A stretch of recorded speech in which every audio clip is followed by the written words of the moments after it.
It was so confusing.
Testing, 1, 2, 3. Music is loud, I am aware. Here, I'll turn it down. Testing, 1, 2, 3. Let me know if you can hear me.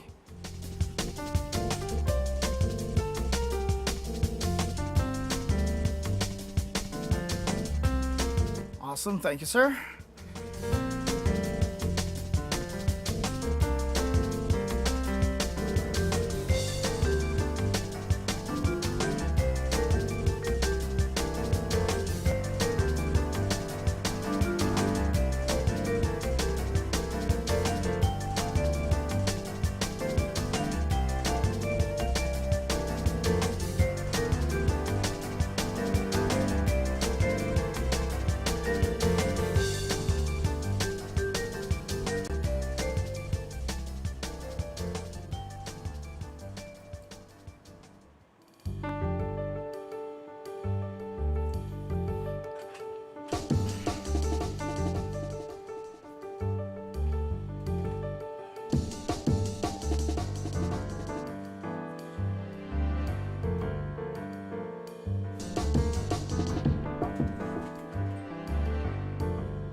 just checking. Want to make sure again that everybody can hear me. If there's, let me see, anybody chilling around on the YouTube stream as well. Though I don't think that there's many people there right now. But let's see here. Let's see here.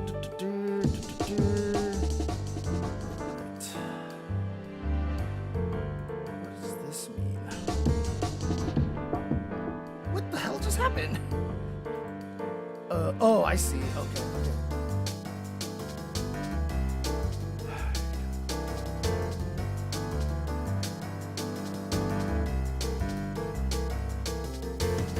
All right, testing 1 2 3. Testing 1 2 3. Hang on.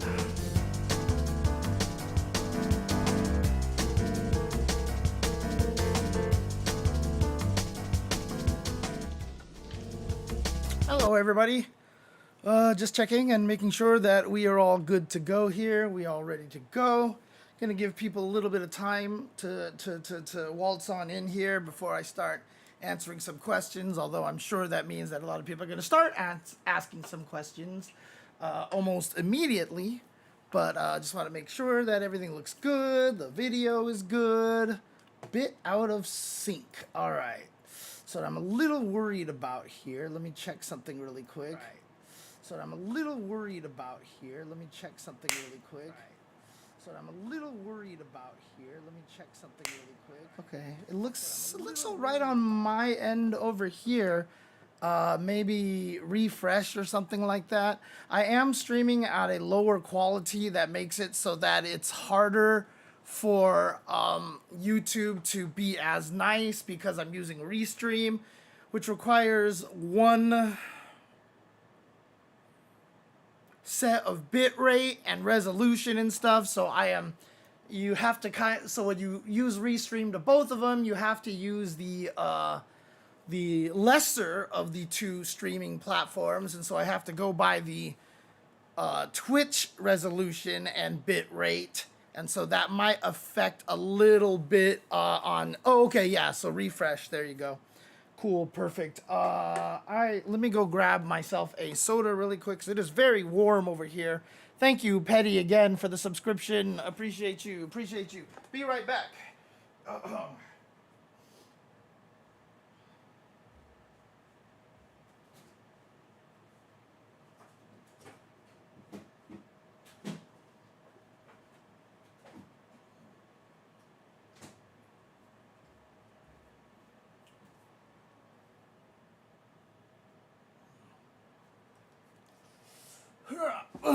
Okay, here we are. Sorry that it's been a while since you guys have seen me on stream and such. You know, I've often famously said this throughout this whole entire year. My goal is to stream more often, and have not really been able to accomplish that so far this year. But oh boy,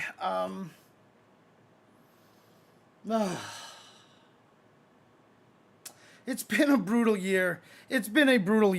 And the hits just keep coming. Let's just put it that way. So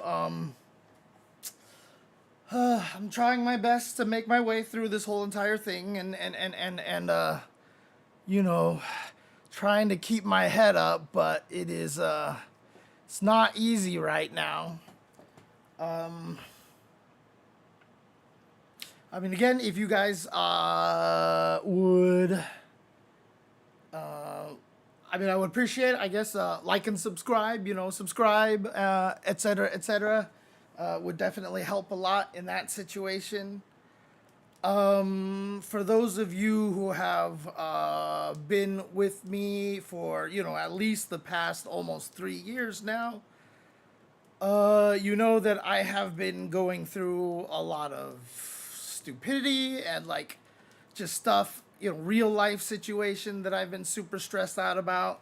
Was hoping for, an outcome that would actually be nice for myself, that would justify the fact that I have, Been dealing with a lot of this shit recently, but unfortunately that didn't happen.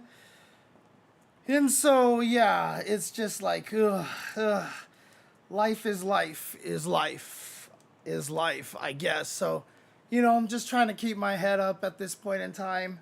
Makes it so that I definitely am not letting it affect my work and my job in terms of like streaming things. I hope you guys did get a chance to watch that modern tournament that Tyler won through. I thought that tournament was actually really cool. They did a lot of awesome things on there, and honestly, like some of the production work that they did, and some of the streaming tools that they had, and production values and ideas they set up, I thought were absolutely genius. So I guess I'll take a little time to just talk about that in case you don't know. So Tyler One, who is learning Street Fighter through Modern, and he said he tried Classic and he couldn't hack it, so he learned Modern, and so he wanted to run a tournament with everybody playing Modern controls, and so he did that, and what do you call it? Invited a bunch of very, very strong players, including Chris G. And yeah, I mean, absolutely. Like, you felt like Chris G had to win, or it would just be like, well, kind of a thing. But I mean, honestly, Punk made it so close, and that's Punk is Punk, man. And a couple of the other guys there had a lot of experience with Modern as well. But the tournament was really fun. It was like when you were watching Punk and Chris G, you didn't really notice a lot of the things that they weren't able to do, but you certainly noticed a lot of the things that they were able to do. It was really, really cool. Oh, what's up, Virtua Kazama, or Virtua Kazama.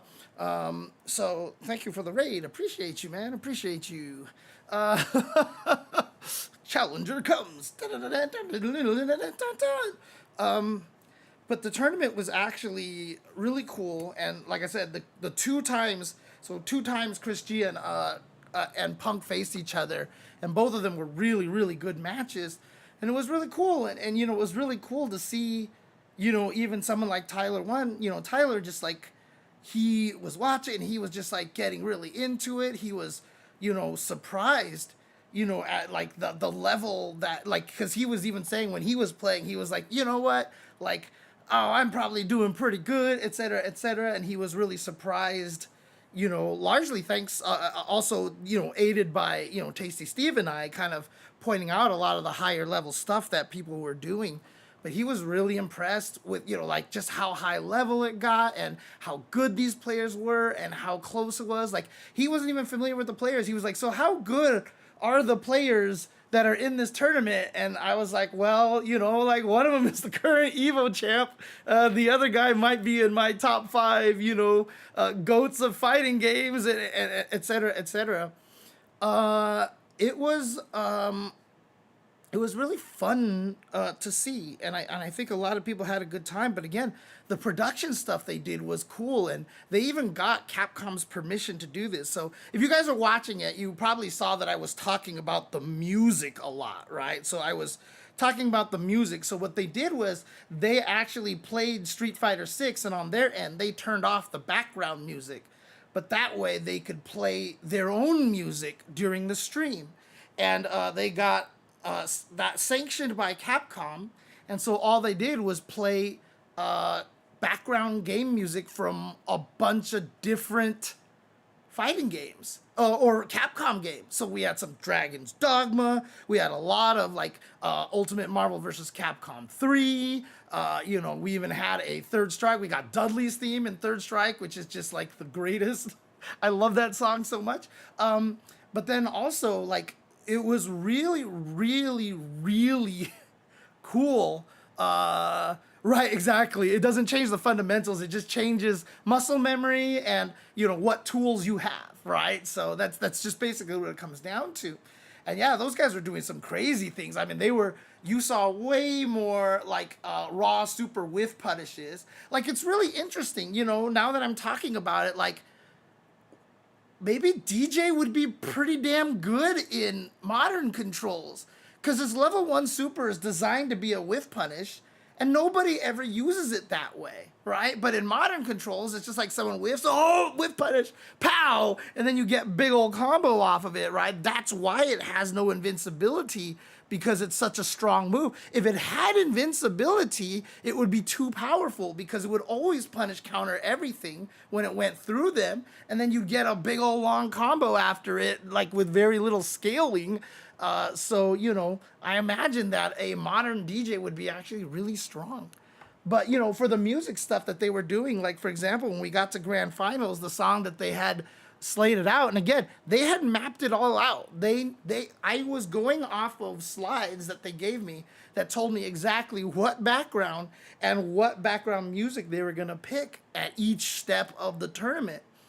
And so the grand finals, they played Dante's theme, and you know, it's just like death metal and like all like hype and stuff. And dude, it worked really well. Like it was exciting, and I kind of almost hope like maybe we do more of that in the future. I think it was really cool. It was with the latest patch. However, we didn't see a lot of Ryu Shinku punish from across the screen because, one, nobody used Ryu, and two, I'm kind of like torn on just how strong it is. Strong, it is strong. Don't get me wrong, but like, I feel like you know it's harder to use to punish things from across the screen than you think. But also because a lot of times at the higher level, people aren't going to be whiffing things from across the screen, you know, because we already see that already with like Cammy level 3 and stuff like that, right? Like she can punish you from full screen if you whiff anything, so you have to be very careful in general. So I don't think it's anything that was added to the game that's like crazy. So, yeah, we didn't have all Zangiefs actually. And also because I don't think a lot of people have actually researched this, right? Like, Zangief is, honestly, I don't think that good in modern. And you're going to ask me why I say that. The reason why I say that... Oh, wait. How do I do this? Oh, wait. No, I don't have controls for this yet. Mini cameras. Hang on a second. Here, there it is. Display 1. Let's go over here. Is this what I'm looking for? Yeah, okay. Zero frame SPD is really good, but keep in mind that zero frame SPD is only the heavy version. He only has the heavy version in modern controls as the zero frame SPD. And as you can see, it's got terrible, terrible range. Now, can you do the light SPD? Yeah, but you gotta manually enter it, right? So, yeah, I can get light SPD ranges, but I have to manually enter it. So, walk-up SPD is not that great in modern, right? So, I mean, you, like, in order to do walk-up SPD, like, who's gonna let Zangief walk up that close, basically? So, like, everybody who's been, like, freaking out about it, the only thing that makes it scary is the super, right? How do you do super again? Is it like special plus heavy, I think it is, or something like that? Or that's auto, that's special. So there we go. So that's level 1. Do I have to hold a direction, like down? Ah, there we go. So I have to hold down. So obviously the super is the problem, right? The super is the problem. But in terms of regular SPD, like I said, Zangief can't even grab you most of the time. You know, look at this. I mean, that's just pathetic. It's just pathetic over here, right? So most of the time, if you're fighting a modern Zangief and you're scared they're going to walk up SPD you and all this stuff like that, and they don't have a super, don't even sweat. Now, obviously, there's the EX one. How do you trigger the EX? It's... Also, by the way, modern is a lot harder than people think it is. There we go. So the EX one is the scary one. This is the scary one, but this one's just gonna cost a lot of meter, right? So that's where the problem comes from. It's the EX one that you're gonna be scared of, but it requires you to spend meters. So again, you know, if you don't take the time to research a lot of the modern characters, you don't know what they're actually capable of, and so you know, there's a lot of subtlety to it. You just have to take the time to really lab it and test it out and stuff. So, um, Kuma Radio, save the question. I will answer it once we get into the official part. Yeah, and instant level 3 is gonna do a lot less damage, right? So, Flashy Flash, it's not that quick of an answer, so we'll get into that in just a little bit.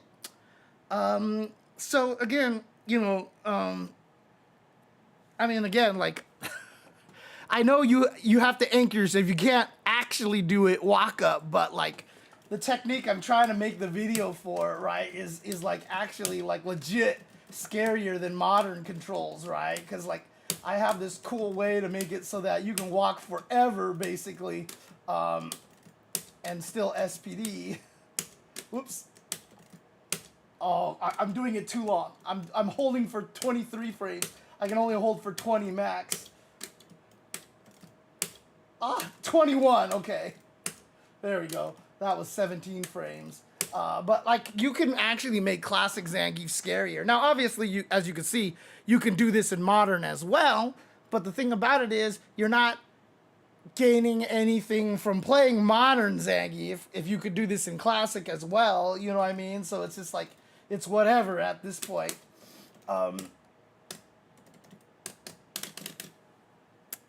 Hey, thank you, John Cario, for the subscription. As well as Case Money. Appreciate you guys. So, oh, no, Kuma Ray. It's all good. It's all good. You did nothing wrong. You did nothing wrong. I was just talking about the Thailand 1 Modern Tournament, and I thought it was really cool. I thought what they did with the music idea was really neat. They had a little, hiccups at first. It's just standard. Like, they've never streamed a fighting game before. And so it was really kind of one of their first times even working with the Street Fighter 6 lobby and stuff. So they had a lot of things that they weren't exactly, familiar with. But once they started getting going and getting everything down, like, it was going great, right? And they were having a blast, and their production was really, really nice. And so, yeah, I kind of want to, like, take a look at that stream a little more detailed and try to learn a lot of stuff from that stream and try to, figure out ways that we can try to, raise the bar, I guess, on the quality of the streams and stuff. Chun-Li was all over the place. People were doing walk-up supers with Chun-Li all over the place. And the funniest thing about it, though, was that their reactions were so strong that a lot of the times when they tried to do modern super reaction with Chun-Li, they actually did it too fast, which was kind of hilarious, to be honest with you, because, basically if I have, let's do this. Whoops, let's do this. Let's do the light one instead. So if Mai throws the light fan like that, how do I do her super here? Jesus Christ. Is it this? There we go. So that's level 3. That's level 1. That's level 2 right here. So they were trying to do the level 2 through this, and they would react so fast that would happen all the time. Like, it was crazy. They would be like, oh, and then they would do it so fast that they would trade. Their reaction was too fast that it actually hurt them. That's not exactly the biggest indictment, or like the biggest, like, modern's not that good. Obviously, they just have to get used to it, but I just thought it was funny that happened a lot. They were like, oh, here we go, and then they would go bam, and then they would trade, and it was just really funny to me. Like, they would do it like that happened all the time. All the time. And so, like, if they had waited a little bit, like so, then you get it, but they were just reacting so goddamn fast that happened a lot. It was funny. But needless to say, Chris G did win that one with Mai, because Chris G is literally just playing modern. Like, that's his number one character right now is Modern Mai. That's his main character at this point. And, like I said, the first match that he had with Punk was ridiculous. You guys should watch that. Punk definitely tried his best to keep it close in grand finals, but, in the end, just kind of succumbed to oh, what's up, King? What's going on? Uh, Ended up succumbing to Chris G in the end. It was Chris G's tournament to lose. I mean, Tyler asked me who my pick to win it was, and I said Chris from the beginning, but obviously for very specific reasons. But again, I was really happy with their production work. I liked a lot of the things that they did. They tried different and new things. It was cool because they approached it in a way that they were like, hey, why don't we do this? And like I said, they actually spoke with Capcom, and Capcom was really happy to see them promote a modern tournament. Because at first, I when they asked me to do this, I reached out to them and I was like, hey, we should probably not do a modern only tournament because then people might, think, that, it's not serious or whatever like that. But one, they got a lot of very strong players. Like you put Punk the God and Shine and Chris G and those guys in the game, people are going to be taking it seriously because there was a decent amount of money on the line. Also, Capcom really liked it. But then I learned about the backstory of, that Tyler wanted to do modern tournament because, that's how he even managed to get into Street Fighter at all. And, the thing that happened, which I always love seeing, was that after Tyler finished the tournament and finished watching it, even after the stream was done, like in the Discord chat and everything like that, he was like, I kind of want to play right now. It's like, and that was cool. That I was happy about because that's what you want in the end, right? You just want people to just be like, that's kind of sick. I kind of want to play right now, And so it was really cool to hear that. Yeah, I don't know. Maybe we'll see Tyler continue on with some fighting game stuff. And I told him, I was like, dude, like sign up for the Sajam Slam, man.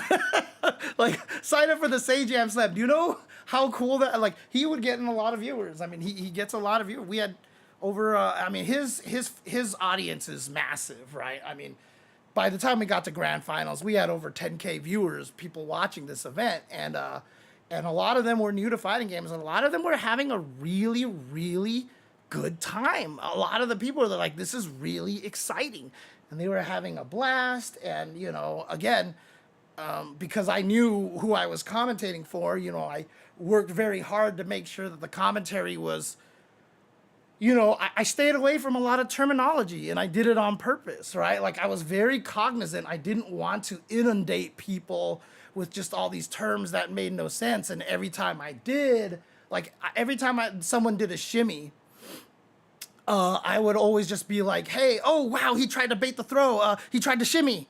Like I would purposely say it twice. Or like, oh, he went for the shimmy. He got him with the shimmy. He baited out the throw. Like I would always say it twice like that. And it's inefficient, right? As a commentator, you want to be as efficient as possible when you're commentating. Yet I was intentionally inefficient because I was trying to, and I don't even know if any of these guys are ever going to watch again, but I just felt like that this was a good way to do this kind of thing. So I was always like, oh, he tried to shimmy him, he tried to bait him into the throw, et cetera, et cetera. And I think, that's really important. And again, I think I'm like really good at that shit, dude. I think I'm really good at this shit. And I'm really, really good at understanding who my audience is, because I don't think a lot of other commentators really think about that as often. They don't think about who's on the other side watching, because every tournament you commentate, there's a different group of people watching. Like even I have the rule of like, oh, don't look at Twitch chat while commentating. And if I'm commentating a Capcom Cup thing, I don't look at Twitch chat because there's a lot of people in there and it's just not going to help. Evo, you don't look at Twitch chat because there's just a ton of people. But if it's a retro game, I look at Twitch chat. I always look at Twitch chat. If I'm just doing like CVS, like even at CEO, if I'm doing CVS2 Top 8, I'll look at Twitch chat. Super Turbo, I'll look at Twitch chat. Why? Because everybody in there is like, I know them all. We're all friends, and there's like 200 people in there, and we're just having a good time. So it's a different audience, right? You're literally commentating towards a different audience. I have basically almost no interest in trying to be like, so newcomers, in Super Turbo, you know, like I'll bring it up every once in a while, and sometimes I'll even ask the chat. I'll be like, "Hey guys, like I know that this is a thing, but like if you guys all know this already, you know, if you want me to explain it, please do. Please let me know in the chat, and I'll explain it. But otherwise, I won't." But again, like when you commentate a tournament like that, you have a different audience. And so like that audience, we're all close knit. Everybody knows each other. All the CVS 2 heads are there. All the Super Turbo heads are in there. You know, like I'll always find Riz1 and Vodka Gabalski in like every single one of these chats, you know, like it's fun and I'm just hanging out with them. So I'm totally chill on those, you know. I'm not trying to. But then, like, if I'm on official Capcom stream, you got to be a little more careful, and you do want to throw out a lot of the lingo. But then, if I'm on an Evo stream, or if I'm on Tyler One stream, you know, you have to be cognizant that this audience that's watching it is very different. And yeah, a lot of people are tuning into Evo because they know about Evo and they want to watch it. But you know, I know for a fact because a lot of these people tell me this. Evo is the only fighting game tournament they watch the entire year. And so, like, the goal of commentary when you're talking to the Evo audience is to make it so that they don't watch fighting game tournaments only one time a year. That's the goal, right? Like, when you commentate at Evo, your goal is not to please the community that's already playing the fighting game, because guess what? They're all at Evo. Your goal as a commentator at Evo is to get all the people who watch Evo, only Evo, once a year, to actually be like, you know what, I should go to Evo, or you know what, I think I want to play. That's your goal. And the commentary ends up being something completely different. And that's where me and Seth were really, really freaking good at. We were like some of the best at doing that. Seth's flower of speech resonated with so many people, and my passion and empathy resonated with a lot of people. That's the goal of Evo commentary. Sorry, I'm going on a total tangent here and getting kind of angry, but that's basically what it is. And we have to, did I not post it to Discord? I thought I did. Holy crap. Okay, I guess I did not. All right, then let's fix that here. Thank you, Tuhalu. Always appreciate your help. All right, here we go.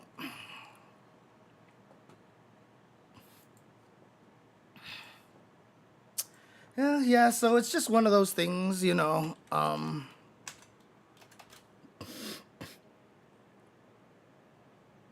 It's important to understand these things, and like I said, I work my ass off to do these kind of things. You know what I mean? Like I work very hard to understand this.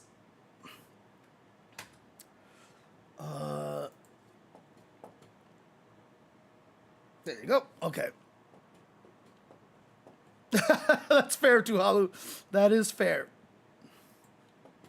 So yeah, I mean, again, you know, it was really fun to commentate for Tyler One. Obviously, I made some gaffes. I tweeted this just recently that, God, like, it's just so crazy because, like, I kept messing up where one of the players was from. I put him in one place and I was wrong about that, so I was corrected. And then even after I was corrected with the right answer, I said the wrong thing on stream again. So I had to correct myself again. And it's funny because, like, you know, some people responded like, oh, it was just funny, whatever, you know, that's fine.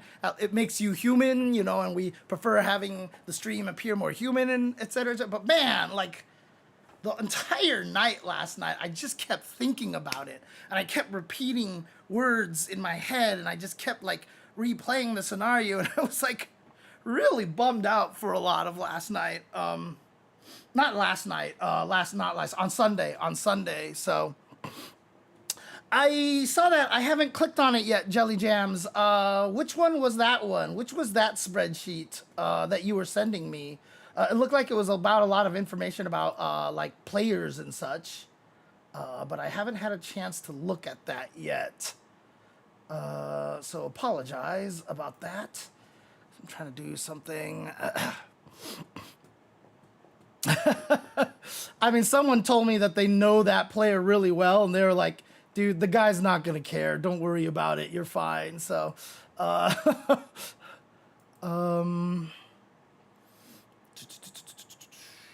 here it is. Here it is. Yeah, I haven't had a chance to take a look at this yet, but I'll take a look at it when I get a chance.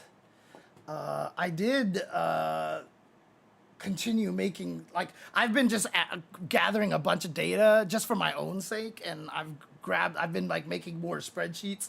Remember, I did the whole throw spreadsheet thing that I was doing that one time. So my problem, Jelly Jams, is I'll see DMs and I'll be like, oh, cool, I'll check this out later. And then ADHD kicks in, and that's the end of it, basically. And I don't think they've ever added the feature that you can mark things as unread, right? They don't have that ability yet to mark things as unread, I think. Yeah, they don't have the ability for you to mark a conversation as unread. So unfortunately, after I click it, then it's marked as read, and then that's the end of it. So, oh man, it's sad. So yeah, like I've been working on this chart over here in case you guys are wondering. I was just testing throw loops over here. And so if you look over here, like I just, I gathered all the data on the throw loops, and then I made it so that, you know, I colored them in like this so it was easy to see. And then I sorted them manually in an order that I felt like kind of determined who has the strongest throw loops, et cetera, et cetera. And so I was just kind of doing some stuff over here and testing this out. And it was, you know, kind of cool to see. But I was doing this because I wanted to see like what a bunch of different the things are. And I just tried that, Mike Lee. Which DMs are you talking about? I'm talking about Twitter DMs. I'm talking about Twitter DMs. If I right click them, I just get, oh, is it because I'm on, oh, okay, there you go. Yeah. So I'm on Twitter, unfortunately. So I'm not talking about the other ones. Hey, thank you for the sub, 100. Appreciate you. But yeah, so I thought that tournament went really well. I hope a lot of the people who were new to it, you know, who are Tyler fans and not fighting game fans, enjoyed it. I hope they liked the commentary. I hope that they felt that the commentary helped. A lot of the new people in there I saw were more like, hey, these commentators are cool.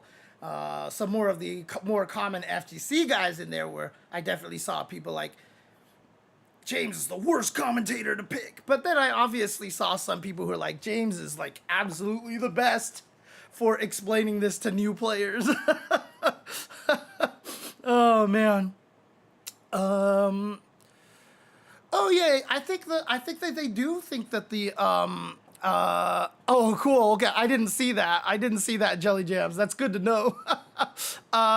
But I'm sure they know the throw loops are strong.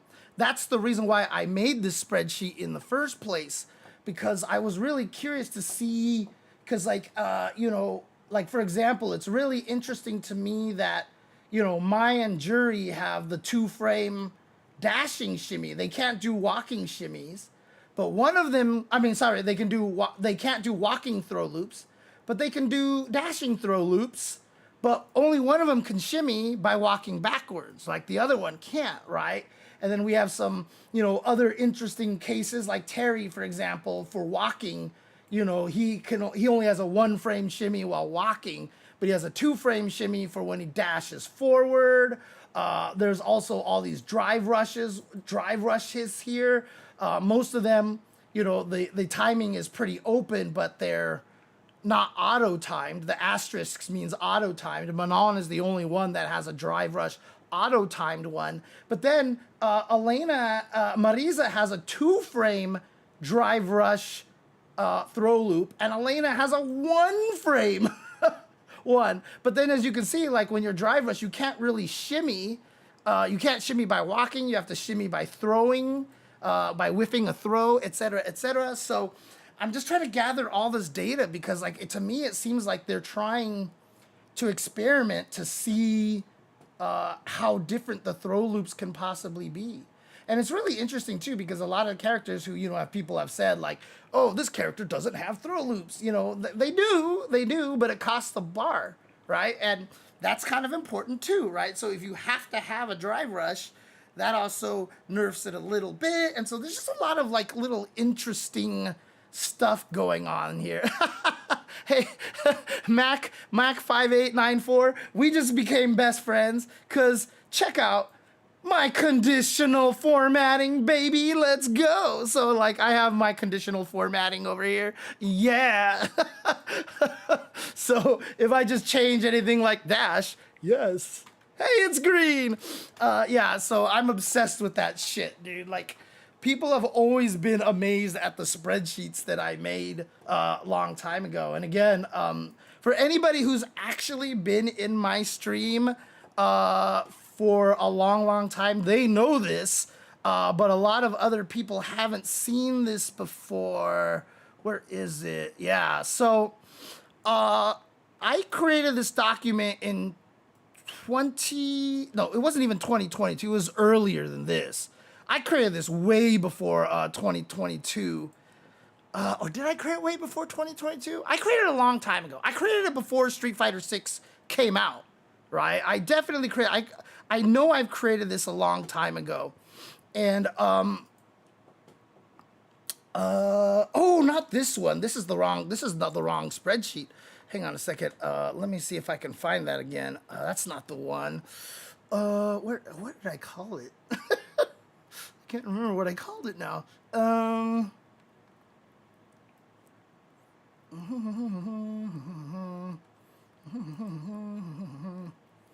I put it in the docs folder? Yes, my desktop is messy. Shut up. I don't want to hear it. Oh, here we go. Yeah. Okay. So this one I created in, this says 2020. So that sounds more right. So I created this back in 2020, right? And I swear it still feel like it's even earlier than that. But look at the spreadsheet that I made a long time ago. I was trying to come up with a different way to display frame data. Look at this spreadsheet here.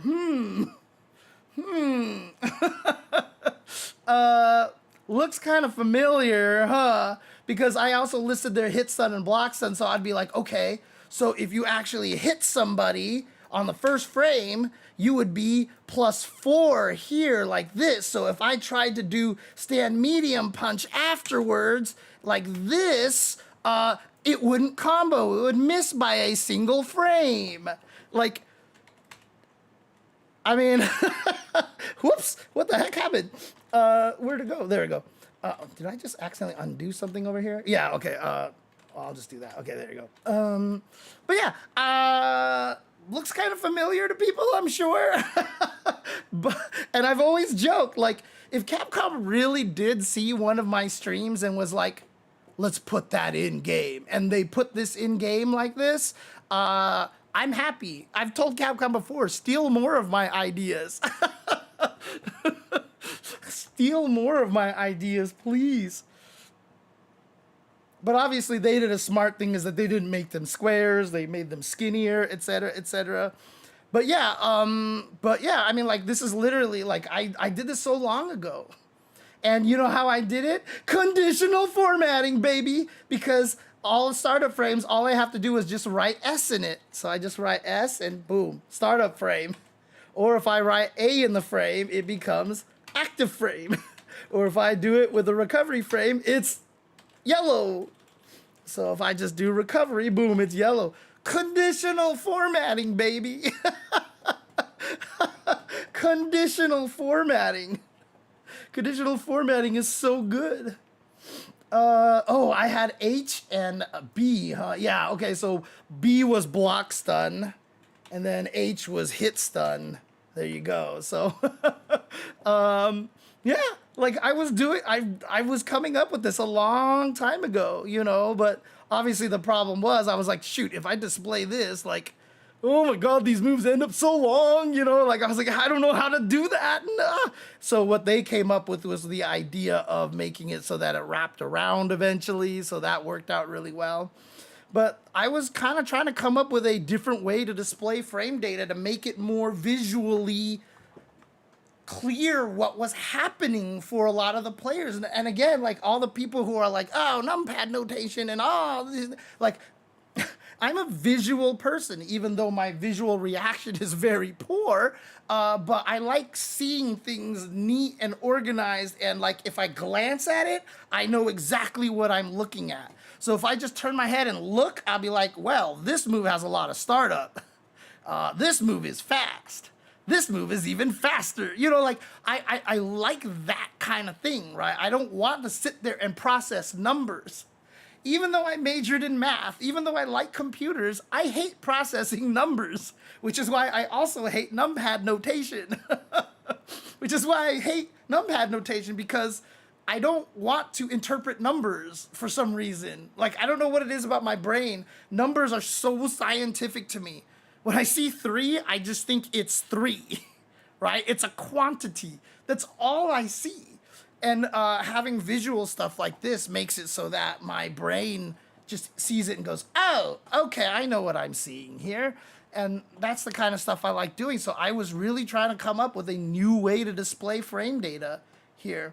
I mean, honestly, what I probably should have done is displayed all of them like this, so that the block stun and hit stun would be at the first active frame, because then you'll always know that on block stun you're +2, and then on hit stun you're +4, etc., etc.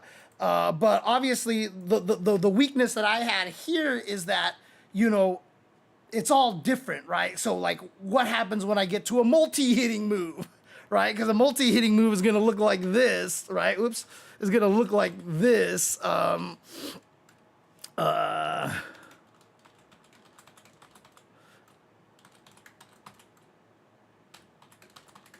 And I guess I could have just did it so that for every one of these, I would just, like, here's another, like, if I move this over here and put it like this, then I would also do, like, you know, I would have to insert rows. Whoops. I would have to insert rows. Let's see, like so, and then insert here.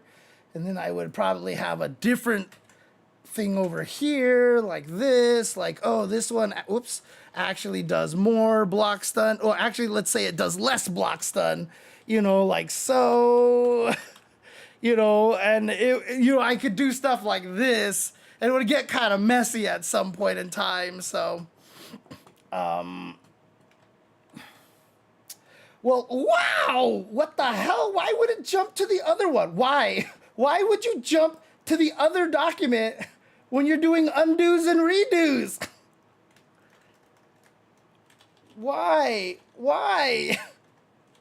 Shoot, did I just lose everything? I hope not. I hope I didn't lose everything. Jesus Christ. That's really annoying. Okay, it looks like it's all good. It looks like it's all good. Jesus Christ. That's annoying. That's really annoying that they all open in one space. That's really stupid. But anyways, I don't even remember what I was saying. Oh, that's right. Numpad notation is spatial visualization, not numbers, really. Again, the problem is I can't associate numbers that way.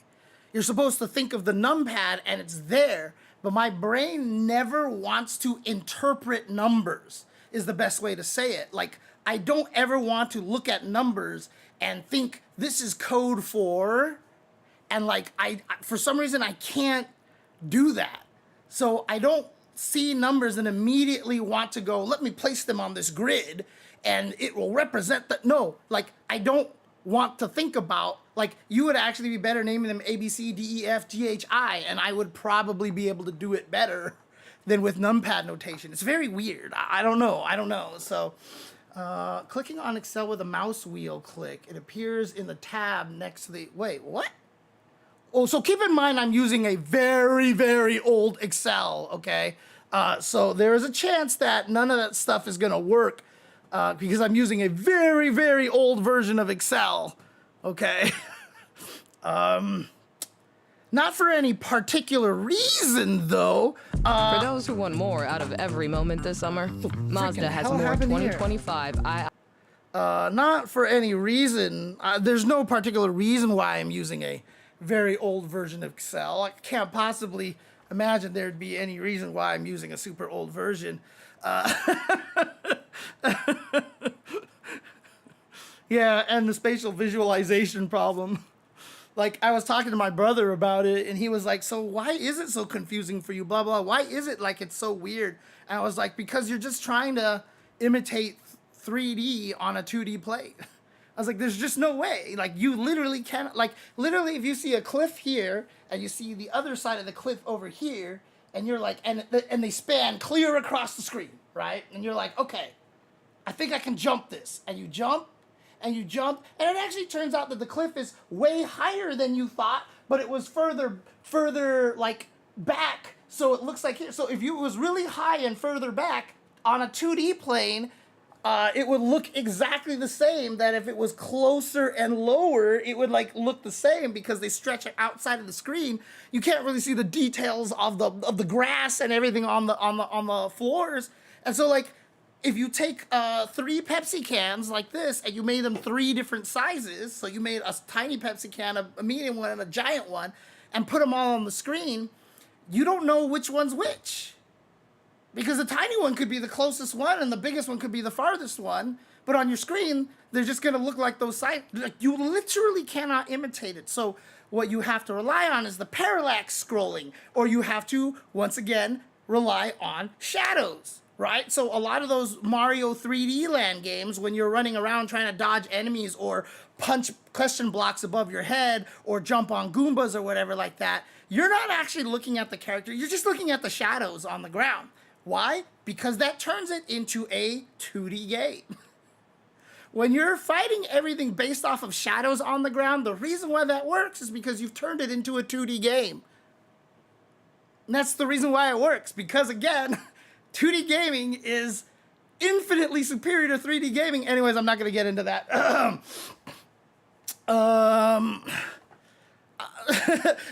Pepsi cans are usually the same size. So when I played Breath of the Wild, one of the shooting range target things had balloons with targets on them. And in fact, those balloons were 3 different sizes.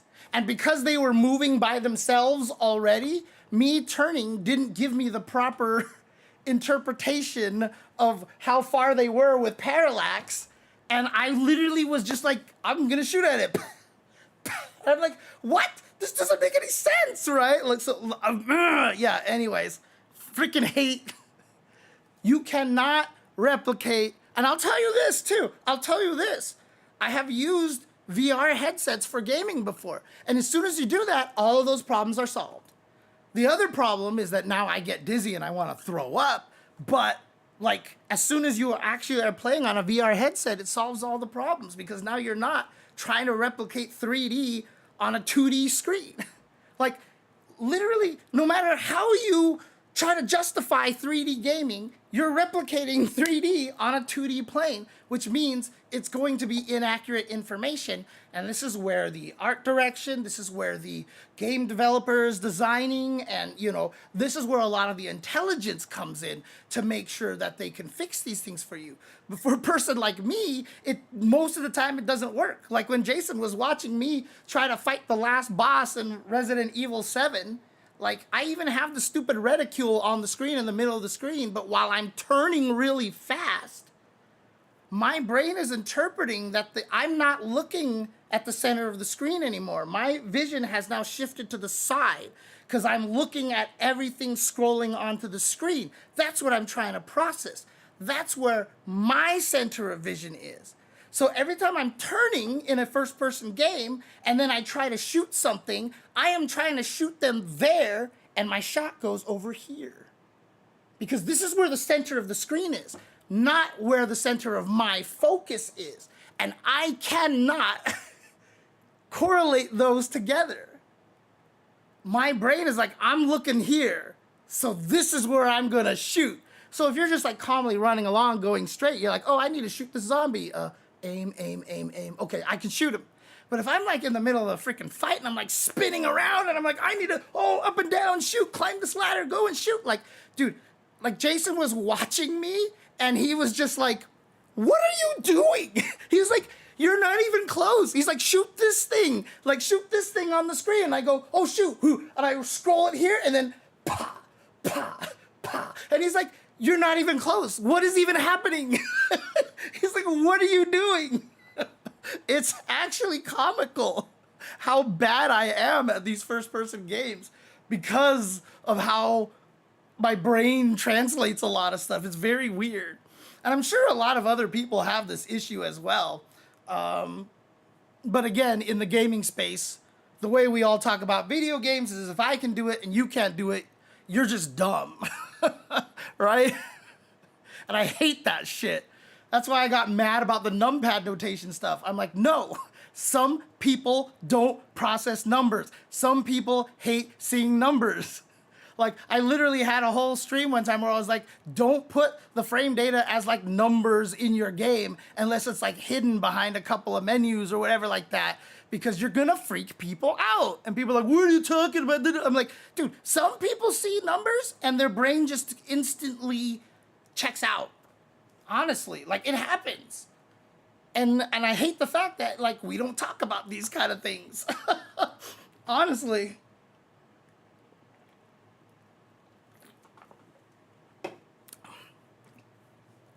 And I wish people would talk about that a little bit more. I'm so fascinated. Dude, that's exactly what I tweeted. Numbers are scary.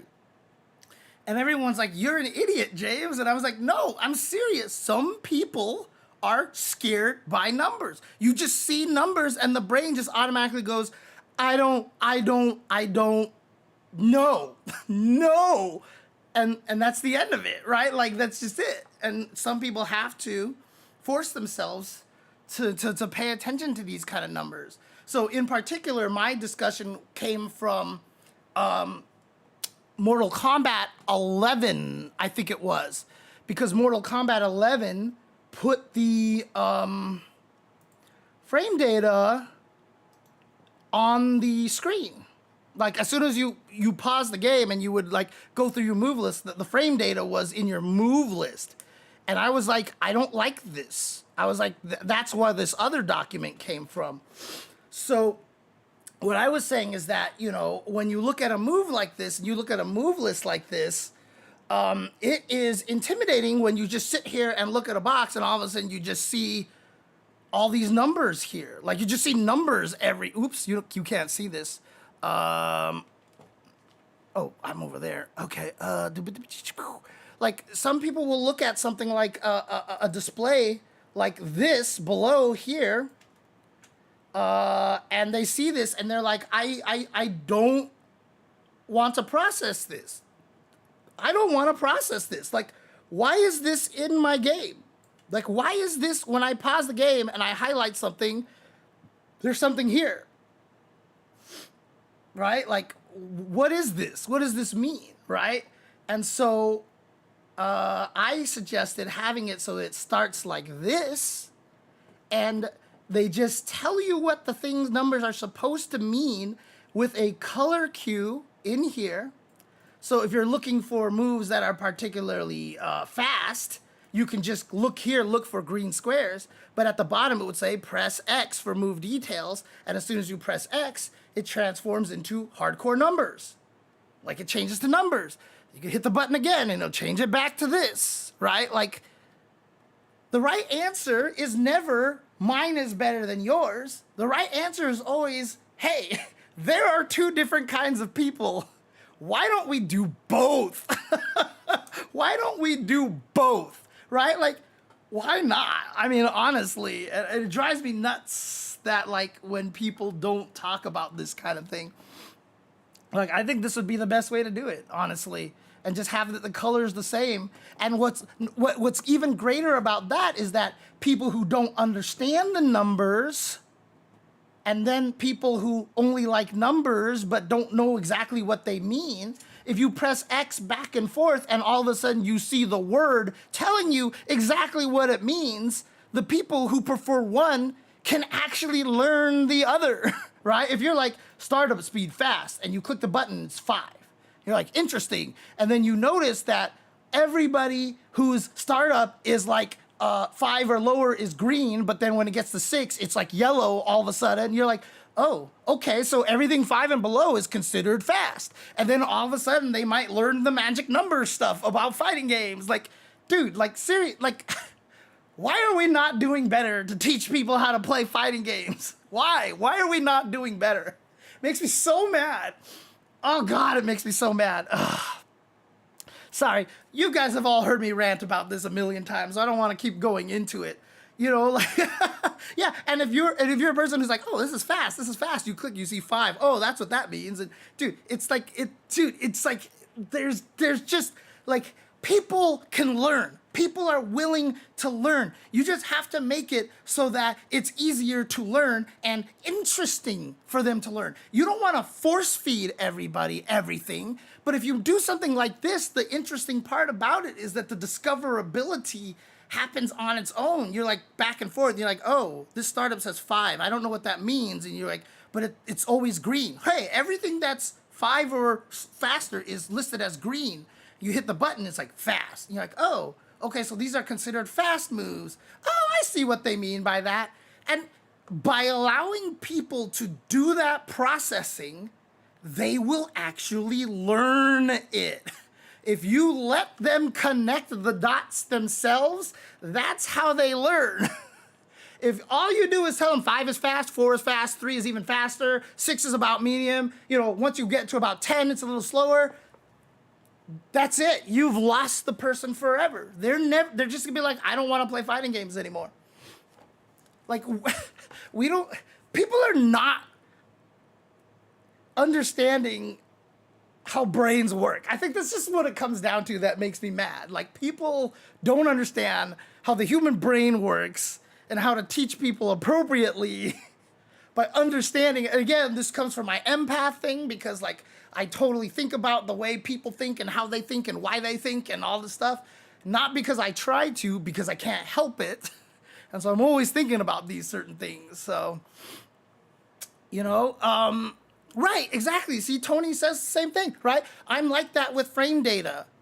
I see or hear all those numbers and my mind checks out. And as soon as I teach everybody frame data, the first thing I say is like the numbers, don't sweat the numbers, right? So here, like Tony, like has anybody ever explained this to you about frame data? The concept of frame data all starts from a magic number. And yes, I call it magic number because I want you to think of this number as just like this miracle number. Like it is like, this is the special number. So I call it the magic number. I still feel like I'm well, actually, maybe somebody else called that. I felt like I called it that first, and now I hear a lot of people call it the magic number. But basically, the magic number, like, for example, in Street Fighter 6, is 4, right? Is 4. So now, all you care about is whether your moves are smaller than that or bigger than that, right? So if on block, your move is plus, like, 2, I mean, you basically... So until it gets to, I guess I should go with the minus ways instead. So let's do -4. It's still confusing, I admit. So let's do -4, right? So -4 is the magic number. If your move is -3, -2, or -1, it can't be punished. It can't be punished, but it's not important if it's -1, -2, or -3. Just know it's not your turn. It's not your turn. The opponent gets to act first because it's, you know, under the magic number. If it's -4 or above, that means you can be punished because it's equal to the magic number. So if your move is -4 on block and the magic number of the game is 4, that means you can be punished. And does it matter now if it's -4, -5, -6, -7, -8, -9? If you're just learning all this shit, no, it doesn't matter. It doesn't matter. Just understand that that's what you kind of want. And whenever I've taught frame data, I've put in the 5 different categories, which is like super punishable, lightly punishable, you're even, you're safe, or I can keep you stuck in block strings. Like, those are the 5 character categories that I have. And that's kind of what you have to process. And that's it. You don't have to worry about the numbers. In the end, people are going to be like, James, you're absolutely lying, because it absolutely makes a difference if you're -1 or -2 or -3 and -4, especially in a game like Street Fighter 6. And I'm like, yeah, but they don't care about that right now. They don't care about that. So don't tell them that. Because in the end, that doesn't matter right now. Do you want to inundate them with that much more information? Well, you see, the difference between, if you're -2 or -1 is whether you can throw or not, because if you're -1 and they do their 4-frame button, they'll win. So you can't throw, so that's why you need a -2. No, dude, leave it alone. Leave it alone. They don't need to know this right now, because it doesn't matter to them, and it's not going to matter to them. And then at some point in time, they'll be playing the game and they're like, I'm -1 and they beat my throw, but when I'm -2, I beat them. Why is that? And they'll ask somebody, or they'll even figure it out themselves. Oh, I get it. When they hit on the same frame, the game has to pick one of them to win, and they just pick the hit to win. Oh, interesting. Or you ask someone and they explain that to you. But they don't need to know that right now. But if they even get to the point where they are confused by it or need to ask that question, they have obviously learned a fuck ton a lot to get to that point, right? So don't inundate them with this crap, right? Just don't do it. Just don't do it. Let people learn slowly. Again, a lot of the people who, and top players are more cognizant of this, I will admit, but a lot of people who are trying to teach, what do they do when they teach, right? Like when they're backseating in streams and stuff like that, they're like so focused, like, oh, here's this detail, here's that detail, blah, blah, blah, blah, like you should do this, you should do, that move is this sidesteppable, this move is, and I'm just like, no. Like, I'll be playing King and Tekken online, and I'll do, like in Tekken 7, I would do the launch, and then I would do forward 3 instead of standing 4, right? Because if you do launch with the knee into standing 4, you could micro dash into down forward 4-3, etc. Or you just do forward 3 and do the follow-up combo. You don't need the micro dash, right? And so people are like, hey, James, you shouldn't do forward 3, you should do stand 4, blah, blah. I'm like, I don't care right now. I was like, I literally do not care right now. Am I going to lose some matches because if I had optimized my combo, I probably would have killed him? Sure. But that's not important right now. That's not where I'm at. Like, I'm trying to learn how to even just play this game. So let me do this combo that's a little easier that I can more reliably do. That doesn't require me to micro dash and stuff like that, even though I can do the micro dash because clearly I have that execution factor, but I don't want that taken up in my brain. I don't need that taken up in my brain right now to advance to a more optimal combo because I don't care right now. That's not what I'm trying to learn. It's so different out there. I mean, again, like Tony, well, again, the frame meter is the best way. I don't even need to use my own spreadsheet to show you, but if you do you play Street Fighter, Tony, or do you play other fighting games? But the frame meter is great. If you don't like numbers, the frame meter is usually very, very good at teaching you how frame data works, right? Because they show you the frame meter. Ah, God, I'm still on modern controls. That freaked me out.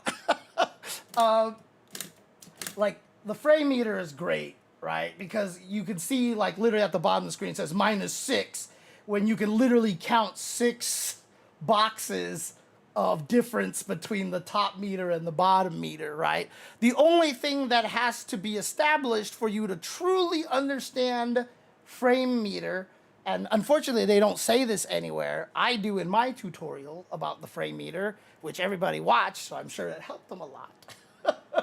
But the main thing that you have to understand about the frame meter is that every box on top of each other represents the exact same moment in time. So these 2 boxes on top of each other right here is the exact same moment in time. So if I do something with an attack, See, there's 6 frames of startup, there's 4 active frames, and then there's 16 recovery frames here. So that is just time. This whole thing is just a time. It's a scale of time. So there's a total of 26 frames in here. So yeah, so basically that's 20 frames of time right here. It's 1/3 of a second.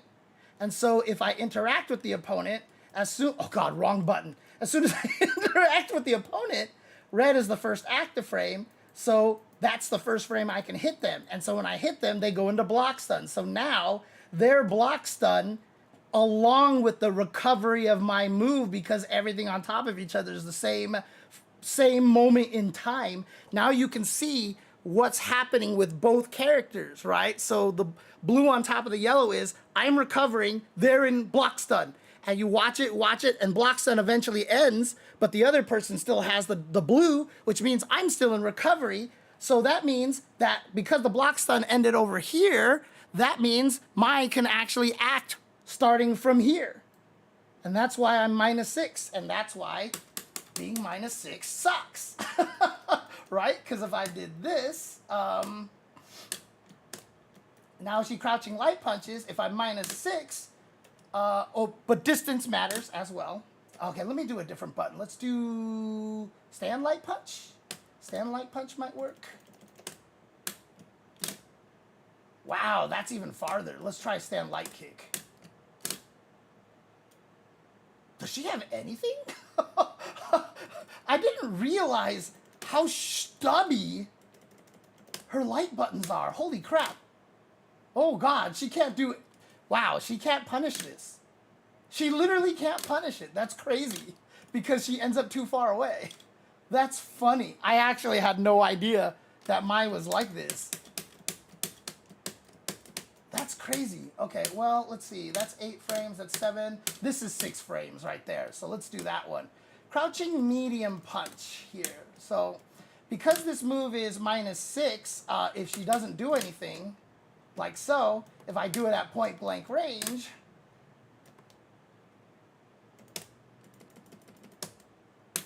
crouching medium punch, she can punish me. And you can see exactly why at the bottom of the screen over here, because she recovered before I do. So the startup of her move is over here, and it hits on the 6th frame, and I'm still recovering. So if she doesn't actually swing, you'll see that the recovery frame says 19. See how it says 19 right here? That means there are 19 of these blue boxes. But if I make Mai actually swing afterwards, it only shows 18 because she hit me on the 19th one because I'm still recovering. And that's how frame data works. There you go. Anyways, so yeah, basically that's all frame data is. Frame data is just measuring time. As I've explained it in another video before, we can't use seconds because everything is considerably faster than seconds. So what the hell can we measure it by? Oh, frames. We'll measure it in frames. If you just keep in mind that frames are just time, that's it, right? Like, oh yeah, like if I literally said like, oh, this move takes 10 seconds to recover, and like, oh, if I use this laser, it takes, after the laser's done, it takes 10 seconds for my shield to come back up. But if this thing only takes 5 seconds to shoot, that means if I shoot my laser, you block it, and now I have 10 seconds before my shield can come up, and the other laser shoots in 5 seconds, guess what? It's gonna be able to shoot me before my shield comes up. Frame data. That's all it is. That's all it is. It's just time. It's just time. So that's all you want to look at it as, right? Oh, this thing has 5 frame startup. That's 5/60ths of a second. It's the easiest way we can measure things because we can't measure things with any other more intuitive time frame. That's just all it is. So yeah, Chun-Li's crouching medium kick is insane. She pushes hella far back. I didn't realize it had that much pushback. I guess it's nothing crazy, but it is only -6, where a lot of other characters have worse on their crouching medium kick. Like, what's Cammy's, for example? She's only -5. Jesus, she's cheating. Okay, never mind. Cammy's cheating. But she doesn't push back as far. You can see she's still a little bit close. So, but I think it's more just Mai is really bad because she doesn't have a good light kick. This is the problem. This is the button that for most characters fills this gap. Which is really interesting now to me because this means if you're fighting against Mai, you can actually pressure her in the corner a lot better with bigger moves and stuff. That's interesting.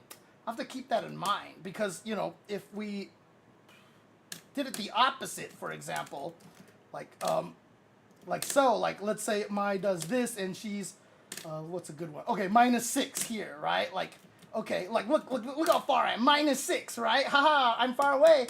I can't hit you, so you can't punish me. But then Cammy is just like, what? 5 frame standing light kick, what? Like, look at this, right? So if Mai actually did something like, ha, I want to be safe, right? Cammy's like, whatever. Oops. Right, Cammy's whatever, I can punish you. It's more just that my standing light kick is really awful, so she doesn't have this button. Almost everybody has this button, stand light kick. You know, a lot of characters have this good stand light kick range over here. Cammy has it, Ryu and Ken has it.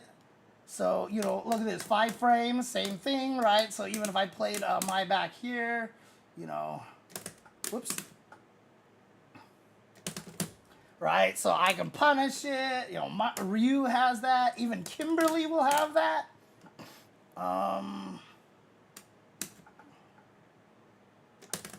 Oh God, no, Kimberly misses. Yep, I was so scared of that. Cause Kimberly. Anyways, we're not doing this again. We're not turning it into that stream. So we're going back to Cammy over here. Anyways, that's basically what frame data is. Frames is just time. Frames is just time. It's a measurement of time.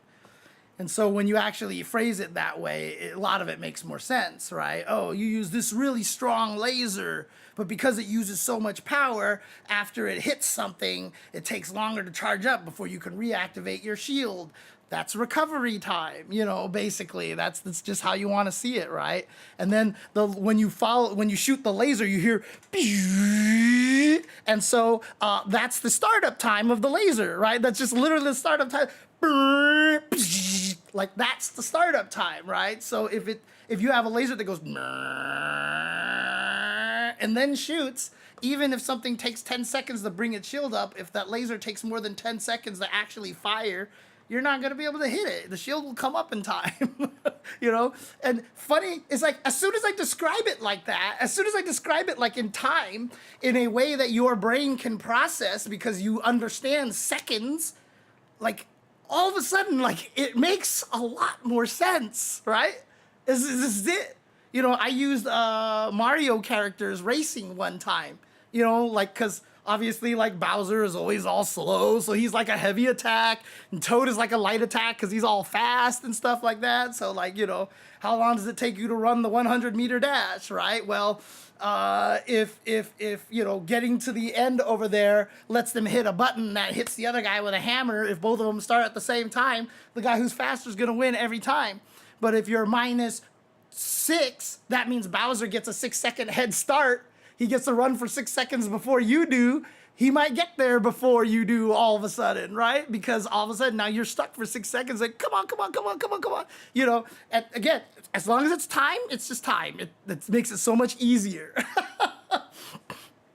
Again, like numbers are scary. Tony, like numbers are scary. And I've said this so many times and I hate it when people tell me like, oh, you're just dumb, James, or you're crazy. Numpad notation's so easy. Dude, I was making a video where I was trying to explain the SPD motion and I cannot remember the numbers. I can't. I just don't. Like the motion I'm trying to explain is 8426. But I have to look at the, like every time I try to bring it up on the fly in my head, I can't. I just can't. Like I can't do it. It's weird. But yeah, I think numbers are scary. So and again, this is just part and parcel of the world, right? Everybody learns differently. Everybody sees things differently, and I wish people would be better about that. That's it. That's it. So my 4th of July was just a normal day. I didn't do anything. Normally every year I run up to the roof of my condo complex because I can see like fireworks from Manhattan Beach, from Santa Monica Pier, from like UCLA, from all like I have a nice little 360-ish view that I can see fireworks everywhere. So I usually do that this year. Look, if you guys are on the stream and are surprised that I'm very liberal, I don't know what to tell you. I didn't feel like much celebrating 4th of July this year, so I didn't care. I didn't go up to see anything. And in fact, for lunch, I went to go eat at a Mexican place. Intentionally. So yeah. So I just didn't feel like celebrating much. That's all. So in any case, I should probably do the Q&A. Let's actually do the official Q&A right now. So replay reviews for these Q&A streams. John the Automaton, if I actually did replay reviews, I wouldn't make it a Q&A stream. I would just make it a stream for reviewing. And I would probably do something like, hey, you got a sub or something like that to get a match reviewed because, clearly I'd want to know how to pick somebody, and also I really need I could really use some financial help. I could really use some financial help right now because I am, like I said, for any of you guys who have watched my stream for quite some time and know all the shit that I've been going through recently, things did not go my way. And so, long story short, I had an ongoing lawsuit with the city for 3 years because their sewage pipe got backed up and basically destroyed the room that Olaf rents downstairs. And we've been in litigation for like the last 2.5 years. And it was finally resolved, and it definitely did not go my way. So, needless to say, 3 years, nearly 3 years of just stress and financial burden and just depression and all that stuff like that amounted to absolutely nothing. So I've been very depressed, which is why I haven't been streaming very often here. It's why I haven't been streaming. Thank you, QFM Kunkater, for the sub. Appreciate that. So yeah, that's basically. I mean, look, they fess stuff enough to basically like, if another step can be worked out properly, I might be able to make back the money that I spent on the room. But that doesn't cover all the other hardships that it cost me, like overdraft fees and late fees and all this other shit. Like, I have been hit with more late fees, and like I've had to pay extra on so many goddamn things.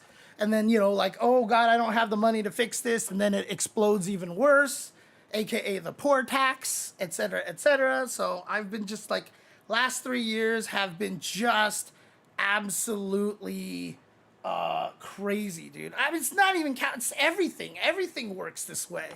Everyone's trying to do this stuff, right? So it's been very, very brutal for me, which is why when Jasmine got sick, I needed to do the GoFundMe and all this other stuff, which is why I was trying to get donations to get me a gym membership, just to even get a freaking gym membership and stuff like that, because I really want to improve my health, and so one part of that is I really wanted to go to the gym, but I can't afford to go to the gym. So everyone's like, you don't have to go to the gym. You can just walk or jog. I can't because that hurts my back.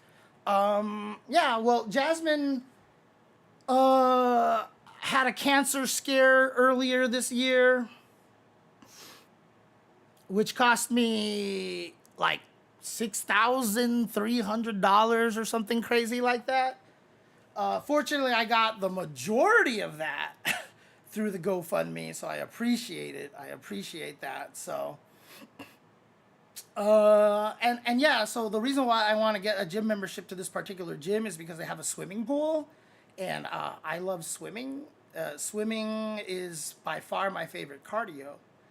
So that's what I want to do in particular. So, yeah, dude, this year has just been going bad, and this is on top of like some other very, very, I don't want to call it bad news. I don't want to call it it's just like very depressing news, right? So I something happened that was just like, it was just one of those punches to the gut kind of thing, like what the fuck kind of things. And I was just like super depressed after that happened. I won't go into details about it here because you guys don't need to know about it. But that happened, and then the mediation for the city was to happen a week later. And of course, when you get hit by bad news, you're just like, maybe this other thing will turn out good, and that's why I'm suffering, right? That's why all this shit is happening, because this other thing's gonna happen, and I'm gonna be so much, like, if I can just get, if I can get a decent amount from this mediation, then it'll make up for everything. And then it didn't work out. And then I was just like, fuck. And so, like, literally, like, I was talking to a close friend of mine, and I was, I was basically,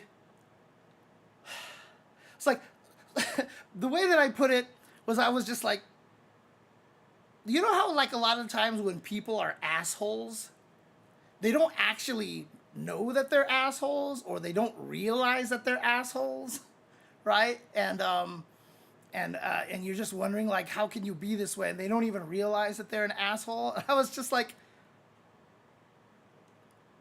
please tell me that that's me. Please tell me that I'm actually an asshole, but I just think I'm holier than thou, being such an awesome, good person, but I'm actually an asshole, so that can at least explain why, like, I'm getting fucked all the time, because I deserve it, because I just fucking deserve all this shit, right? And she was just like, you're not an asshole, James. You're not an asshole. I'm like, but please, like, maybe you're fooled too. Like, please just let me know I'm an asshole so that I can at least be like, oh, okay, that's why everything sucks right now.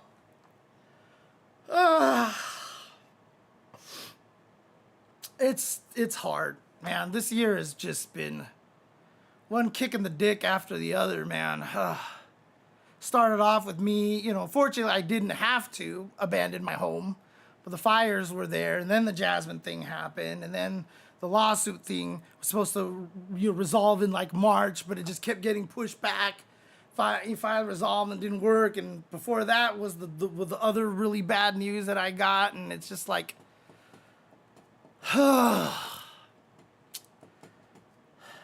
man, it's been hard, man. Oh yeah, that's right. I got another real big swift kick in the dick yesterday too. So forgot to mention that. And then a couple of days before that, it wasn't a strong kick in the dick, but someone definitely just like slapped it with like a towel really hard. a couple of days ago with another piece of news that I just was not expecting to get it. This year has really fucking sucked. This year has really fucking sucked, man. I'm telling you right now. Ugh.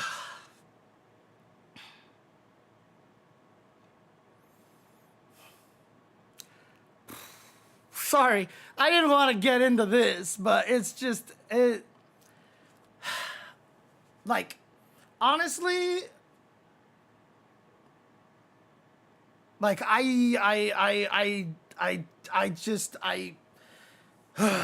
that's the thing, is like, I'm not even superstitious. I'm superstitious.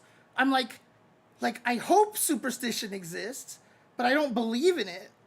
And so it's not like I think karma's real, but I just feel like nobody can, like, just like, this shit is just like, oh God, like, you just like, at some point, like, you can't just be like batting 100 for like shitty news, you know what I mean? You just feel like at some point, right, exactly. People want to believe in it, right? They want to believe in it because otherwise it's just like, because I've asked that question too, is like, why be a good person? It's obviously not helping me. It's obviously not doing me any good. Even for reasons that me being a good person should benefit, it's not benefiting me in those areas. You know? Ugh.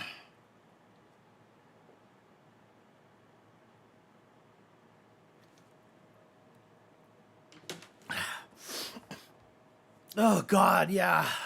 Punching stress away sounds actually kind of sick. You know what I think would actually be really fun to learn? I think it would be really fun to learn speed bagging. Because speed bagging is really fucking hard. I just don't know how much it builds up your, like, muscle memory and stuff. It's probably like kind of like not muscle memory, but you know, like, does it burn a lot of calories and stuff? I would imagine it does, because in the end, lifting weights and doing all that stuff actually burns more calories than just straight cardio a lot of the times. Right, but it's about timing more than anything, which is the thing, right? So that's the thing, is that once you get good at it, you're actually not exerting a lot of energy. But it's the timing part of it that seems kind of neat to me. So,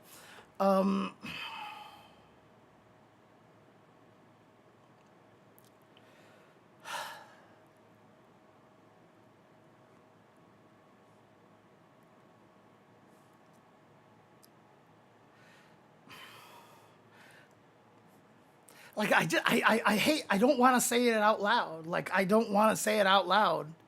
But honestly, if things don't get any better anytime soon, like, I think that's it, right? Like, I would just become a viewer of the FGC. I would just have to watch, because I can't do this, and I can't do this any longer, right? So, like, I can't do the commentary, I can't do the streaming, I won't be able to do any of that stuff anymore, because I literally just, I'm out of money at this point in time.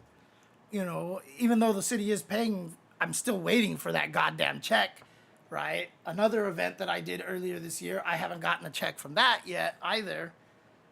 It's just like everybody that I know has just been like, bro, like, you just gotta stop. You just gotta get a day job. And the problem with it is, you know, I know I'm super behind on programming these days. And then also I know that the reason why I got let go from my last job was because I was burning the candle at both ends for FGC and my job. And so my job was suffering. And so they let me go. I'm just not the kind of person that can get into a job and not be like, I have to put full bore into it, because it's just how my brain is. And so if I can't keep doing this, like, I basically have to, yeah, I have to quit. I have to quit. This is what's gonna happen because I can't sustain myself like this, unless I can get a job, doing something in esport. Hi, Nathan. Oh God, Nathan is rubbing his head on my knee, and it is, oh my God, he is about to make me cry. Ah, Jesus.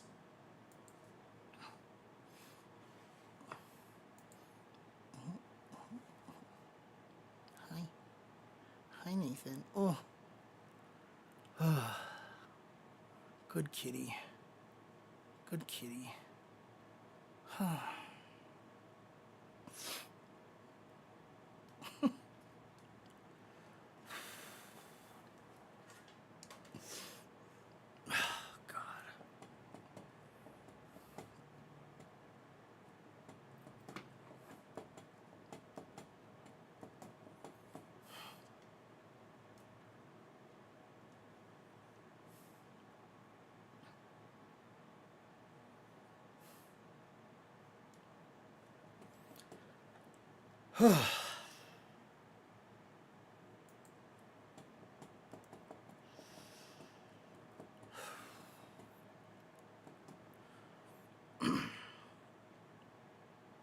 So yeah, it's things. Things are very, very difficult right now, unfortunately. So it's just, um,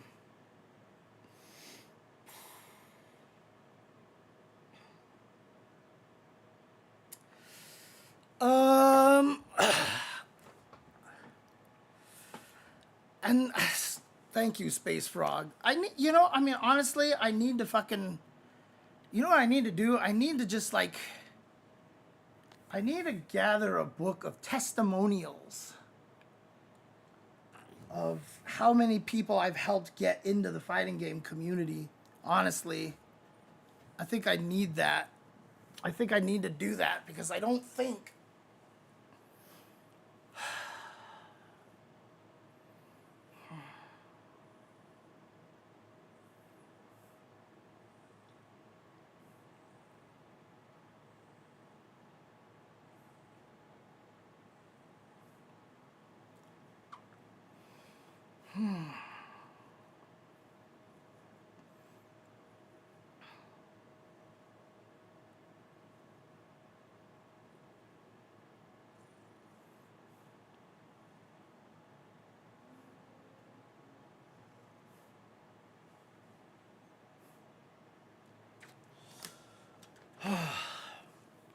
Yeah,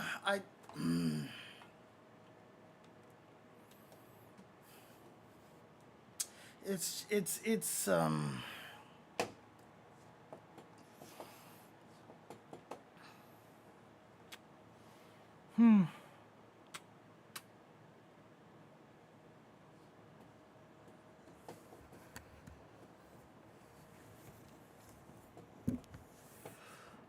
The reason why you end up getting owed all these companies is because this is what freelance work is like. This is the same for all freelance industries. You talk to anybody, they all go through the same thing. Even voice actors, artists, music creators, people budget out certain amounts of money. Yes, you do this, we'll pay you $2,000. And then they do the thing and it's like cost them way more money, and now they've got to find a way to find the money to pay you, and so you just sit here and you wait all day for them to actually find the money. But again, this is just basically what happens with all freelance work. All freelance industries are like this. And like, you talk to a lot of the FGC commentators, all of us can tell you stories about certain gigs that owed you money, and in the end you had to give up, and that's the end. Like, every single one of us. You talk to Tasty Steve, you talk to Sajam, talk to Ultra David, talk to Vicious, talk to Logan, talk to Jammers, you talk to F Word. Every single one of us have had that experience before. Did a gig, promised money, and the guy's like, I'll get it to you, I'll get it to you, I'll get it to you, I'll get it to you, and eventually you just give up because that's the end of it, because you can't do anything about it. The amount of money that you're owed is not financially conducive to going to court over it. Yeah, players who win money happens to them as well. It's the reason why, like with the city thing, talking to the mediator and talking to my lawyer, like we could have pursued it further. We could have just been like, no, you owe us this much. And then it would go to court. And even if we won that amount of money that we were demanding, chances are we would end up with less money overall, because you still have to pay all the court fees and you have to pay all this and you have to pay all that. And so even if you win like more than double the money is not big enough to justify that, because in the end, you're just not going to get enough money back for doing something like that. So yeah, it's their strategy. It absolutely is, Carter. That's absolutely their strategy a lot of the times. They know that you're kind of fucked and there's nothing you can do about it. And that's the end. And that's literally the end, and there's nothing you can do. So, that's why you can't really go after these people a lot of the times. And, and it's just one of those things. Now, the organization that does owe me money, they still say that they're working on it. So I still have a line of communication with them. And it's a big enough of a thing that if they don't pay me, like I could make a stink about it publicly and people would get really, really mad. So I'm not worried about that money. I'm not worried about that one. But, just as an example, that we have all lost money in the past from events that like just disappear.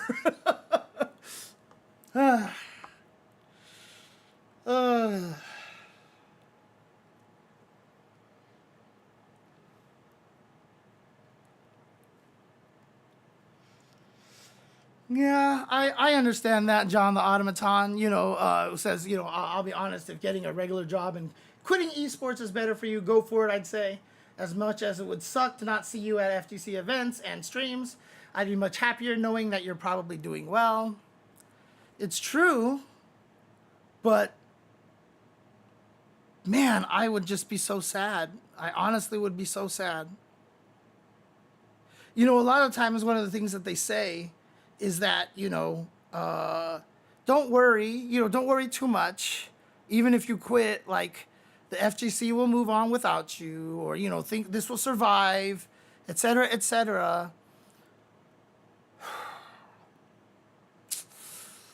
But honestly, like, I feel like I'm one of the only people that's, like, trying to push the FGC, like, in the right direction. Honestly, like, I think the FGC would be worse off without me. And it's frustrating because nowadays nobody sees that anymore because I'm old and everybody thinks I'm insane.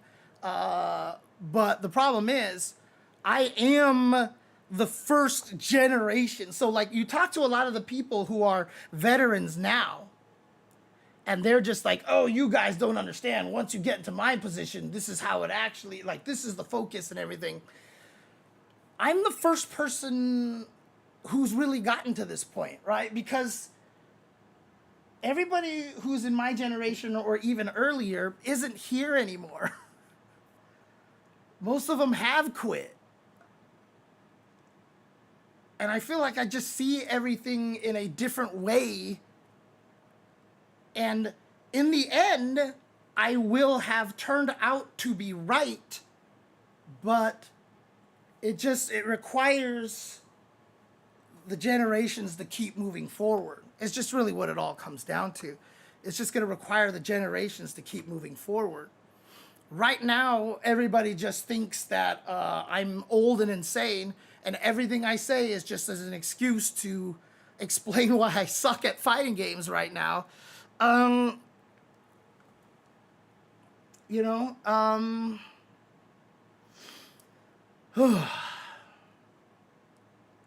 Right, you just didn't want to keep doing events for the current scene. Exactly. I am still single, even though I'm super old, but that is a little bit more by choice than it is than anything. Because honestly, if you ask me in the past like 5, 8 years, whatever, if I've actually like legit tried to get a relationship, like I can tell you I've probably put an entire like 5 minutes of effort into trying to get a relationship in the last like 5 years. Because I can't afford, I can't afford a relationship right now. And also, you know, I'm just in a state right now where I just feel like unless anybody does know some, you know, single sugar mamas that are out there that might be looking for, looking to sponsor a commentator. Yeah, I'd be totally down with that. But as for now, I just don't want to saddle anyone with having to deal with my broke ass. You know? Oh, man.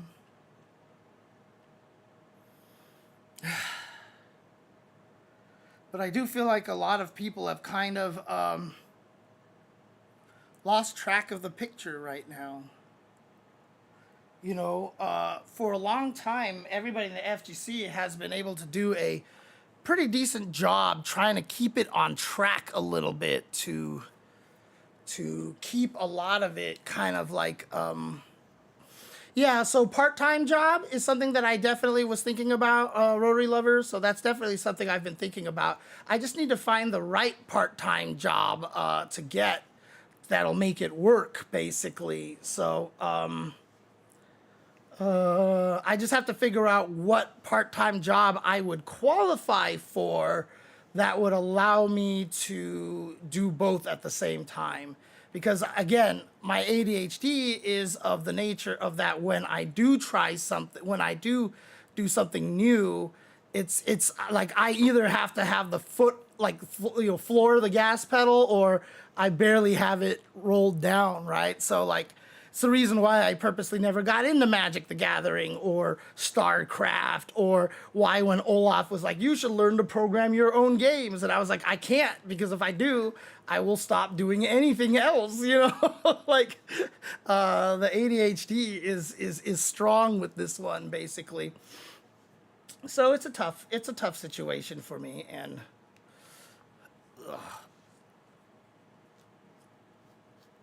all right, you want your cheek scratches. You want your cheek scratches. Ugh. It's so good. Why is that so good? I mean, it doesn't feel that great.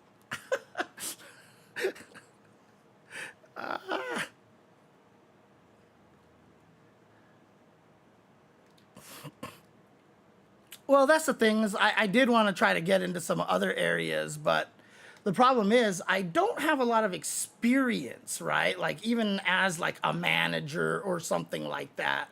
Like I've never actually tried running a tournament and stuff, but you know, I should be more open to try, right? So again, a lot of that also comes from the imposter syndrome that I have. Oh, it is a metal brush. It absolutely is a metal brush, but cats love this, dude. They love the brushing. Ouch. Goofy ass cat.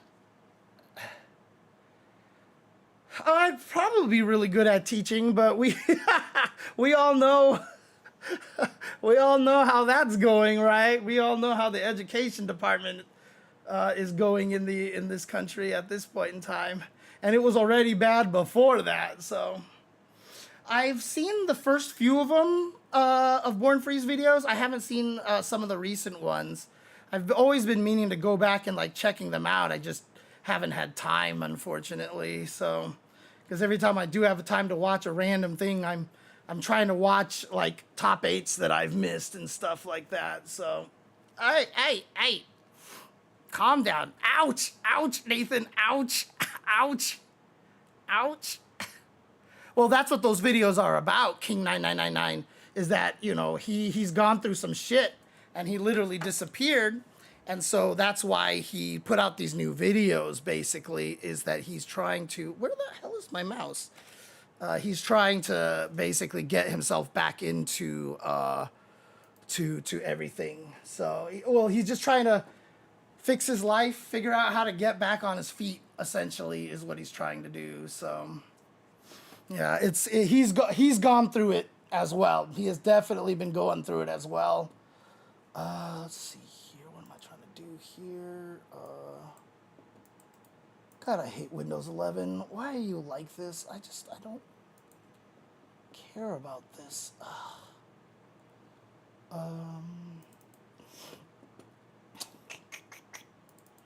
see here.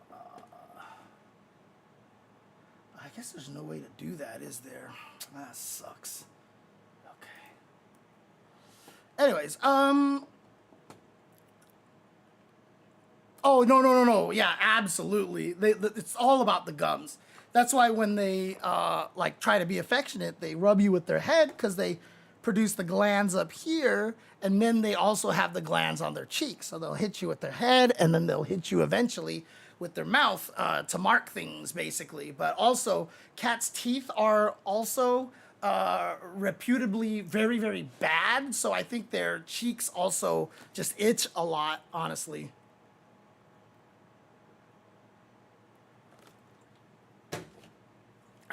In any case,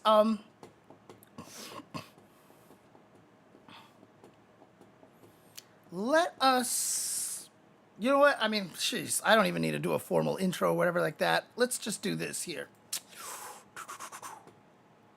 Ask me anything. Anybody have any questions that they want to ask in particular? I remember someone had a good question that I didn't get a chance to answer earlier. Shoot, I can't remember who it was. I remember that, see, here's the thing. I remember that their name was Purple, but I can't remember the name itself. It's just, I think, was it Kuma that asked something? I think it was Kuma who might have asked. So, let's see here. Let's go down all the way here. Okay. When was my last relationship? Like 10 years ago, I think. But that was about the time, like a few years later is when I got let go from my job. And so I was like, all right, let's do this esports thing. And so I basically stopped caring, at that point. So, can't leave California. Can't leave California because my parents are here and I am everything in the world to my mother. So, I can't leave California. I used to work for a specialty shop manufacturing car parts for classic Japanese vehicles. The company sales dropped for long enough. I couldn't stay on the payroll and got laid off. It was a really good 9-to-5 type with weekends off. I ended up getting a part-time job at a mom and pop Japanese bakery that pays differently. So I can still pull unemployment and it definitely helps. I'm making enough to pay bills and still have time to participate in FGC logos. That's cool. I mean, honestly, like I walked up to like, there's a Panda Express that I go to, and because we're in California, they're like, hey, you can just be like one of the cooks, and that's like $20 an hour, and I was like, like seriously. Oh yeah, and that's another thing too, is that I kind of don't want to leave right now, so usually I have a load of questions loaded, but lately I'm standing, I understand, more of the game, yes. That's awesome. That's great. I love to hear that. I love hearing that. Oh, that's so cool. And I remember last time you asked the question, about what you're supposed to lab and stuff like that. I hope that's been helping a little bit as well. Yeah, it's weird. My cats don't ever do the brush against. No, that's not true. Nathan will brush against my legs, and Jasmine will sometimes when they're super hungry. And because they do it so rarely, a lot of the times I don't notice when they do it, and I will trip over them. I will trip over them, and it's scary. I'm just like, oh my God. But yeah, any questions here about anything fighting games or otherwise, or even like, about specific fighting games. It could be about Street Fighter, it could be about Fatal Fury, it could be about anything that you want. Anything what you want. So Well, the thing about it is, Mike Lee, if I sold my place, I wouldn't move to Riverside. I would just move back into my parents' house. The biggest problem is that where my parents live exists no good internet. They basically can't get like good internet. So it is a little tough that way. Cool airport stories, huh? Let me see this. Let's see here.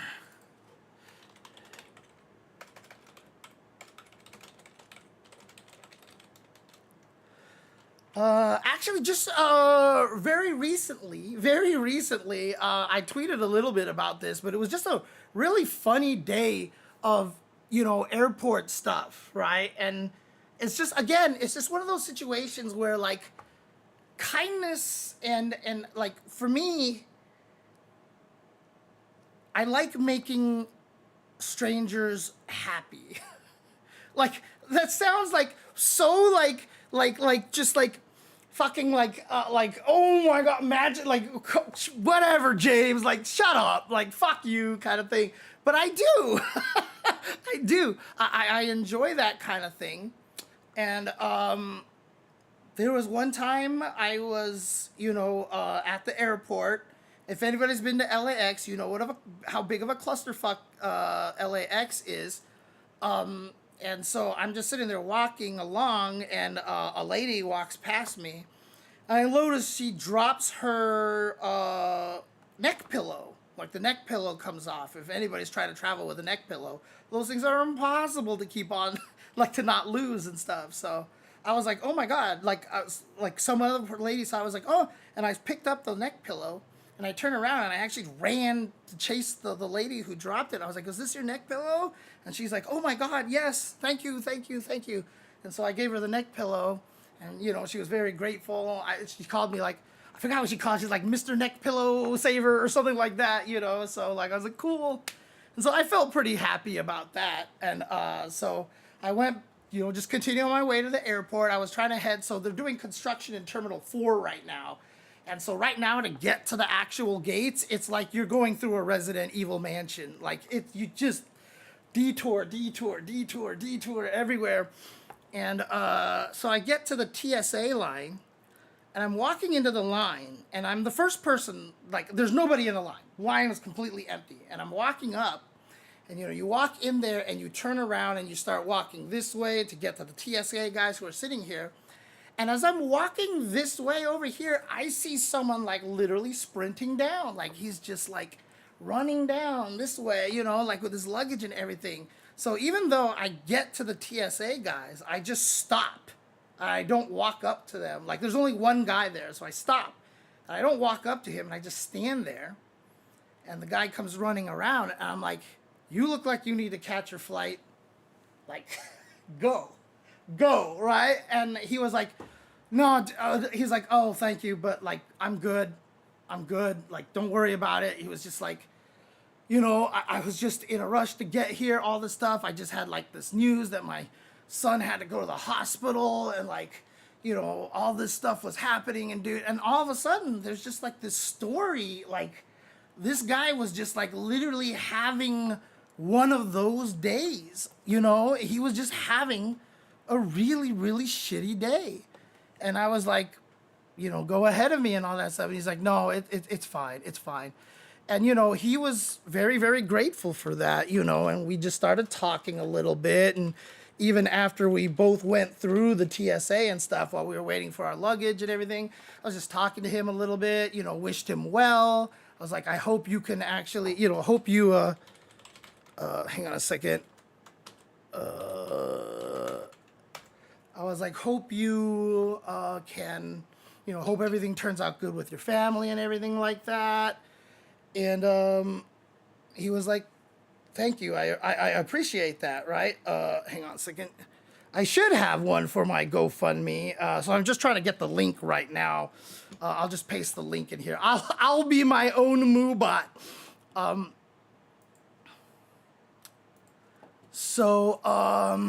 Okay, let's do this over here. Paste it here. Whoops.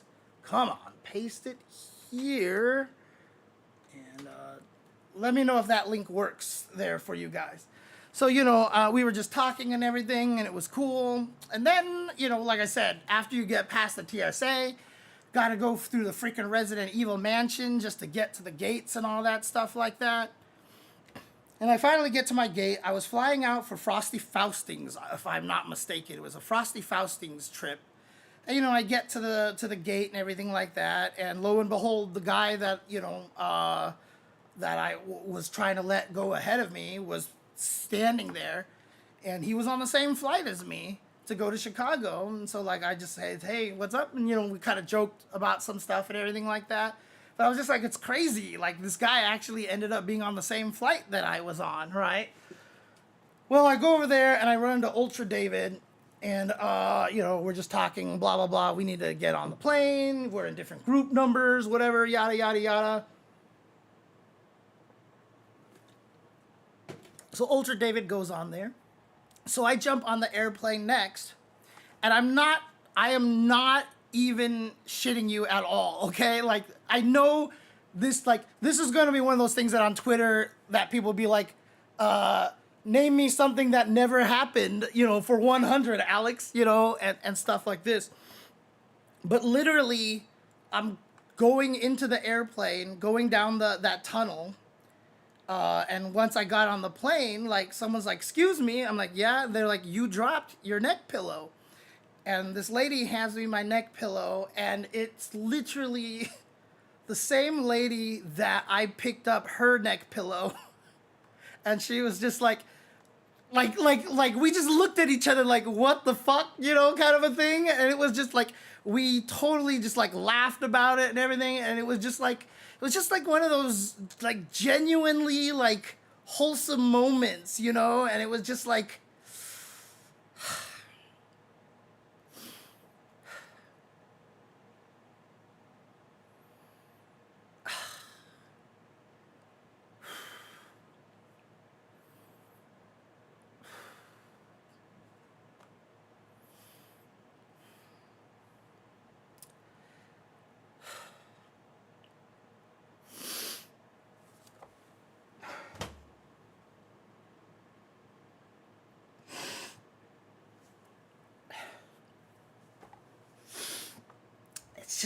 it's just one of those things that, having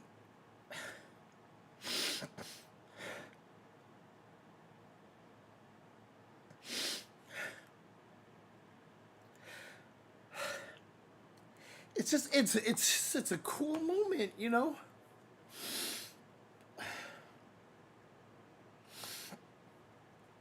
because in the end, I mean, honestly, what is life about? And I've often said, I've taken to heart so badly something that Charlie Brown said in one of the Peanuts comics. Lucy asks him, why do you think we're here on Earth? And his answer is, I believe that we've been put on this planet to make other people happy. And I believe that so much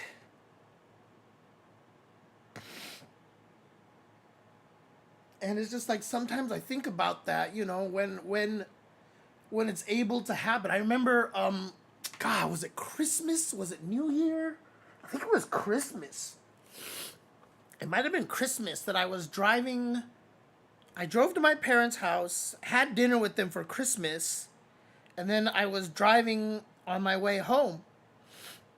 And I stopped by a gas station to just buy all these treats and whatever and blah, blah, blah, blah. And like, I went up to go and like tried to pay for some stuff and my card wasn't reading. And I started joking with the guy, and we both started laughing because I can't remember what the joke I made was. I made some joke and he, he was cracking up, and I just literally looked at him. I was like, hey, seriously? Like, thank you. Like, you're an unsung hero. You're sitting here working on Christmas. It's like, thank you, And, like, Like he genuinely looked like he was so appreciative of like that kind of random comment, you know. One time me and Olaf were in the drive-through. I think we were in the drive-through of the Carl's Jr. and the lady and the speaker was like, "Welcome to McDonald's. You know, what can I get for you?" Oh no, it was Taco Bell, I think. And she was like, "Welcome to McDonald's. What can I get for you?" And we were like, And she was like, "Oh God, oh God." She was like, "Oh God, like I work at McDonald's too." She's like, "I'm working both." And she's like, "I just got mixed up." And when we pulled up to the window, she was like, "I'm so sorry, Bubba." And we just looked at her like, "Dude, like, don't even worry about it. Like, we get it." Like, we were like, "We get it, dude. Like, it's all good." And like,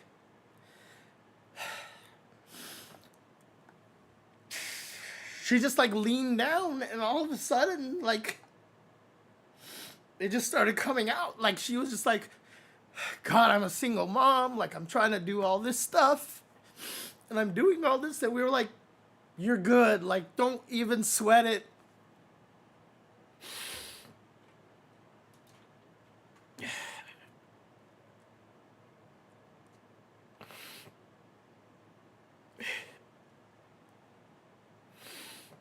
It's just everybody is always going through something, you know?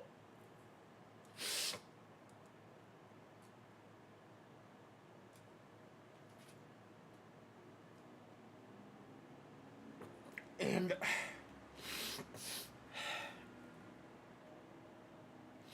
again, I wouldn't be this emotional if I'm just not so stressed out right now.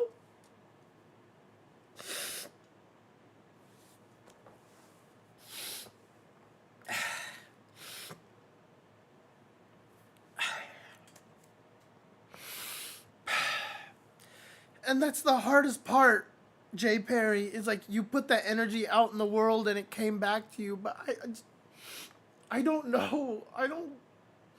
It's so hard to believe that these days. It's just so hard to believe that.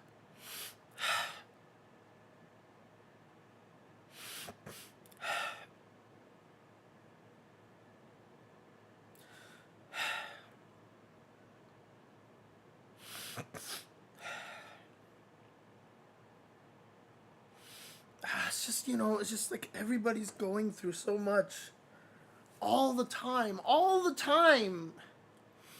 And you see these assholes yelling at fast food workers and treating them like they owe you something, like that you are their king.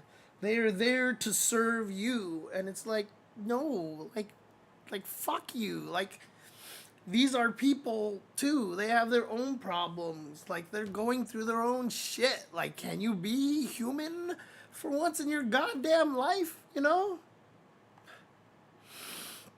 Can you not have the empathy for just a modicum of time, just to not be an asshole? Like, Jesus Christ. It drives me nuts.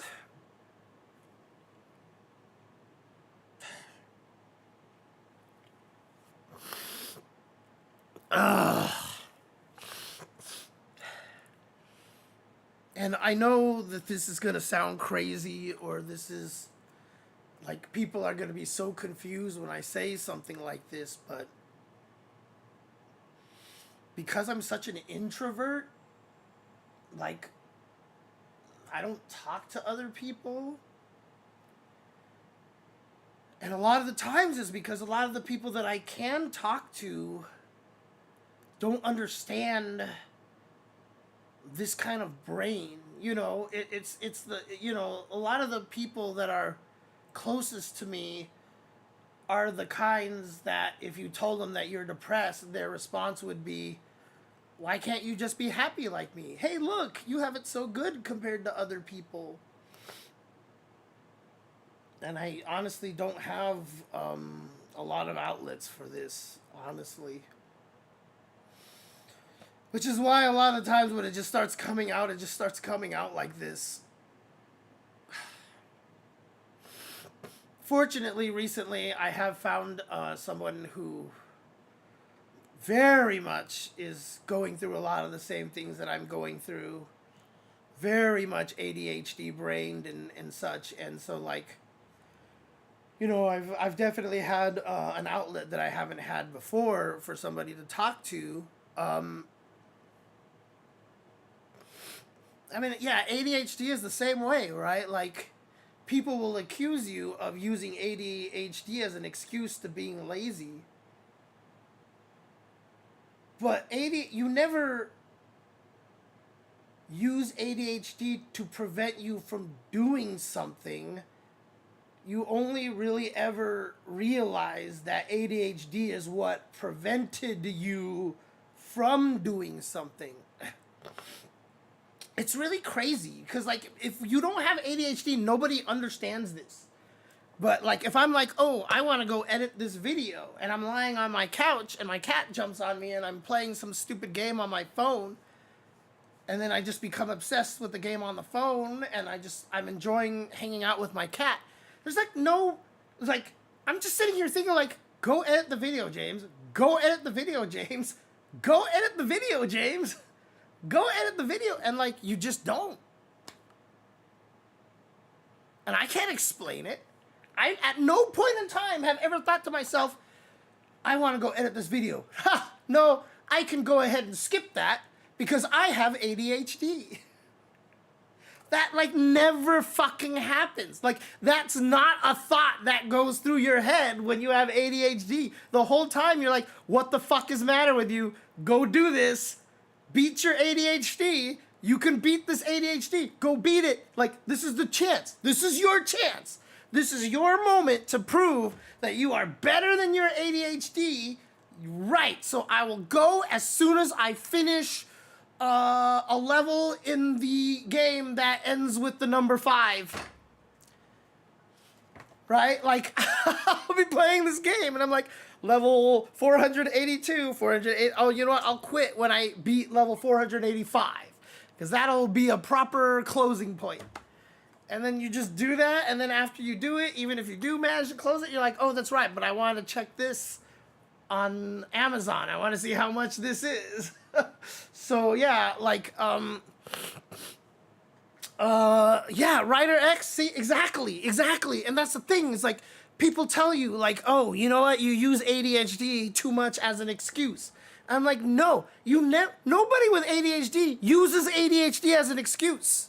The entire time they're not doing something, you're feeling guilty, you're feeling bad, but you can't get up and do it.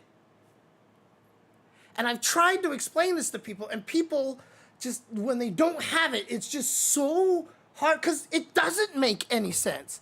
It makes absolutely 0 sense. If you don't have ADHD, like, why the fuck can't you just get up and do it? Like, the only way for it to work is you have to turn it into a project. You know, a friend, you know, my friend that I said that I'm talking to all the time, like, they needed to drink more water. So one of the ways they did that was they got a super fancy, like, glittery, kind of like pretty, like super fancy water bottle.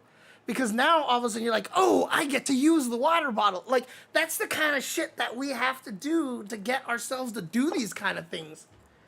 You know, and it's weird. It's really weird. Yeah, so ADHD, ADD, and all this stuff about, you know, ADHD, hyperactive disorder. So all of that shit is the worst name thing ever, right? It's the worst thing. It's like, you don't, ADHD...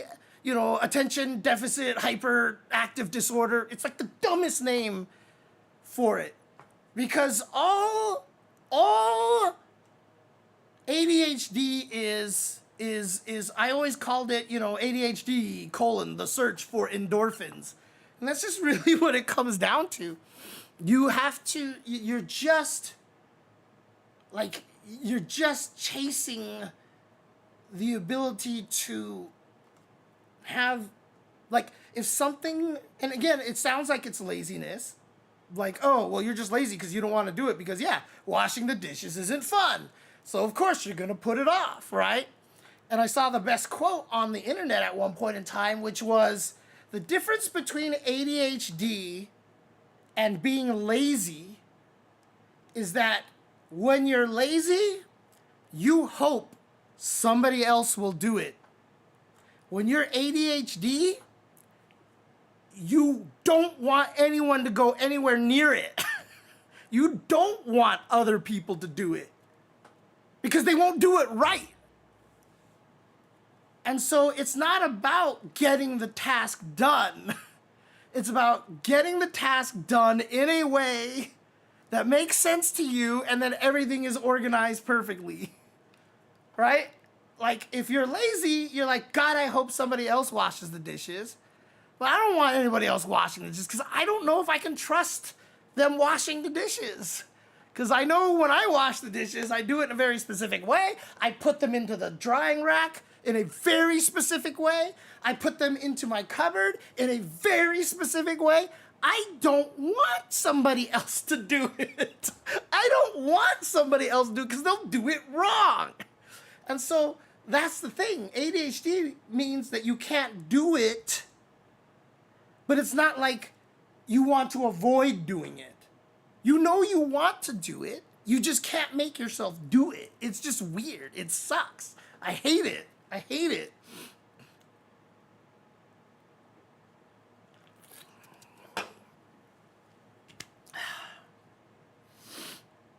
Oh, man. I should just have a stream talking about ADHD. That's what I should just do. I should make YouTube comment talking about ADHD. Neurodivergence is an adventure for sure. Yeah. And again, I mean, I even just said this on Twitter recently. Random thread. Random ass thread about autism. Showing a video of some kid with autism and blah, blah, blah, blah. And, you know, the kid was just doing like some amazing stuff. And, you know, the tweet was just like, this is so beautiful, right? Like seeing this autistic child do something wonderful. And someone responded with like, no, like this is awful. Like autism is a disease. Like you should not, like we shouldn't say that this is beautiful. This is a disease.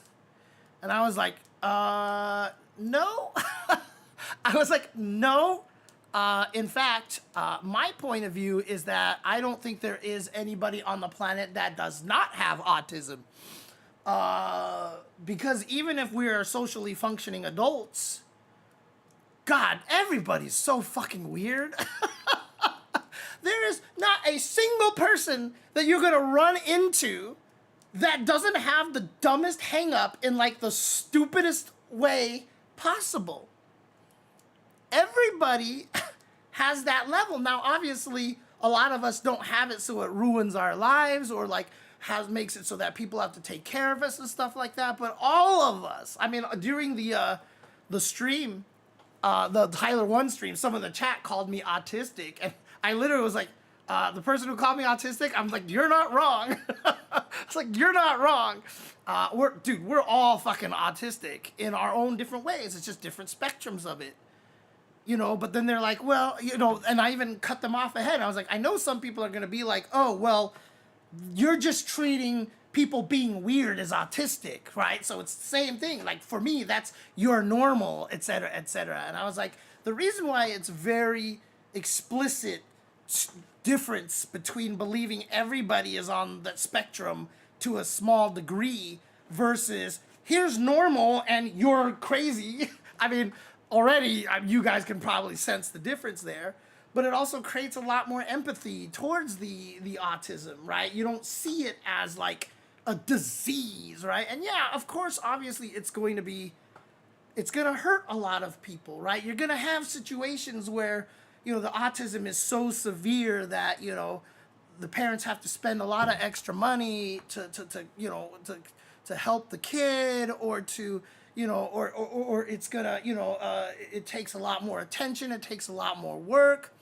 I mean, one, if our healthcare was any good, then it wouldn't be at least financial destruction. That's a whole different story. But you don't want to let that take away from when autism is something that can be amazing, like the post that I was commenting on. You know, you see somebody do something, or even just like I have a friend whose child is, you know, autistic, and you know, they showed me a video, and you just like the wonderment of the child, you know, seeing really cool things and stuff, and like I don't know how you explain it, but you could just tell that what they're seeing is not being processed in the same way that we process it, but it makes it that much more special and amazing for them. You know what I mean? Like, we would see this thing and just be like, cool. And they see it and they're just like, wow, wow. Who knows what they're seeing in a lot of these things, you know? They may be seeing stuff that we just would never have seen, and it is just something that is absolutely fantastic to them.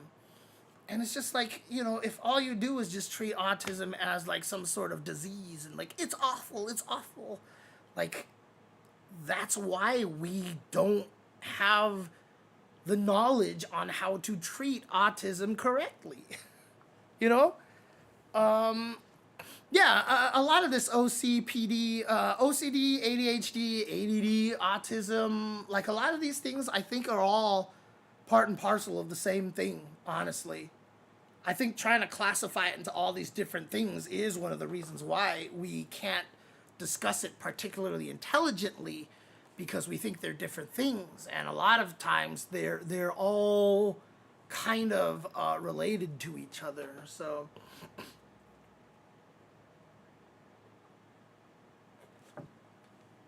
anyways, that story went, that answer went in a completely different direction than I thought it was going to be. I was like, I'll tell this cool airport story, and then I fucking start crying all over the place. It's oh my god.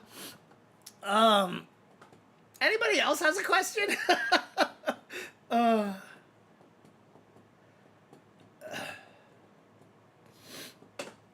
Oh yeah. There's a lot of people who will probably, you know, go out of their way to just be like, "Hey, I have a mental disorder," and it's really not actually a mental disorder and stuff like that. Anything that exists out there can be misinterpreted and used incorrectly, right? With great power comes great responsibility. And that is going to be the case for everything on the planet, right? Everything, right? Like, you want to teach somebody, like, how do you succeed in business? You got to be alpha male, you got to be a go-getter, blah, blah, blah. And then you get, like, someone who's, like, just literally an asshole, you know, who just is a dick, and they're mean to everybody. They don't care about anybody. Like, everything that can be used for good can be used for bad.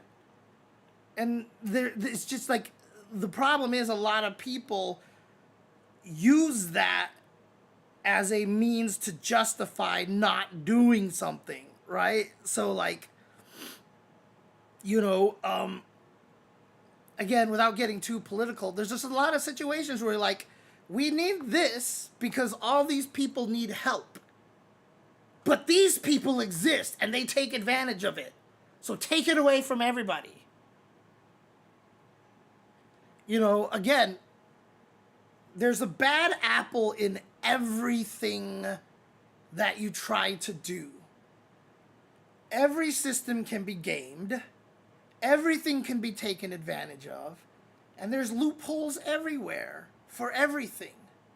But the existence of that is not the excuse to eliminate everything. You know? It's just basically what it comes down to, so. Yeah. So the Gen AI commentator for the ESPA thing, that's a thing that already exists. That's like one of their things that that group apparently already has had that voice and is known.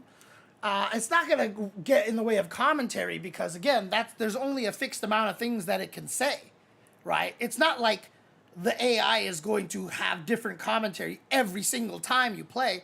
They're just using the AI to generate the voice and to record the lines, and it's just going to be like all the other ones, going to be the same lines over and over and over and over again. I don't think it's going to be like there's no perceivable way with the technology that we currently have to have it actually just be able to say different things every time and et cetera, et cetera. It's not going to, it's just not going to happen, basically. So,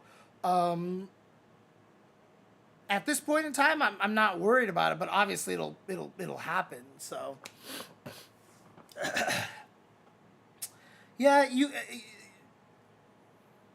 the only reason why, yeah, so a lot of people do want attention. It happens a lot. It happens a lot. For sure, right? Again, it just doesn't happen enough that we shouldn't be more sympathetic towards it. And absolutely, you are right. So I have sympathy for those who have true disorders, but if you are undiagnosed, even you are not taking your claim seriously. Again, I agree with that, except even when I thought I had ADHD, and I was like, I need to diagnose myself with ADHD because I need to figure this shit out. It took me 2 years to be able to get a true diagnosis because I couldn't get health care. I couldn't find the doctor. When I had the health care, it was the wrong health care, which didn't give me access to the thing that I needed for test. This healthcare didn't cover any psychotherapy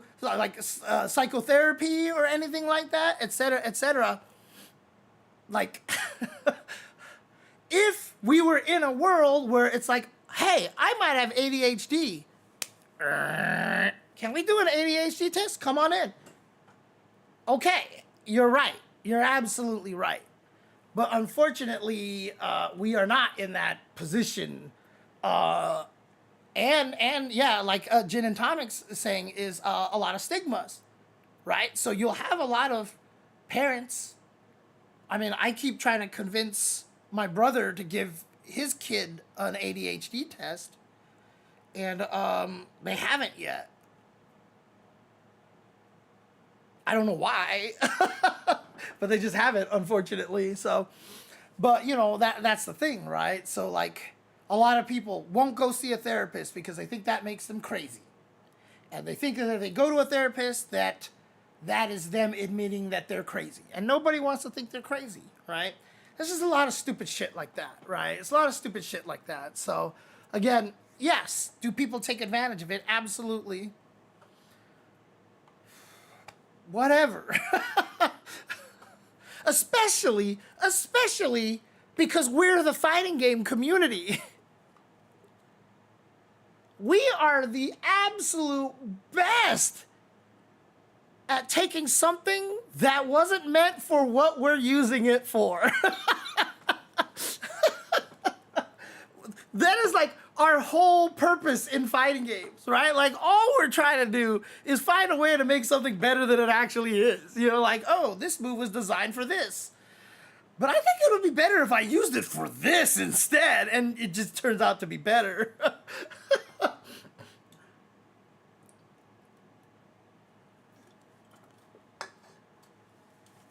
Yeah, and again, people have to understand how to handle that better. Like, your teacher can't call you autistic in the front of the entire class. It would just have to be one of those, hey, can I talk to you after class?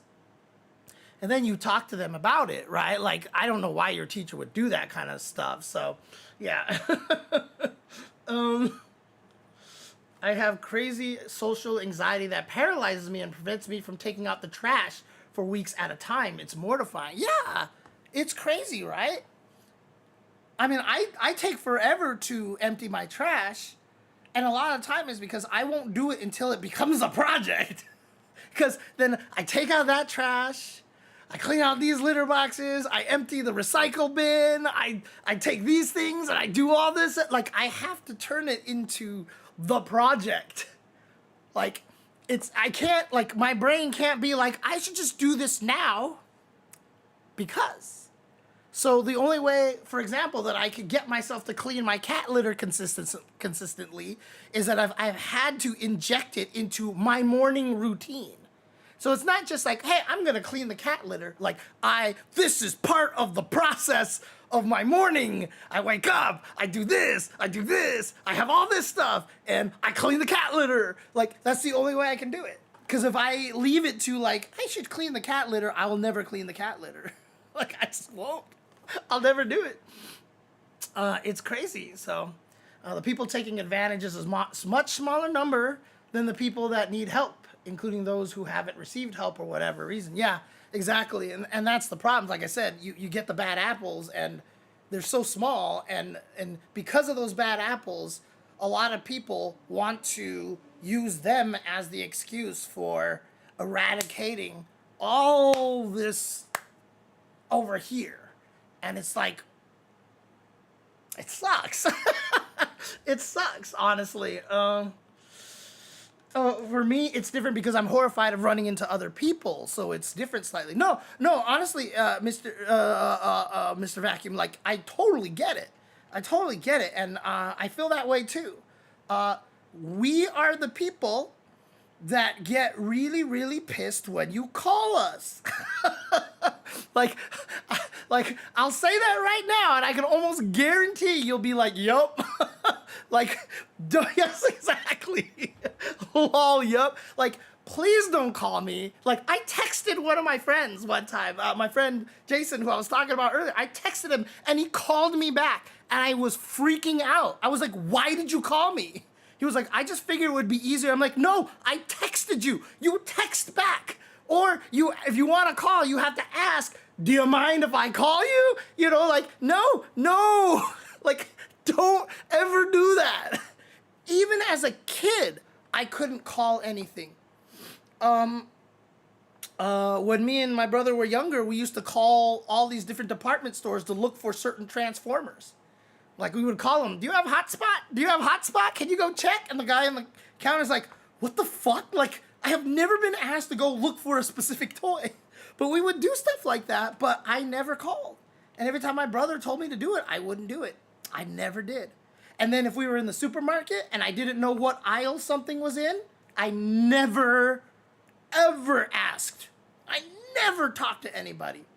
I just did not ever want to talk to anybody. I was terrified. I was absolutely terrified to go talk to them. Fortunately, nowadays, that's not a problem. Like, I will go and talk to people all the time and whatever like that. I've just kind of gotten used to it. Like I said, I part of that is because I like to have good interactions with strangers, right? So, you know, sometimes now it feels like if I talk to a stranger, you know, at a supermarket where there's an opportunity to have a nice little conversation kind of thing, you know. Oh, well, yeah, I mean, if you're sleeping the opposite hours, J&V, it's hard for a lot of people, so I'm that way. I hate people who call me. Yep. Some people fall in the trap of convincing themselves they are something, then leaning into self-fulfilling prophecy behavior. Always get diagnosed. Yes, yeah, absolutely. 100%. 100%. If you can get diagnosed, as I've said to a lot of people, if you can afford, go seeing a therapist or go seeing a psychiatrist, and keep in mind, two very different things. If you can afford to go see one, psychiatrists are the ones that can prescribe you medication. Therapists are the ones that will be able to recommend you the psychiatrists, basically, because mental health is, it's a safeguard for having the psychiatrist not be like, yep, you're sick, get some medicine. Yep, you're sick, get some medicine. Yep, you're sick, get some medicine. So that they could just make money by making everybody sick, basically. If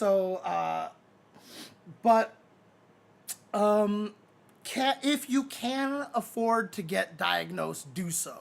If you have not been formally diagnosed, do not automatically assume. However, I will say that a lot of the times, when you hear other people talk about stuff like this, I purposely bring up the things that I know most people are not conscious of. and they will go, holy shit, like, you're peering into my soul right now, because that's how I kind of figured out I have ADHD. Because I saw something, it's like, you know you have ADHD, and this is when I was like, I think I might have ADHD. And I was just sitting there, I was like, you may have ADHD if you do this, this, this, this. You have time blindness. I know I've told this story many times, and I saw that, and I was like, what the fuck is time blindness? I don't have time blindness, whatever. I guess I don't have ADHD. Like, that's literally kind of like this weird conclusion that I reached, right? And then like 4 days later, it was just like one of those cartoons where you're just like sleeping. You're like, oh my God, I have time blindness. Like, like you just wake up all of a sudden and I'm like, what the fuck, right? And so like literally that's what happened to me. Like it was days later and I was just like, holy shit, I completely have time blindness. I was like, oh my God, oh my God. It was just like one of those things, and I was like, "What the fuck?" And so like as that's when I decided to hardcore try my best to get diagnosed. But again, for the longest period of time, even during the pandemic, I had no health insurance. You know, I didn't like right before the pandemic. I would say I had no health insurance for like 3 years. If I got hurt, I would have been fucked, basically. I would have been super fucked. And so, fortunately, a friend of mine was able to help me get the health insurance that I needed, et cetera, et cetera. And then that was the process of me then spending like a year trying to find a way to get diagnosed. And that didn't happen because I signed up for this health insurance and it didn't let me do what I wanted to. And so dude, oh my God, there was one day that I had never been this mad in my entire goddamn life. But like I picked one of the health insurance, one of the free health insurances in Southern California. I picked one of them and I went to some doctors and I was like, hey, I want to get diagnosed for this, blah, blah, blah, blah. And they're like, sorry, we don't accept that insurance. We accept the other insurance. You know, I picked one of the two, right? One was Oscar, the other one was LA Care or something like that. I don't remember. I picked one of them and they're like, sorry, we don't accept that one. We only accept the other one. And I was like, God damn it, fucking hell. Like, why is this so hard? And so like, you can't change your health insurance. They don't let you change your health insurance until next fucking year. What? And so like, I waited a whole fucking year and I signed up for the other one. And I went to the hospital and I was like, here. And they were like, sorry, we don't take that one. We take the other one. And I was like, no, are you fucking serious? Like, I was like, are you shitting me? Like, I was like, I literally was just here and they told me it was the exact opposite. And they're like, oh, well, this one is different because you have to do this. And if you look at the name of this, that means it belongs to this class of insurance. And you have to call them and ask them if you can do. I was seriously on a fucking goose chase for like weeks calling people like, this person told me to call you. You told me to call them. They told me to call the first person. The first person told me to call you again. And like, it was just like fucking like this. And I just like, when they refused my insurance because they all of a sudden flipped it the other way, I came home and Mike Olaf saw me. He's like, hey, how's it going? And I just fucking kicked my toolbox in my garage and I shattered it and everything flew everywhere. And I was like, I'm fucking sick of this. And I just like walked up. I just like, I was so angry. I was just like so mad. Which is why I tell you, if you really want to piss me off, just bring up health insurance. And this is what you're going to get out of me. And so, yeah, I was trying to get diagnosed for ADHD. And I couldn't fucking do it because everything was wrong. And that's finally when I was able to talk to my friend. And they were like, you know, my wife is literally one of those people that you call who helps you sign them and guides you through getting healthcare, right? And I was like, no.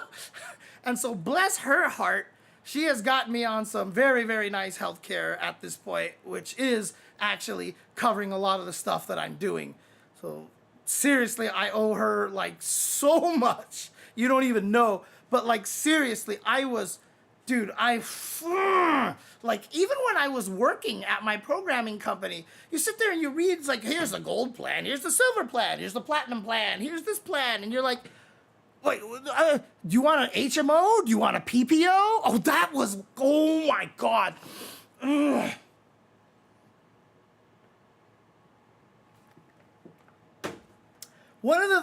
Another time that this pissed me off the most.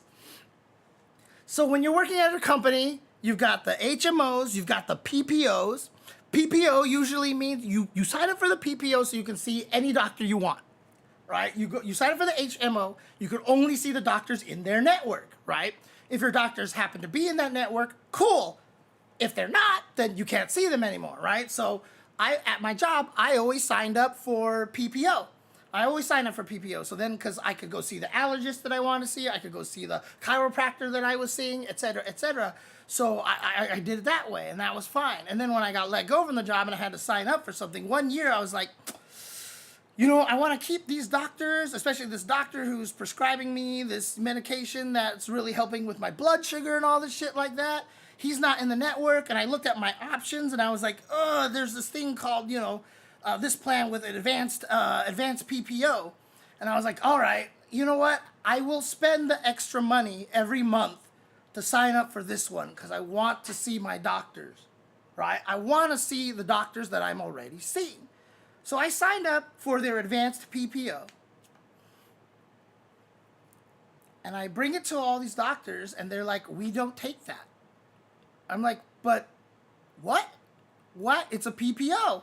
And so I called the company, and they're like, oh, no, that's just a regular, this is advanced PPO. This is something else, but still requires you to use everybody on our network.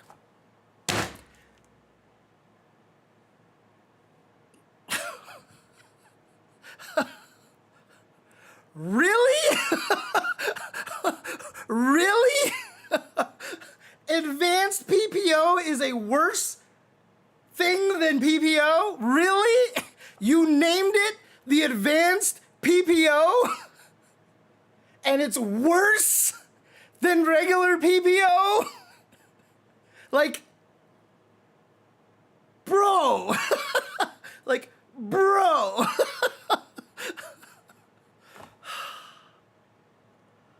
Jesus Christ, my God. Fuck healthcare, dude. Fuck healthcare. Seriously. Oh my God. It's such a fucking scam. Don't even get me started on deductibles. Don't even get me started on deductibles. I have been diagnosed with ADHD 3 different times in my life. Every time I want to get back on medication for it, I have to get re-diagnosed. Recently, doctors have been refusing to provide medication even if I show evidence I have been diagnosed multiple times. Yep. Oh, for sure, Original Gamer. And that's why I have my James's Health Fund, right? Like, if you guys want to just donate to me to be able to help me get my gym membership, unfortunately, I don't have a good way to set that up. So it's just like, just donate money to me if you want to help. The total that I need is, I think, like, oh yeah, okay, whoa, okay, I've definitely gotten some donations. Thank you. I have definitely gotten some donations. Unless I'm thinking that this is something else. What is this? Let me see the activity over here. Okay, I did get, thank you guys. Thank you. And actually, thank you. For those of you who have just donated, I appreciate you guys a lot. And if you know, I will 100%, you know, go to the gym. I'll try to post as many gym updates as I can, etc. So I appreciate it. I appreciate you guys so much. Thank you. Dude, Final Kefka, and like I said, the worst thing about it is, with all of that stupid gold, silver, bronze shit, you know what the difference between those three things are? Do you want to know what the actual difference between those three are? And most people who are signing up for these things don't understand what the actual difference is. The difference is the deductible. The deductible is the main thing that is different between the three different classes of healthcare. And do you know what the deductible is? Do you know what the deductible is? It is literally the healthcare facilities making you gamble on your health. It is literally them making you gamble on your health. That's all it is. Because if you go for the lower cost one with the higher deductible, you are basically saying, I am not gonna get hurt this year. So you pay the low amounts, you pay the low amounts, you pay the low amounts. If something happens, you pay this exorbitant cost, but because of the deductible, you don't save any of that. You pay the whole deductible. And bronze has the giant deductible. If you're on gold, you pay higher amounts, but you don't have as much deductible. So in other words, you're like, I'm gonna get hurt this year. Because then you pay a higher amount, you get hurt, and then you're like, oh cool, most of it is paid for. But the thing about it is, you're putting more money in, significantly more money in every month. So did you really save money from the bronze? The only way that you can actually save money on health insurance is if you sign up for bronze and don't get hurt. That's it.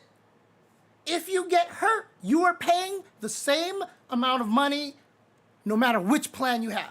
If it comes down to something big, you are paying the same amount of money. Because if you pay for the platinum one, the diamond one, or whatever, the gold one, or whatever it is, and you pay month after month and you don't get hurt, they got extra money out of you, right? If you pay the bronze one and you do get hurt, then you pay all that anyway, they got all that money out of you anyway. Like, it doesn't actually matter. It doesn't matter unless you buy the bronze one and you don't get hurt. So in other words, you are gambling on your health.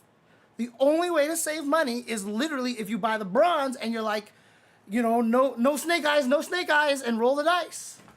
That's it. If you roll snake eyes, you've lost. Right? And that's it. You're literally gambling on your health. And it's so stupid. It's really stupid. Again, you can get me to talk about healthcare forever because I have been embroiled in this stupid shit for so long. Yeah, you're gambling at the airport, but that's different. Like, that's you. Oh, I see what you're saying. Yeah. Sorry, this has nothing to do with that. We've already gone completely off the rails, Mozzie. We've gone completely off the rails over here. I've always said, you want to make me angry, just start talking to me about healthcare. Yeah, exactly. And John the Automaton says it exactly right. It's not stupid. It's very intentional and smart, unfortunately. It's their way of giving you the illusion of choice. And anytime something bad happens to you so that you have to pay, that you need all this money from the insurance, they make that same money from you no matter what.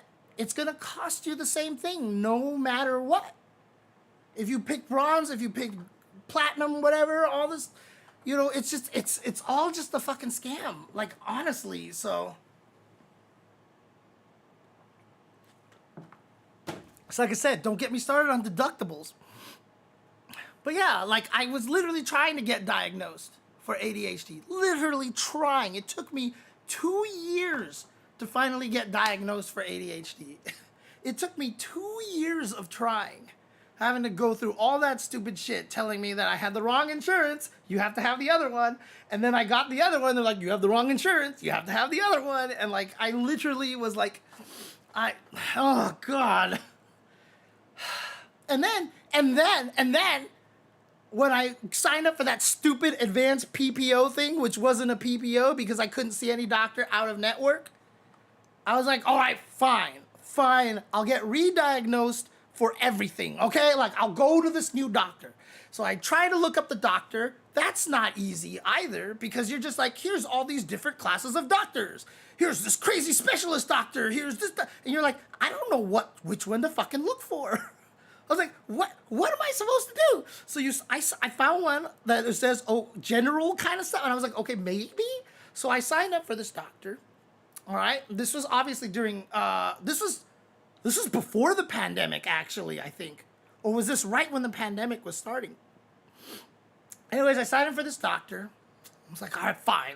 I'll go see this doctor. Whatever. And so I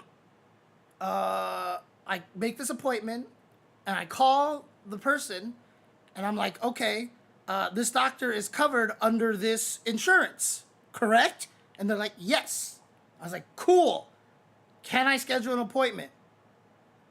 Yes. However, this doctor now only does meetings with like a certain way. You have to like go to their house or whatever. I think they were using the pandemic as an excuse or something like that. And they're like, blah, blah, blah, blah. So the only way that you can see this doctor is if you agree to pay this $250 a year visitation fee that he's charging on top of everything.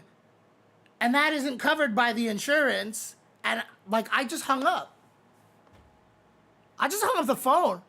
Like, I was just like, fuck you. And I hung up the phone, dude. Like, what the hell? Like, what? I was so mad, dude. Like, it's just like everything that they try to do, like, they will not let you get diagnosed. It's so, like, I'm schizophrenic. I've been diagnosed as such since I was a teenager. And honestly, the help I've gotten, I don't want to know what it would have cost in the USA, both mentally and financially. Dude, right?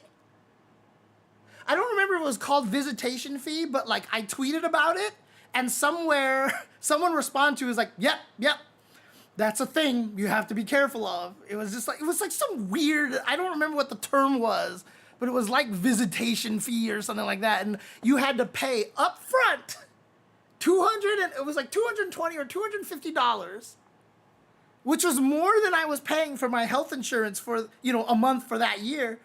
And I was just like, what the, oh God, wait, was that even for the year, or were they charging me that for a month? Because I swear to God, the amount that they were charging me for was more a month than the actual health care that I was paying for. I can't remember now, but I was just like, I just remember being really, really mad, just really, really mad.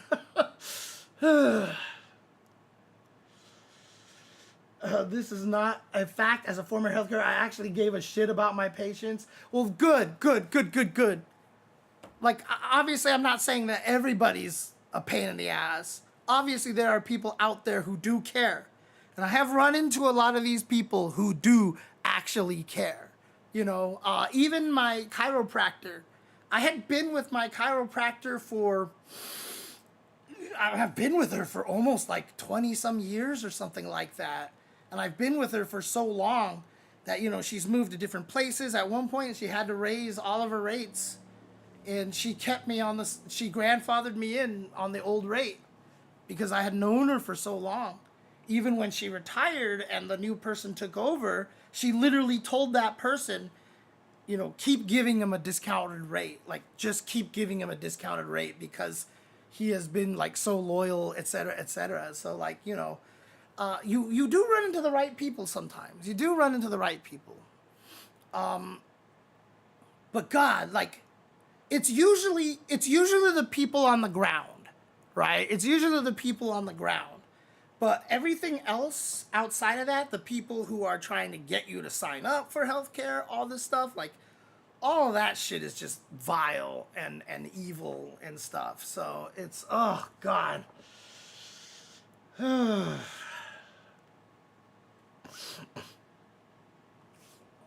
mean, I try.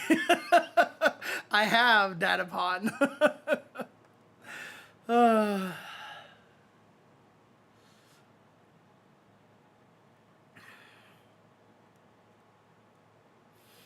Oh, no, I'm already pre-diabetic, Power Ranger. I already know I'm pre-diabetic, so. Fortunately, recently I've gotten really into eating pastries, which is really, really bad, which I've got to stop. But again, because I've been so goddamn depressed, I've just been allowing myself to drown in all these stupid things like donuts and cupcakes and shit like that.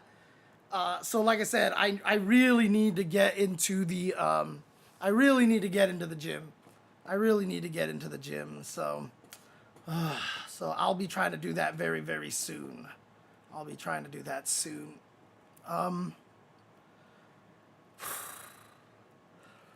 But yeah,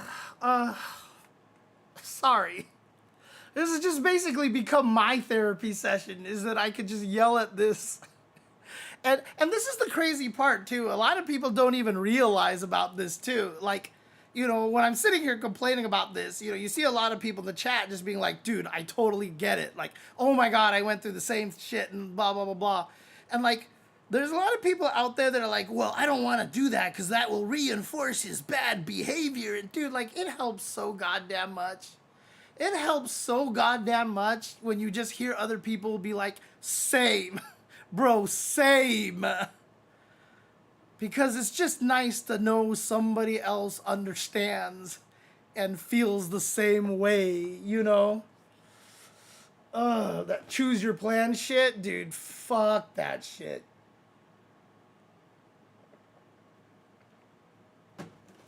I have a next topic. Your next, not necessarily a question about fighting, is could you check out NorCal Knockout event put together by Reading FHC? Were you the one that DM'd me about it? I feel like somebody has DM'd me about it, because I remember seeing a video specifically about NorCal FGC tournament. Okay, it was you then. Yeah, okay, yeah. So I definitely checked that out. I remember saying to either you or somebody else or someone, like, just give me a, like, anytime, just give me a tweet to respond to, and I will 100%, like, retweet it and stuff like that. So, God, Twitter is not working over here. I don't understand. What the hell? Come on. Ugh. I'm gonna have to look at it on my phone over here. Ugh.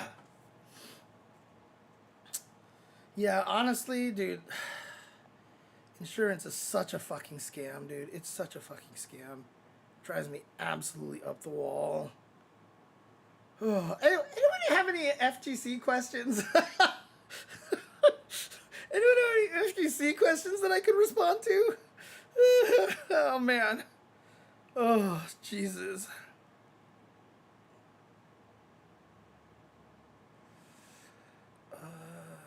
God, I could have swore something like that. Yeah, absolutely. Feel free to ask. I have to ask people who are more fighting game inclined, as I'm 50-50 fighting and rhythm. What do you think about CEO combining fighting games and rhythm game tournaments? And do you think there's a future in that happening in any other majors? Well, so the reason why it happened... Well, let me do something over here. You know what? I'm not going to worry about it. The reason why it happens is because Jabali is obviously a huge DDR guy, but he puts everything in there. Like, he puts in the Beyblade stuff as well.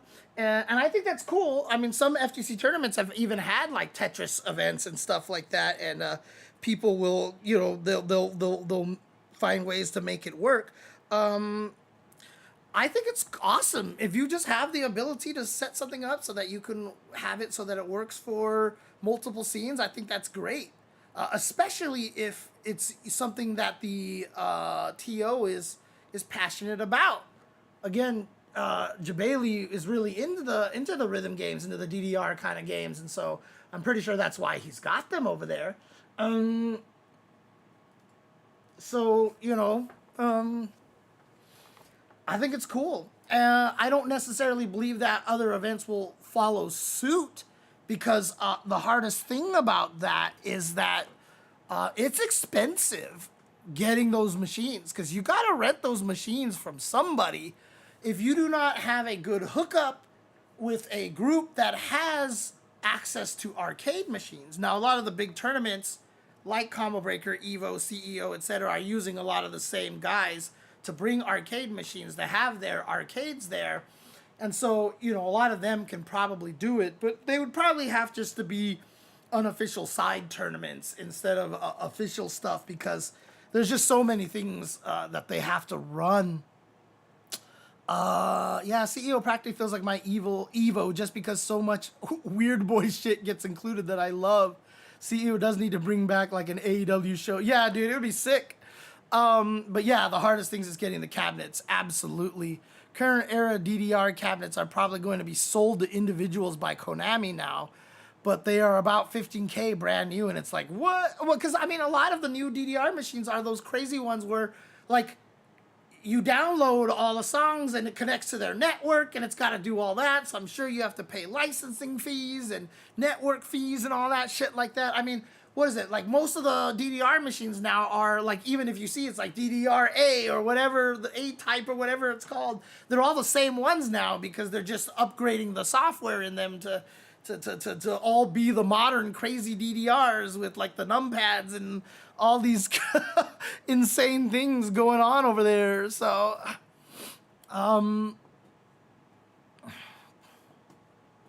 yeah, you do have to pay a percentage of each credit to them. So yeah, even if you bought your own DDR machine, if you wanted to actually connect and use all of their features and have it so that people can type in their pins and everything like that, they can't. Unless they pay for that fee, basically. How much hope is there for a legitimate Marvel versus game at this point? You know what? This one, I think I'm gonna actually do this here. Let's see. Is there any hope for a new Marvel versus Capcom game at this point? Let's see. Is there hope for a new Marvel versus Capcom game at this point?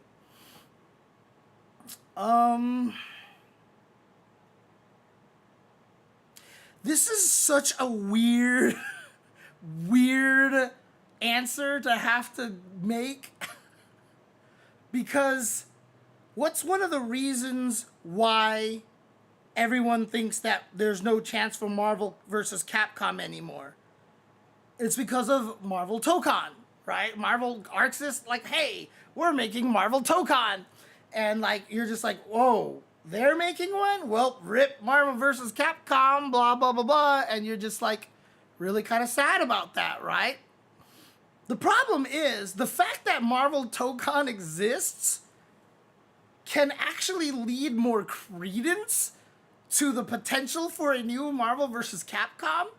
And again, this is all just through speculation. This is all through leaks, right? So the concept of a Marvel Tokon was leaked in the past by a person who was like, here's all this stuff.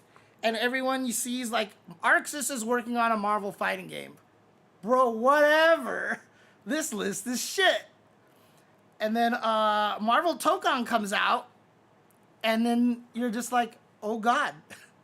Oh God. And in case anyone doesn't want any spoilers from that leak list, but at this point in time, like, it's whatever at this point, because one of the only things on that leaked list that hasn't happened yet is that there's another Marvel vs. Capcom coming out. But everything else on that list has been announced and been a thing. The only other one is that they're making a new CVS3, and everybody's just like, okay, whatever, you know, like tell me something I don't know, right? Like, almost everyone agrees, like, they'll probably make one. It'll probably take a few years before we actually get to it, but whatever. But yeah, like, it's crazy, because you're just like, wait, Arxis is making a Marvel game, but does that mean the other thing is true? And so, like, at this point, I don't know what to think anymore. I have no idea what to think. I hope they make a new Marvel vs. Capcom 4. I mean, I hope they do. I'd be sick, but I'm not 100. I don't know if that's actually gonna happen. So, oh, interesting. So JNV asks, what is my take on the Arslan Ash doping yeah, I guess you can call it doping incident. So the way I'm going to answer this to start off is I have very little information on this. So I don't want to like be definitive. I don't want to be like, well, because this and because that and blah blah blah blah blah. So apparently some of the tournaments that he's been on, that I guess they like stripped away his titles and stuff like that, you know, did have actual clauses, you know, saying that, you know, you can be disqualified for doping. So if that happens and it is actually what happened, then that's what you got to just deal with that, right? Like, that's the way it works. I think the real question that a lot of people have is, you know, if you're taking steroids, say, for strength gaining or something like that. Again, I don't even know what he was accused of, okay? Like, I don't know. But, like, I kind of remember reading somewhere someone saying something about that, right? And again, I'm not trying to define anything, but, you know, the real question is, does that help in playing fighting games? And I think that's kind of like the big question, right? And like I don't think again, I have no idea. I have barely ever spoken to Arslan Ash, but like, you know, Arslan Ash has been working out a lot and has gotten quite fit, right? And if that was the goal, was to gain muscle and become stronger, etc., etc., that might definitely drive one to maybe take some steroids because they're not playing sports, right? They're not playing a physical sport. So they're like, you know what? I'll do this because it doesn't give me an advantage. Now, the thing is, I don't know the actual law with those kind of sports, right? With those kind of drugs, right? Like steroids and stuff like that. Are they illegal? Are they illegal or are they legal? I don't actually know. I'm actually not sure because this is just not an area that I've thought about a lot of, right? So like a lot of people were saying that, like, you know, even taking Adderall or some ADHD medicine is probably more cheating than taking steroids for video games. But a lot of people need it, right? A lot of people actually legit need that stuff like I do. So, yeah, so, right. So I don't know what the rules in Pakistan are. And so, right. So, yeah. So, like, yeah. So Arslan essentially, so someone in the chat says Arslan essentially took steroids because he's a gym guy or something, which is 100% not my business. Never going to think lesser of how much, you know, not going to change how you feel about him in terms of, because, yeah, it's like, there's no study on whether that actually helps you perform better as a fighting game player or as a video game player at all. And if steroids are not illegal, then, I mean, cool. But, like I said, I do believe the report came out and was specifically for, which is the IESW, which was, I think, associated with the Olympics. Is that the one that was associated with the Olympics, if I'm not mistaken? So they might have had a doping clause in there just because it's just part of the Olympics and all this stuff like that. And, you know, if you're part of the Olympics, the last thing you want is anybody taking steroids that you're associated with at all. And so I think that's where he got his prizes stripped. And if it's in the clause, there's nothing you can say. That's it. Like, that's it. Oh, the IESF is what it's called. Okay. The World Sport IESF, about They even have a anti-doping section in here. I see. So IESF is compliant with the World Anti-Doping Agency and has adopted rules and regulations to ensure a clean and safe environment for esports athletes. So yeah, I mean, if they have that there, then if you are doping and you enter one of the tournaments, that's your fault. That's the end of that, right? That's the end. That's the end of that conversation. So that's basically, yeah, we need Ultra David, basically. But that's, yeah, I mean, see, that's the thing, right? That's what some people can say. Roids make you play aggressive, which is what modern fighting games are all about. I know there's a little tongue-in-cheek in there, but, like, I remember, like, there was two players that I played at a local, that I was playing with and watching at a local one time, and they were, like, someone there, like, knew that they were doping, and you know they were very aggressive and they were loud and everything, and so like people were always joking, like they called them like the Roid Rage brothers or something like that. So you know, it's definitely a thing to consider. But what it does really is it brings this topic to the forefront. So now we can be more definitive about the rules, right? So now, you know, we may get a situation where Capcom Cup or EVO or CEO or the Tekken World Tour, etc., add anti-doping clauses into their you know, user, you know, like the agreements and stuff when you sign up for the event, right? Who knows? Will that extend to stuff like Adderall or any sort of ADHD medication? We don't know, but like, it's definitely going to open up a lot of new discussions and a lot of talks about that. And, you know, that's a good thing because we don't want to be confused like we are now. So a lot of times when stuff like this happens for the first time and we're all confused and we're like, what do the rules say? And like, rules don't say anything. Like, a lot of times this is actually good because now we can establish rules and it's something that's brought to our attention, right? So will there be some tournaments that are be like, whatever, like if you take steroids, that doesn't make you a better fighting game player. In fact, it might make you worse, right? Because you become more aggressive or whatever like that, right? So like, who knows? Like, but it brings it to a point where it's something that we discuss now, and I feel like that's good because now we can figure out what it is that we want to do. We can look at it and figure out. So what are we talking about here, Petty? Like content? Who is this? It is essentially Arslan made a mistake, ate the ban, didn't complain, was like, hey, I didn't know, I accept the punishment, and I don't know why it blew up.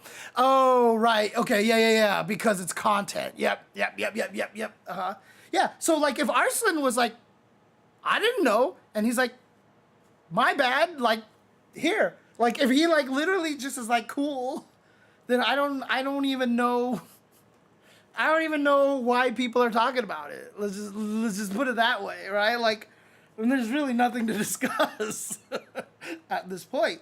But if it does raise the issue and makes it so that people are, you know, want to think about it and come up with actual rules, or like somebody out there is like, I'm gonna prove that steroids makes you a better fighting game player, brah, you know, like, hey, you know, having data is always a good thing, right? Finding out more information, doing tests, obviously, tests like that need to be peer reviewed. Otherwise, you will just spend an entire life of people telling you that MSG is bad for you and that lemmings all just run off a cliff. That's what happens when you don't have peer reviewed scientific experiments. So, you know, obviously we just need to make sure that everything's peer reviewed by non-biased parties, etc., you know, and you know, I'm a science guy. I believe in the science. So, I feel like this always leads into player I do not like is now guilty of one more potential crime. It could be. It could be.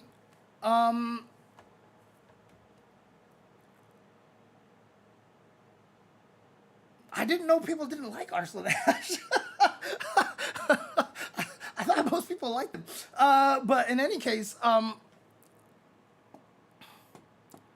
yeah, I mean, like, there is that fit FGC thing. I mean, you look at those pictures like Big Bird was posting up recently. You know, he always posts up the gym pictures. You had that thing with Jeremy, flexing on Jabali at that one little event before CEO and stuff like that. So, fit FGC is absolutely a thing. So, and a lot of them have said, that when they are physically healthier, they're mentally healthier and they play better. So, being physically healthy, maybe steroids is an advantage. But steroids isn't necessarily about being healthier. Steroids is more about like building muscle mass, right? Like it's about literal strength, right? It's strength more than just overall general health, right? I don't know.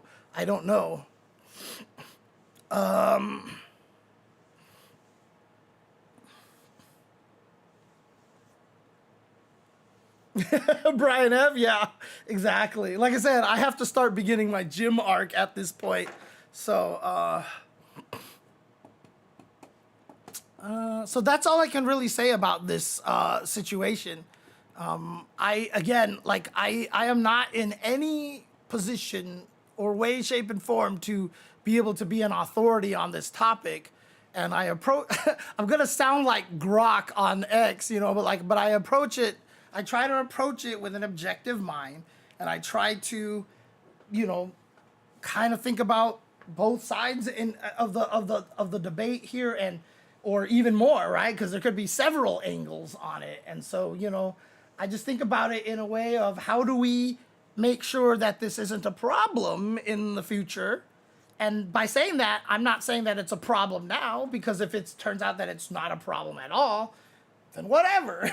but like if we ever get to a point where somebody is literally abusing steroids and they lose on stage and they jump up and hurl the TV off the stage into lights because of roid rage, or they attack the other player, then yes, then it's an issue. And these are things that we all always have to think about. So, these are questions that,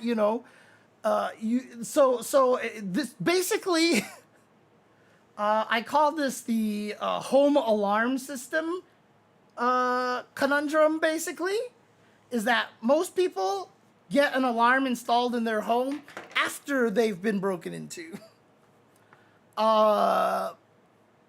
And we definitely need to do a better job of installing the alarm before anybody breaks into your house. So, why wait until it goes bad before we decide what to do? Let's do something now. So,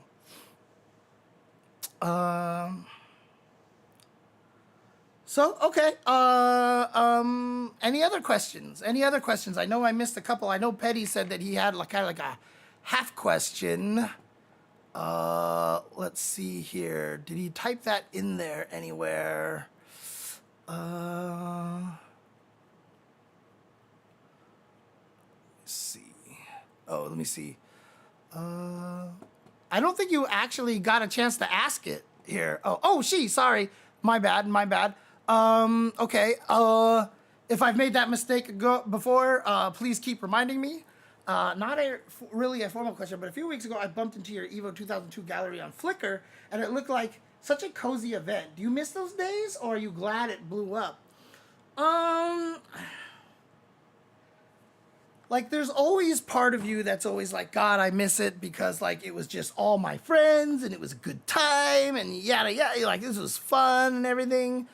But there's a lot of times where I'm just like, wasn't great back then. As much as like a lot of us want to nostalgia think like, oh, it was so good back then, I had fun, etc. Especially the anti-woke crowd who are like, God, we didn't have to deal with all this back in the day and blah, blah. Yeah, it's because we pretty much drove everybody else out already so that they weren't, even tempted to try to be there at all. But I am of the mindset that I want to see, my friends rewarded for doing cool shit. And I think playing fighting games is really cool shit. And so, like, larger prize money, you know, getting more people into it, having bigger audiences and everything. I think that's, for me personally, I like that. And I'm glad we're seeing that. You know, I do feel like a lot of times that, you know, the direction that a lot of people are going might be the wrong direction. And I feel like, you know, one of the reasons why I really want to stay in the FGC is because I feel like I'm in a position where I can try at least a little bit to continue to help drive the narrative to keep ourselves from, you know, going too far off the rails and stuff like that. So again, like, the thing about it is a lot of, so it said it's a blessing and a curse. Where I live, I probably wouldn't have ever known other people played and cared about the games like if it weren't for the internet community. And yeah, so for sure there's going to be upsides and downsides, but see, that's the thing that I have spent a lot of my brain power processing, is that anything that grows bigger is going to have growing pains. You can't stop it, right? So all those people who are like, oh my God, the FGC is so much worse than it was before. Yeah, for you, but for a lot of the people that you're mad at now, it was considerably worse for them because they weren't even around. It was so bad that they didn't even bother hanging out or even trying, right? So, like, you're like, well, we didn't have to deal with this person, these kind of people, whatever like that. Yeah, because they knew better than to go there, because they would probably not have enjoyed it at all. And now that we're big enough that we can actually try to fight for people so that everybody can enjoy this because it's getting big enough, yeah, of course it's going to seem different to a lot of those people. They're going to be like, oh, it was so much nicer back then. Yeah, because you were what the entire community was catering to. Why? Because there weren't many of you, and you were probably one of the people in charge, so you catered the community exactly to what you wanted. So of course it's gonna be better for you back then. But like I said, there's a lot of people who might have been interested and been like, oh God, that's what the FGC is like? Forget that. And they're gone. They're gone, right? So, you know, we have to deal with more stuff the bigger we grow. Because like I said, that's just growing pains. It's just part of it. And yes, we have more responsibility now. You know, and that's just one of the things that a lot of the young people don't understand. And a lot of the people who are watching at home, and not even young people actually, a lot of the old people don't understand. In fact, a lot of these old guys are worse than a lot of the young people, right? It's a lot of the old people that are like, you know what? This is not my FGC. My FGC was, I'm just like, dude, like, do you realize how bad it was back then? Like, you just didn't know because all the people that would have probably been hurt, you know, either mentally or physically, just didn't even try to engage. So are you telling me you'd rather have it so it was like that nowadays, where they just don't even try, so you don't have to deal with it, so you don't have to question your own morals and stuff, right? I liked it better when I didn't have to present myself as a piece of shit for being mean to these people that I don't like, right? I liked it better that way. Of course you liked it better that way. Like, that's not even a question, right? Like, it's not a question. Of course you liked it better that way.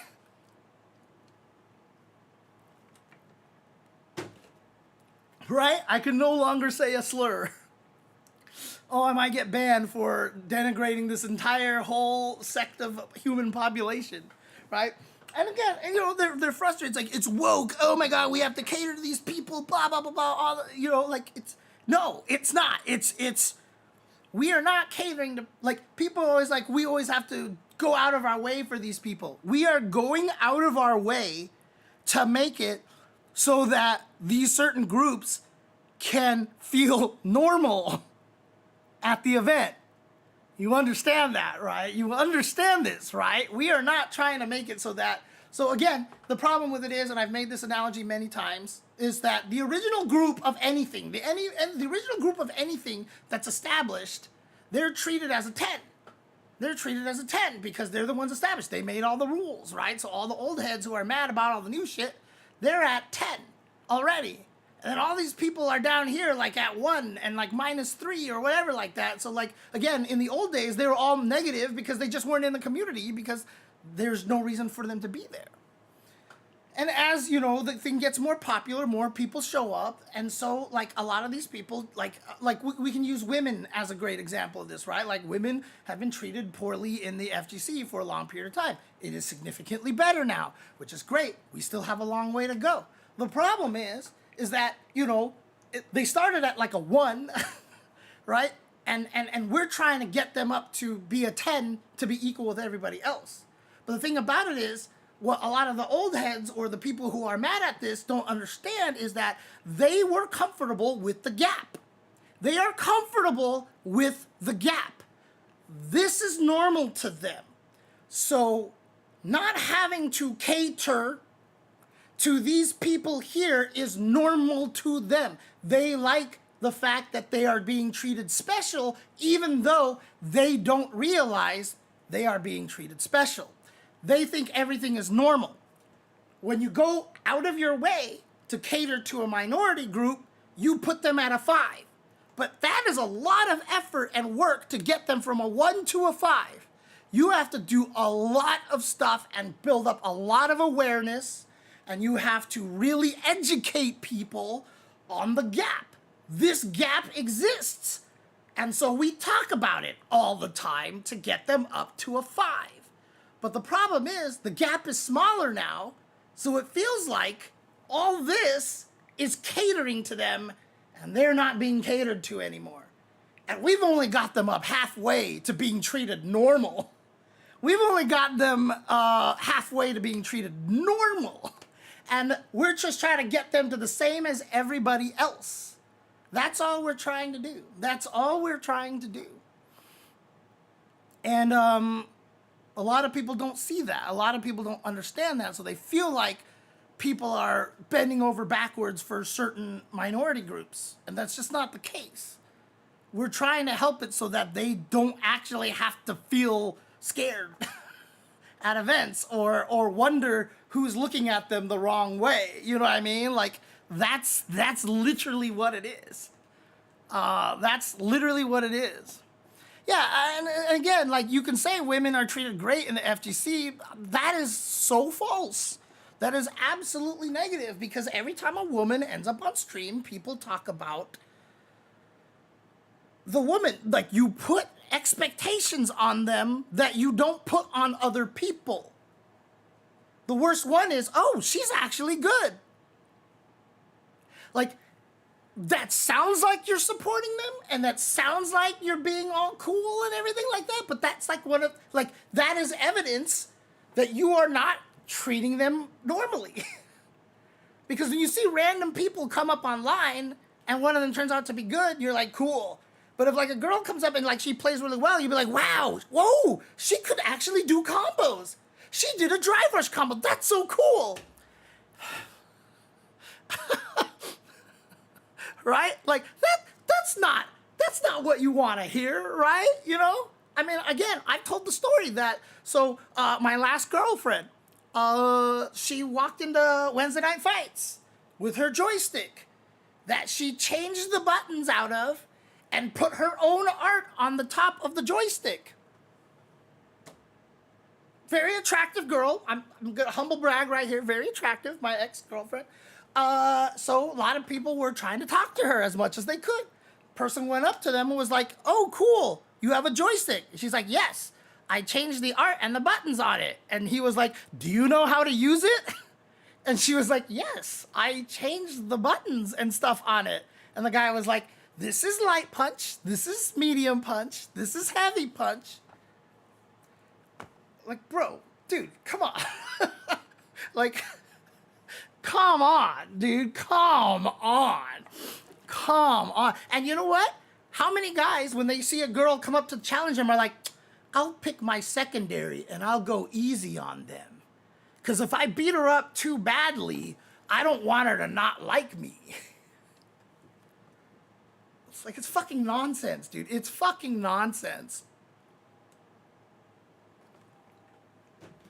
When a girl sits down and plays a fighting game next to you,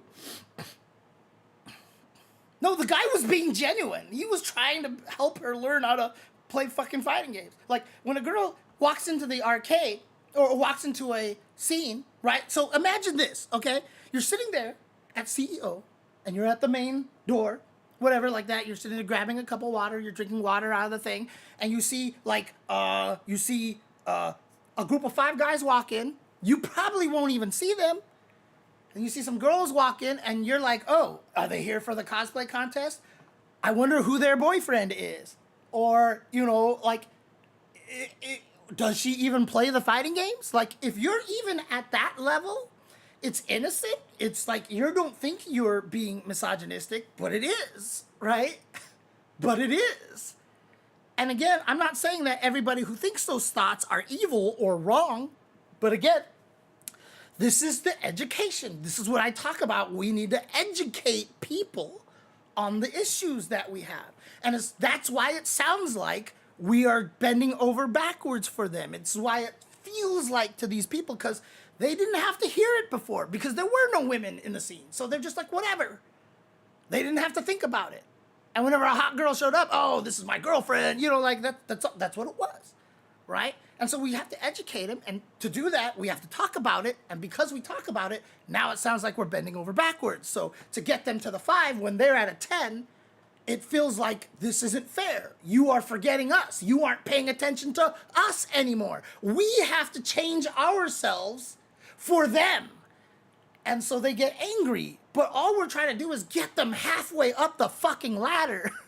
You know, we're not putting them at 15. But the problem is, since they went up by 5, they think they went from 10 to 15. Because they're like, oh, when I was doing this stuff, it was all normal. Nobody cared. This is what their normal is. So when they went up, they think it's this, but it's actually this. So when we raise them up to a 5, they don't see that they went from 0 to 5. They think they went from 10 to 15. Why do we have to cater to this? And so that is the part that we have to educate people on. This is how we have to get people to understand. And that's I don't even remember how we got into this conversation, but that's basically my take on this. That's what I think. You know, I think a lot of people don't know that they think that way. You know, like, it's like, honestly, like,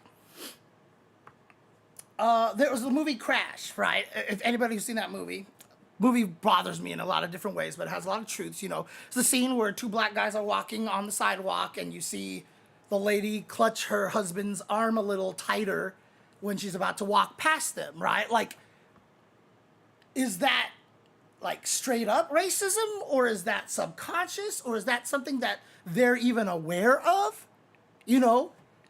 But it's there. And in the right world, nobody would care. Right? It's not something that the problem with it is that a lot of people, when they talk about misogyny and racism and all this stuff, and we need to fix this and that, all that stuff, it's like all very, like, they're all trying to, like, you know, they're just trying to get, like, they think it's, like, active, right? But it's not the active one that we're worried about. It's the subconscious one that we have to educate on. And that's what we're doing. We're just trying to educate on that matter. And we're just trying to get people to understand what's actually happening. That's it. So,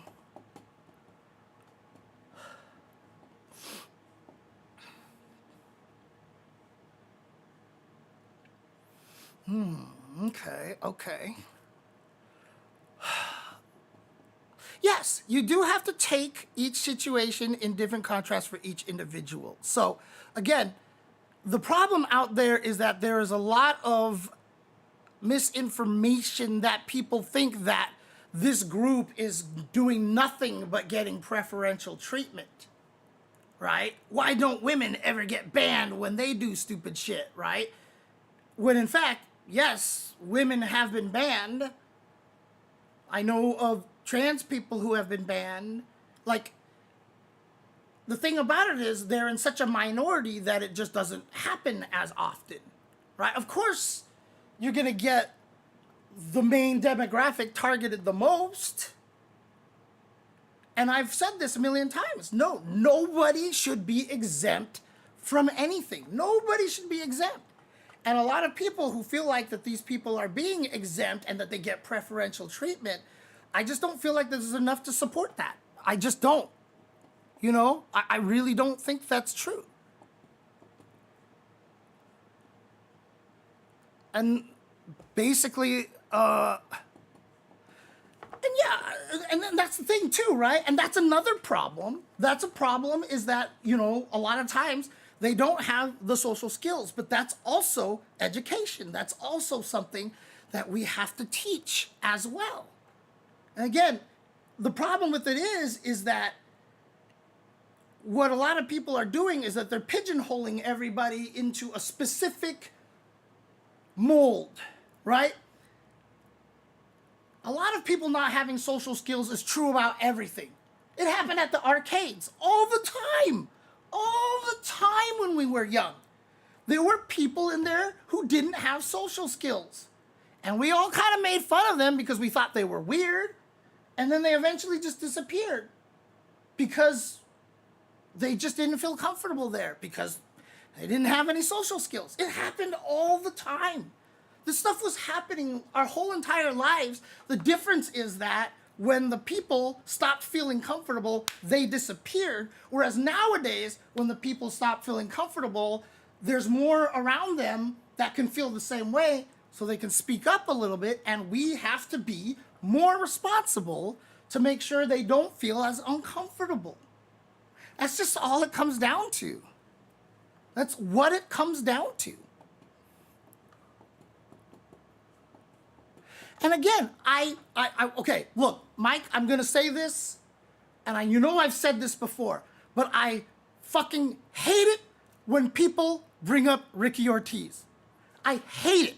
I absolutely hate it because she spent so much time publicly lying to people about who she was for the longest of time because she knew she wasn't going to be accepted. So the reason why she stayed quiet and just kicked ass was because she knew things would go badly if she actually came out and was the person that she was. Again, where is Ricky now? She's not part of the FGC anymore. I don't think she cares about it anymore because you know what? It probably wasn't a particularly great time of her life. You can't use Ricky as the example. I fucking hate that shit. Ricky, we don't know what the hell she was going through. She might have just been like having to she had to pretend to be somebody else to even exist, right? Like, we would see her dressed up in these really flamboyant outfits when she would go to the after parties or to the clubbing with other people, with her friends at FGC events. But when she played on stream, she took off all the makeup, she wore her EG shirt, and she looked as masculine as possible. That is not her shutting up and just playing. That is not just shutting up and playing. You have to understand that. Ricky Ortiz is not she is not a model minority. Model minority is every bit as a toxic thing as anything else. You cannot use a person like that as a model minority. And that's just the truth. You saw her in a specific way and she conformed to what you wanted. So yes, she's the best example. But nobody ever said that's what she wanted to do. Right? And again, what does that have to do with her play? She could be anything she wanted to, and she would be just as good. And she should be just as respected. You don't get to say, I respect her because she didn't flaunt her identity like that. That's not how it works. You don't get to say that. You don't get to say that's what makes so that we respect her. We should be at a place where, regardless of how she presented herself, we would respect her for being a good player. And that's the end of it. That's the end. That's the end of the sentence right there.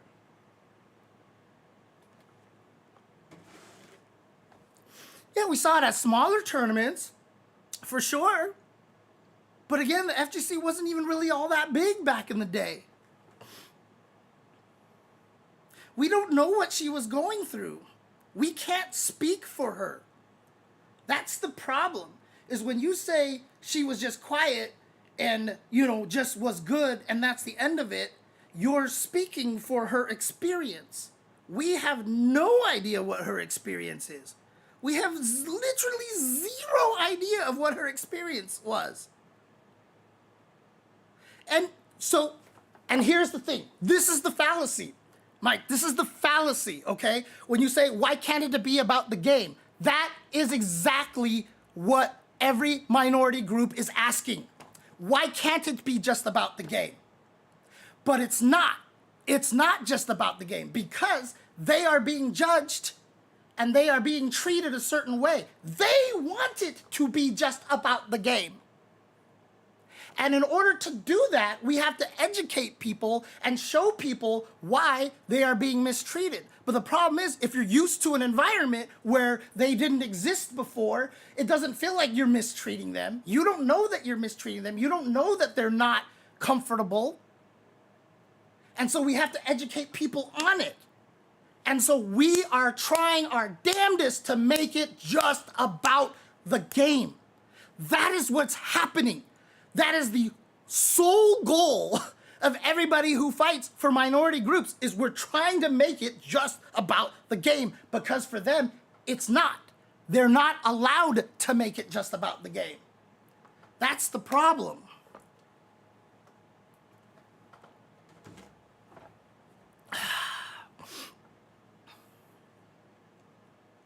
People are proposing to each other. At the last 3 events I know of, people have proposed to each other, and they've done so on the ring, and everybody's all, oh my God, oh, it's so cute, oh, it's so, amazing. If a same-sex couple did that, why do you gotta flaunt your personal life in front of us? Why do you gotta rub it in our face? Why do we gotta deal with this? Right?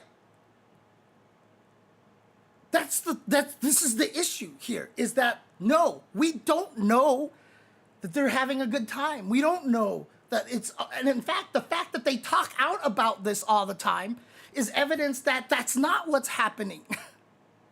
They don't feel like they can make it just about the game. And that's the issue. So when you have a scene that gravitates towards a lot of people of one particular ethnicity, they feel comfortable, and when they are more comfortable and they feel like they can be who they are, that's when everybody yells about them flaunting their personal life in front of everybody's faces. And again, yes, one of the issues that happened with, for example, the Strive scene is that they were all too young. But the thing about it is that is not exclusive to their community. That is everybody. Because if you look at the Smash community, like during that whole entire thing, like it was everybody, like literally everybody, because they're too young. The demographic for that is they're too young.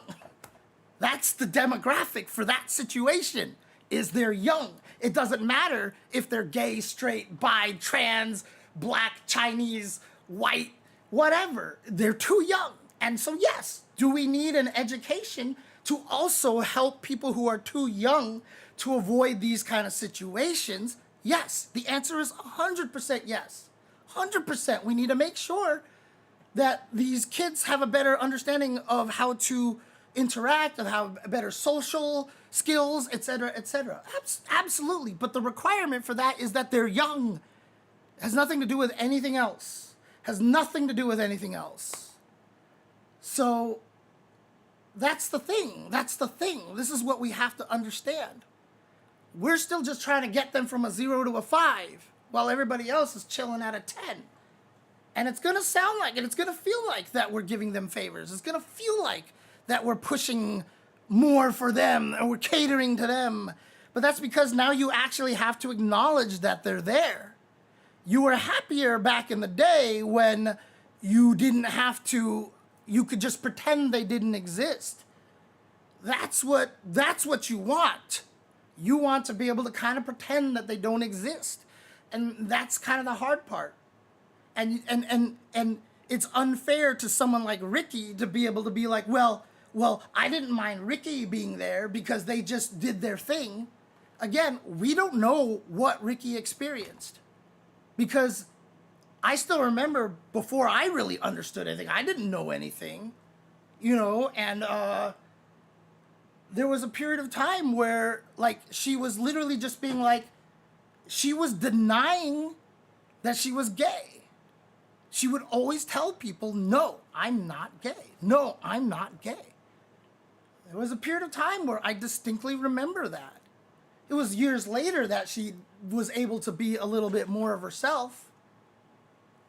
But like I said, now that she's fully transitioned, she's not even in the fighting game community anymore. She's not even here anymore. And if that isn't more of a message of how she felt during the time that she was here, and again, it's unfair to me to even put words in her mouth that way too. I shouldn't be able to say that because that's wrong of me. I can't say that, but that's where my brain is gonna go. But I shouldn't say that, honestly. So I retract that, right? I retract that because it's unfair for me to put words in her mouth. We don't know what she's thinking. We don't know how she's feeling. We literally have no idea. And that's just the end of it, so.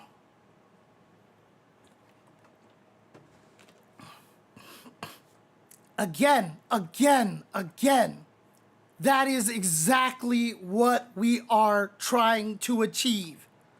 Everyone to be there, to exist, to play and compete, where it doesn't matter where you're from or what your preferences are. That is exactly what we're trying to achieve. But in order to achieve that, we have to educate people on when it is that we are subconsciously, accidentally, and intentionally making it uncomfortable for minority groups. But by talking about it, it feels like we are bending over backwards for them. Oh, wow, why do we always have to hear about this, talk about this, blah, blah, blah, blah. Because in the past, you just had to pretend they didn't exist and it was fine. Right? And that's not right. That's not right. So the entire goal of talking about these minority groups is to make it so that they can show up and play and compete and not have to worry about what people think of them. That's the entire goal. That is the entire goal of why people talk about this.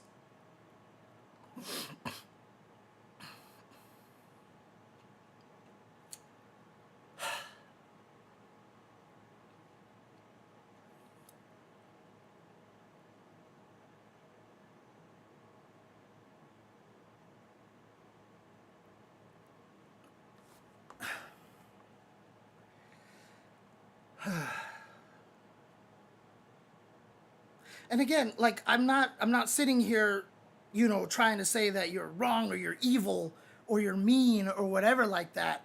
I get passionate about this because I get passionate about everything, to be fair. And also, like, people have to understand, like, I still talk about Mike with, like, platitudes, right? Like, literally, just recently, I was talking about him, when people are like, oh my God, old players aren't as good as they are now. And I'm like, dude, you have all these people playing hyper fighting on Fightcade, like, every single day. And they show up, and Watson's still gonna fuck them up just through pure muscle memory. So you have to understand, like, for those people watching this and don't understand, like, I still absolutely respect Mike, like, totally, because we've gone through so many wars together and all this stuff, and we've been around and all this stuff. And so I'm not yelling at him. I'm just trying to hope that I can try to get him to understand how we see a lot of this stuff, just how we see a lot of it. And there is a lot of nonsense going on. It absolutely is, but it has nothing to do with those minority groups, because nonsense has been happening forever, except in the old days, because we wouldn't see that nonsense because those people didn't stick around. Like, a lot of these people wouldn't just be there. Like, I mean, again, like, you can see how different it is, the environments in which we grew up and such like that. You go to all the other esports, and there aren't that many black people in those esports because it was financially prohibitive. It was hard, right? It was hard. So those scenes, they could be from the same point of view. If there are racists in there, they could be like, it was better before. Why do we have to cater to black people? Like, I'm just giving an example. I don't know if this is even happening. You know, it could be the exact same thing. But the thing is, the FGC, we came from the arcades, where if you were good, 25 cents would be all you spent the entire night. And so something like Chinatown Fair, like, yeah, we had like all the best MVC2 players. Most of them are black. In fact, the joke is that, like, if you're really good at MVC2 and you're white, like, it's like funny, right? That's the joke, right? That's what people used to always say about Visant and stuff like that. Like, that's literally the joke. And so again, like, very different backgrounds, right? But the nice thing about it is that when you went to an arcade, you weren't judged on your economic status. And that's why they felt like they could go to arcades and just play the game and not have to worry about anything. They could be themselves, and it's just about the game.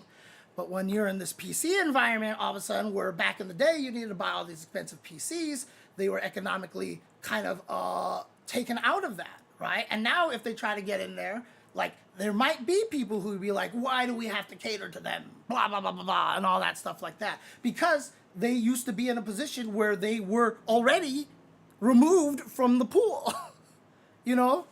And so that's the analogy that I can come up with by sending it in a different direction, you know? Sure. How many of us knew that Eddie Lee was LGB? I never knew. The entire time during all the Bang Machine stuff, I only found out that he was LGB, like, LGBTQ. I only knew about that, like, maybe 3 years ago. I think that's, like, the first time I learned about that. How many of us actually knew? Right? And that's the thing, right? Like, it wasn't super public. And again, everything that you say is exactly what we're striving for. And that is the one thing that has to be understood. A lot of people who are against a lot of these minority groups feel like that we're trying to go out of our way for them. But all we are trying to do is make it so that we can achieve exactly what it is that you want. But right now, that isn't the case. They can't come into the scene and feel comfortable. Because unless you're Eddie, like, look at the examples that you've given. You talked about Ricky Ortiz and you talked about Eddie Lee, who are two of the greatest fighting game players that has ever graced our country. Is that the level they have to achieve in order to be respected? Right? That's another question to ask yourself. You have just named two of the absolute best players that the U.S. has ever produced. And so like, oh, they are tournament winning players. See, I respect them. But what about everybody else who can't make it that far, who are just there trying to have fun? Can they be respected the same way? I don't know, right? It's hard.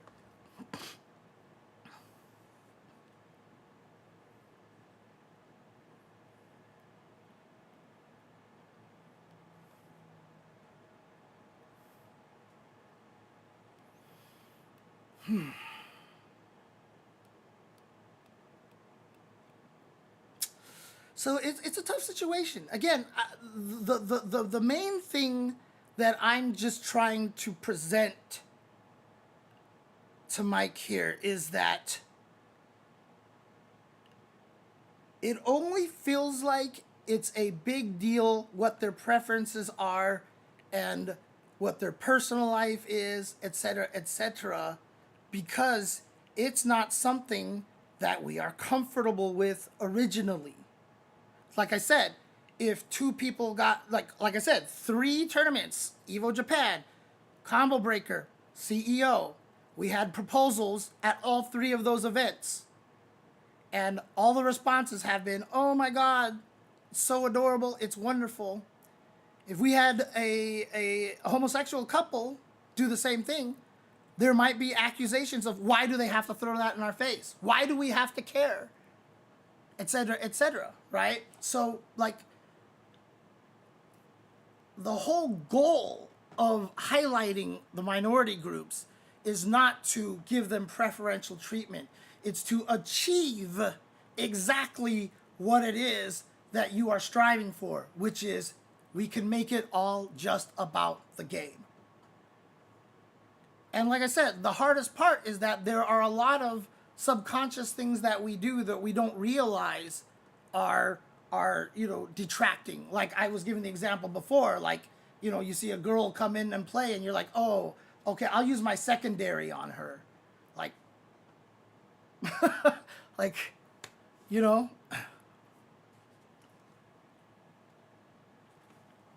right. I understand that you're trying to use examples in history. But again, one, it just happens to be 2 of the best players that we've ever had.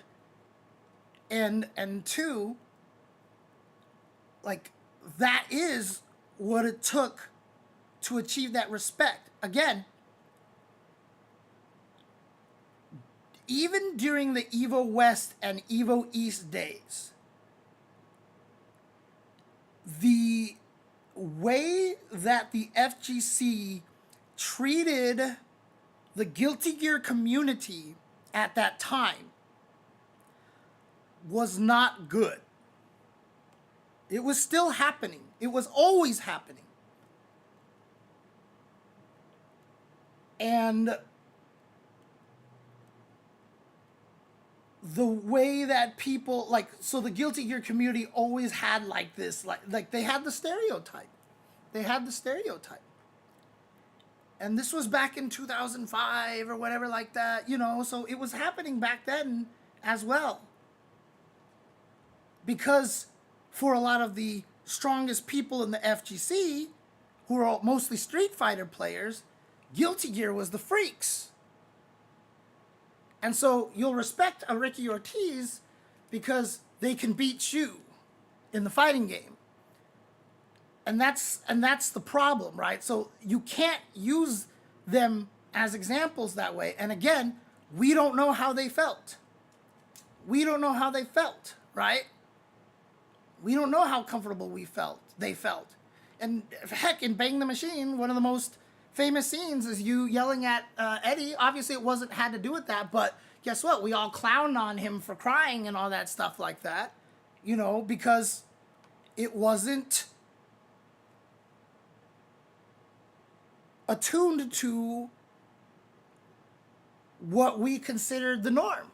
You had to be a man. You had to be tough. And so when he got emotional and all that stuff like that, for years we watched this documentary and people were clowning on him the entire time. Right?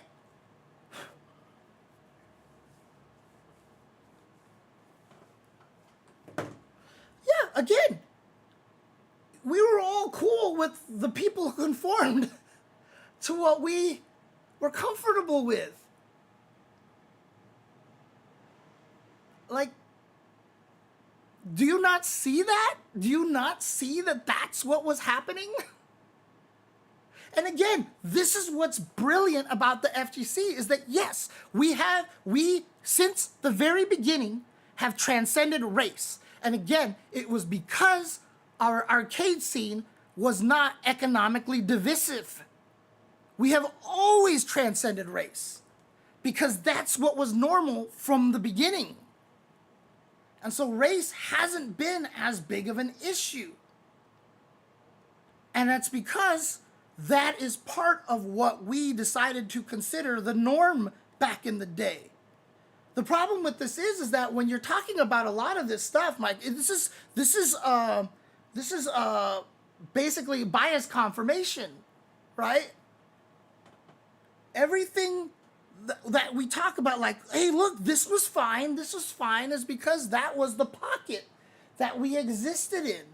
And anything that gets bigger all of a sudden includes a lot more people. And when it starts to include a lot more people, we have to redefine what we considered was the normal box. Race was never an issue. And it's one of the things that I have been super proud of the fighting game community. It's one of my favorite things about the fighting game community is that we are very, very ethnically blind. And in fact, at one point in time, I was like, do you realize that the majority of our best tournaments, our biggest tournaments, are all run by black members of our community? I used to promote that. I used to talk about that a lot, right? When Big E was doing all the stuff, when Larry was doing all the stuff, Tom and Tony Cannon, like, our community has always been ethnically blind. And that's what we're trying to achieve for everybody else. This is really what it is.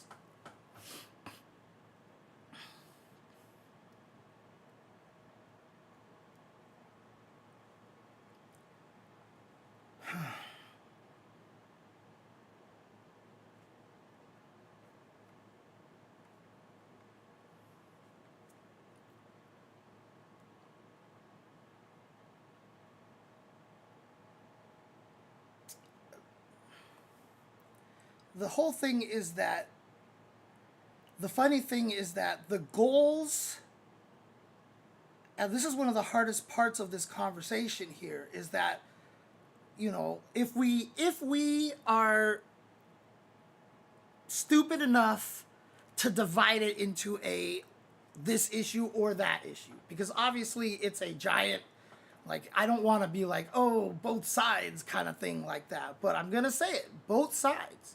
The hard part about it is that both sides are literally trying to achieve the exact same goal. It's just that the different sides just think we're in a different place. But literally, everybody is just trying to achieve a space where you can be whoever the hell you want and play video games and have fun and enjoy it.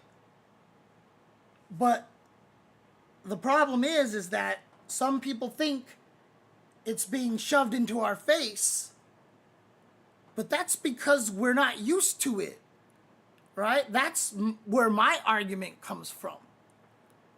And the fact that there's even pushback on that, why do they gotta flaunt it in our face? Why do they have to make it so their personal lives have to be, like, they're not.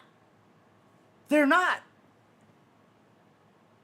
But the fact that some people feel like they are is why we have to keep talking about them.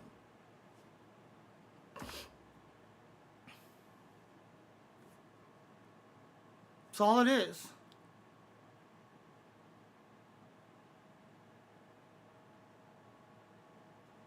The thing is, I'm not hurt by this. That's the part that I don't understand, right? Like, you're treating this as if I'm hurt, and I'm not hurt by this. I'm not the one who's suffering. I'm trying to help the people who are actually hurt by this. I'm not hurt by this. And like I said, I'm just passionate about everything. I just talked about healthcare this way. If you want to, bring up Michael Bay's Transformers. I'm going to sound exactly like this. I'm going to sound exactly like this.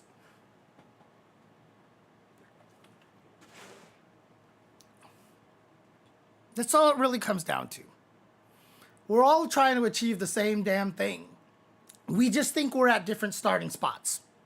That's it. That's it.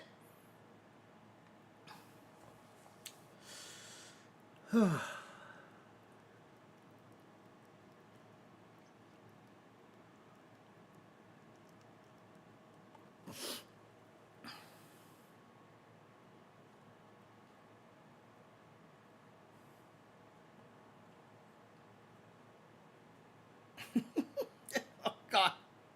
Yeah, don't get me started on Michael Bay Transformers. Dude, don't get me started on that shit. Because I know a lot of people are like, first movie's good, but yeah, all the other ones suck.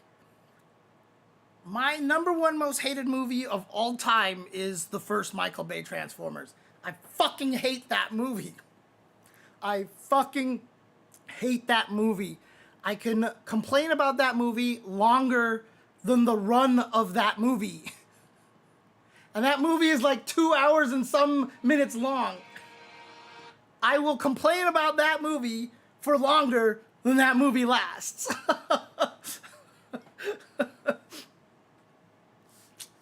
The first Transformers movie.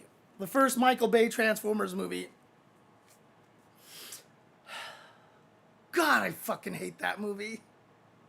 It's like everything they did dude, okay, so the way that I've said this many times on the stream. I've said this many times on the stream. My friend knew I went to go see it with my brother. It was a screening, so thank God I didn't have to pay for that movie. And I showed back the next day, and he knew that I would probably not enjoy it because it's Michael Bay and it's Transformers. And so he asked me, so what did you think of the movie? So, like, what did you think of it? And my answer to him was that if I cloned myself, and my clone got all of Michael Bay's budget and resources to make a Transformers movie, but my clone's goal and only goal was to piss me off as much as humanly possible by doing everything in his power to make me hate that movie, he would not have done as good of a job as Michael Bay did. That is what I told him. That is what I told him.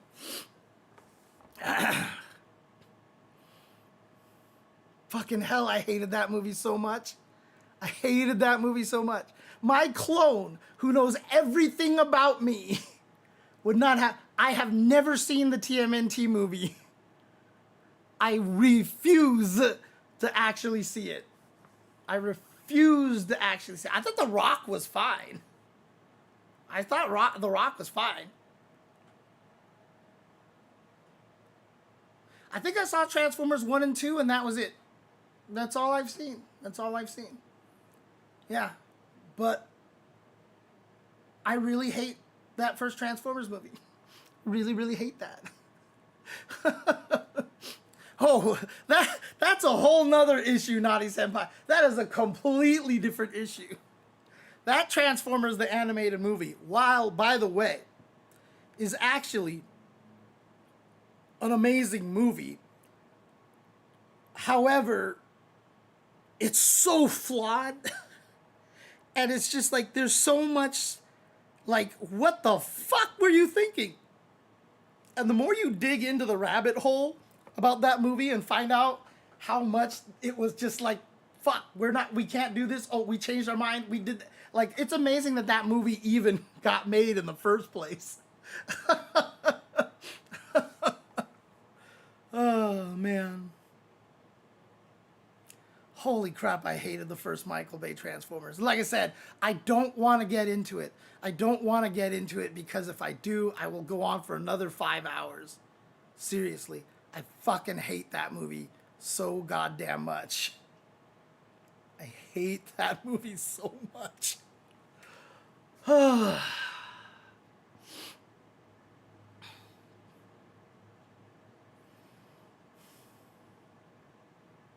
Anyways, I'm hungry. I really want some fucking movie, dude. I'm sorry. I really want some food. I really need some food, not movie. Sorry, I just read the thing.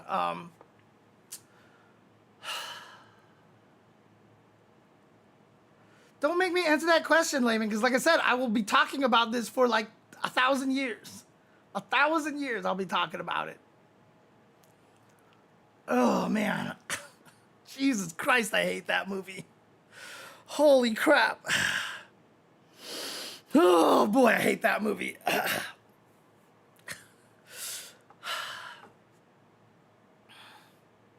Oh, I loved Mask. Mask Crusaders working overtime, fighting crime, fighting crime. In case you didn't know. Secret Ranger who will neutralize something. Striker's gonna lead the mission. And Spectrum's got that supervision. Da da da da. Mask! No one knows what lies behind the masquerade. Da da da da. Mask! No something of the man charade. Yeah, dude, trust me, I was obsessed with Mask back in the day. Oh my god. Dude, I was also such a huge fan of Inspector Gadget. Holy crap. And then, God, there was one time, Heathcliff, like for some reason, I don't even remember why, but me, my brother, my friend Jason, who I mentioned a billion times, Investigation Cone, and actually, I don't think it was that. It was just the high school group. We were all in a car driving past our high school at night, and for some reason, we started talking about Heathcliff, and then we all started singing the title song. Heathcliff, Heathcliff, no one should terrorize the neighborhood. Heathcliff just won't be undone, playing pranks on everyone. Oh,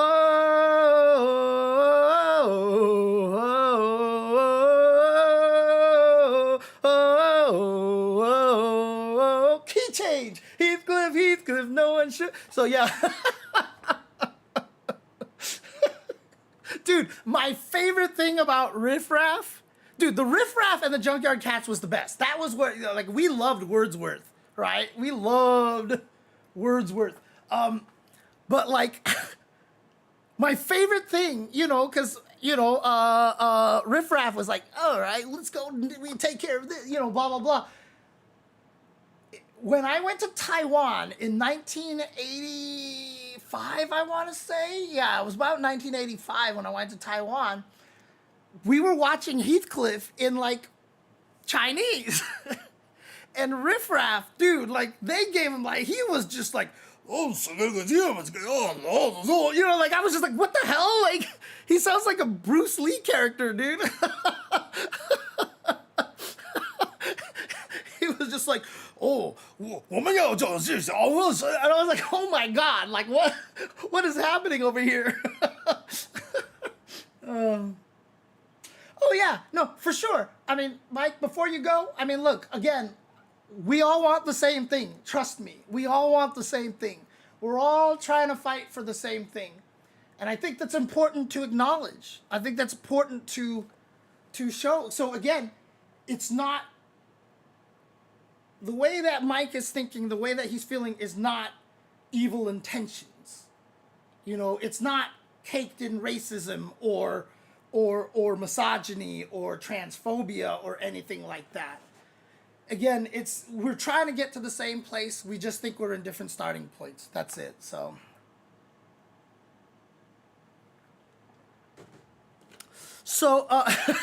go on, you. So, I mean, honestly, I've always wanted to be a cartoon voice. I've always wanted to be a cartoon voice. It is, yes, it's absolutely frustrating, Jelly Jams. But again, it's just one of those situations that we have to. So, like I said, I've known Mike for a long time. I've known Mike for a long, long time. And he doesn't really, like, there is no history of racism or misogyny, etc., even from him way back then, right? A lot of it, a lot of bravado, a lot of the shit talking. Like he's the supreme shit talker, and he has equal hate for everybody. That's what I'll say that much. However, the problem is right now is that the discourse that we have on the internet is polarizing people.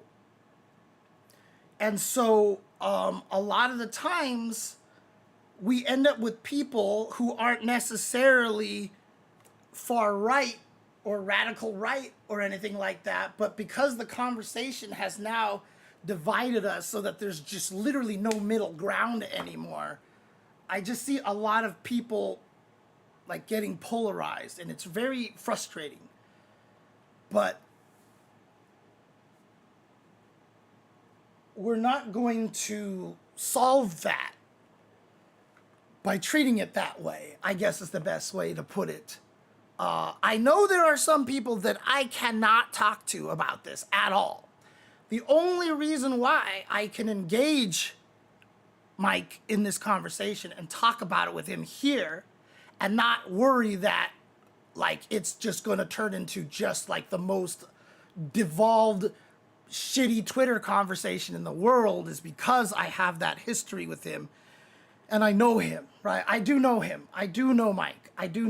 Right? So, no, absolutely, right? Even if the intention doesn't come from hate, it still promotes and results in it, right? 100%. What I'm saying is because I know it doesn't come from hate, that I feel like it's worth my time to try and reach out to him to get him to no longer do that. There are people out there that I just won't even engage. Because it's just not worth it. But again, I know Mike respects me. I respect Mike. So I feel like I can have a conversation with him about it. And I hope I can get him to see a different direction. That's all I'm saying. So,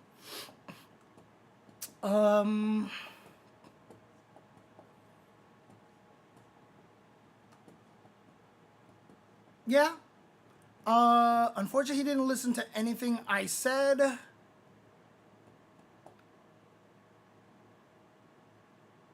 That's how it works sometimes. Again, as I've said to people, commercials on TV never were intended to make you see the product and go, damn, I need to buy it right now. What commercials did was that they put it in your brain so the example I always give is like something like Liquid Plumber or Drano. They put the commercials on there, and then when your toilet clogs and you're like, fuck, and you run to the supermarket and you look at all the products down there, you're like, I've never heard of this one, but I've heard of this one. All right? That's what it is. It's about planting the seed. And so there are times where, you know, a lot of people are like, when this happens to your daughter, or when this happens to your wife, or whatever, blah, blah, blah. Like, that's what I'm hoping, right? Like, there might be just that certain moment of time. Again, there are some people that this is not worth doing. But there is the time that I'm hoping that something goes bam, and you're like, what the fuck, man? And then you remember a lot of the things that I've said. And you're like, God, maybe he was right. Right? That's just kind of how it is. That's just how it is. So, um,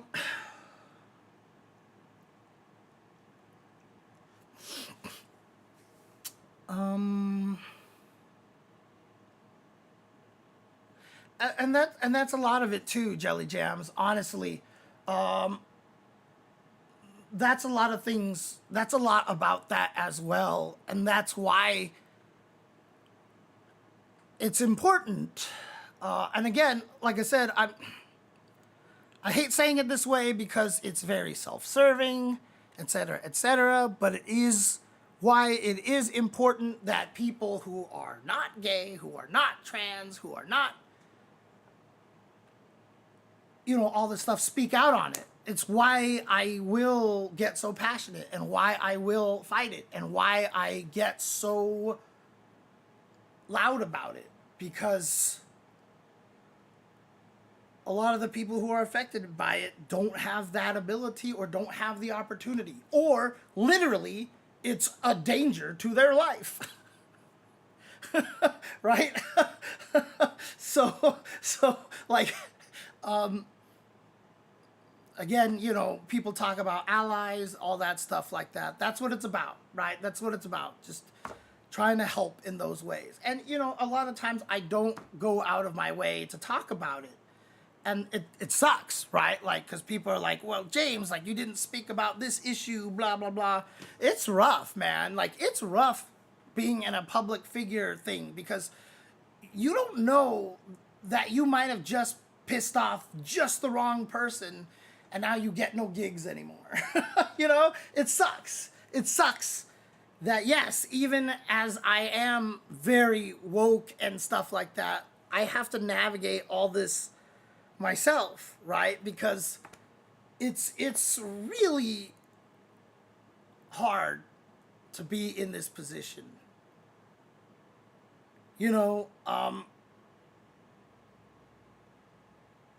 And so I know a lot of the times it can seem hypocritical with some choices that I make. But at the same time,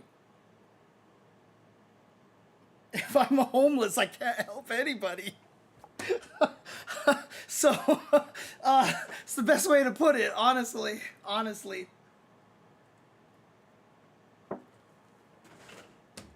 So, yeah. I think that's all I'll say for now today. Sorry, this didn't turn out to be a Q&A at all.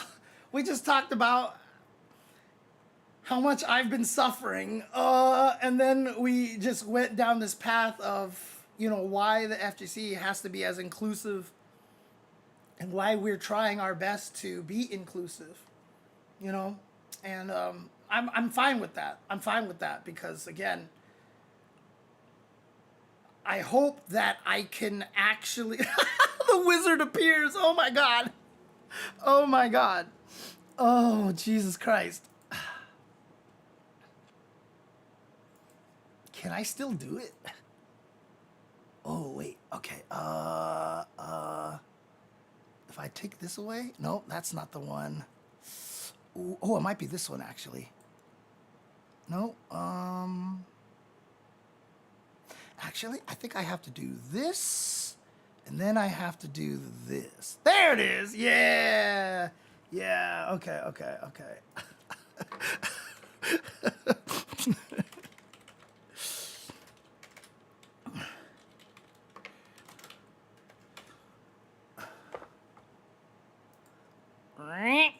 A wizard appears.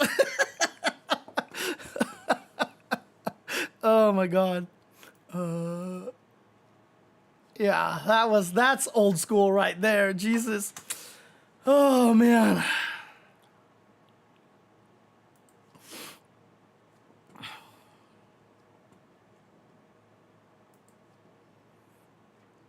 Yeah, good times.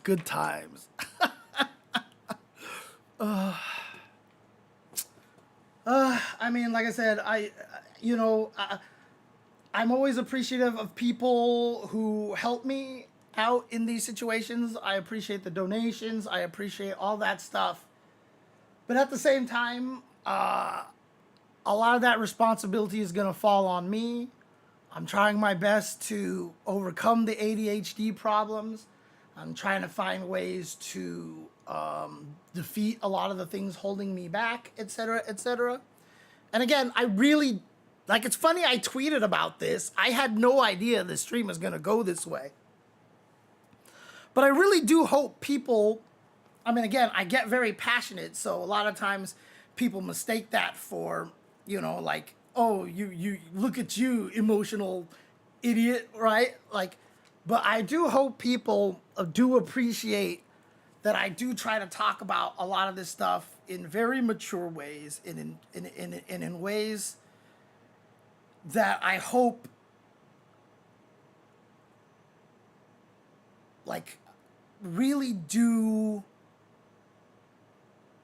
make you think, right? Like, I just hope that a lot of times when I talk about this stuff, that even if you agree or disagree or whatever like that, that I presented it in a way that it's not just about, you don't agree with me, fuck you, you're an idiot, get out of here, ban. Like, I'm hoping people appreciate a lot of the way that I talk about a lot of this stuff. So, oh man. No, I absolutely plan to make a fitness channel in the Discord. That is already a goal of mine, not a con. It really is. So, all right. Yeah, exactly. It's the same when you talk about a game in a negative way. Even if you are a big fan of the game and just want changes to make it better, people go like, you are hating the game. Absolutely. It's exactly what it is. It's exactly what it is. And I've often said a lot of the people who are the most verbally critical of the game is probably the people who play it the most and want it to be as best as possible, right? If they're like, fuck, this game is so stupid, there's no skill, like, yeah, you know, listen, but if somebody's like, you know, this character, like, this system is really not good, like, it's too strong and there's no penalty to it, like, you listen to those people, because the fact that they can even get that detailed means that they care, that they absolutely care. So, are you really talking about Street Fighter Cross Tekken? Again, my main issues with Street Fighter Cross Tekken largely stem from everything outside of Street Fighter Cross Tekken, although I do also hate the gameplay. But the thing that puts it over the edge for me, so that I very rarely can say anything positive about it, is I know a lot of went on with that game, and I am just, it just did so many things wrong that I was super mad about. So anyways, thank you guys for watching. Thank you guys for tuning in, and thank you for hanging out. Hope you guys did appreciate a lot of this. So, I mean, that was part of it, Mozzie. That was part of it. So, and again, you know, obviously, I know it sucks. You know, I apologize to especially like Jelly Jams and such like that. You know, I'm not just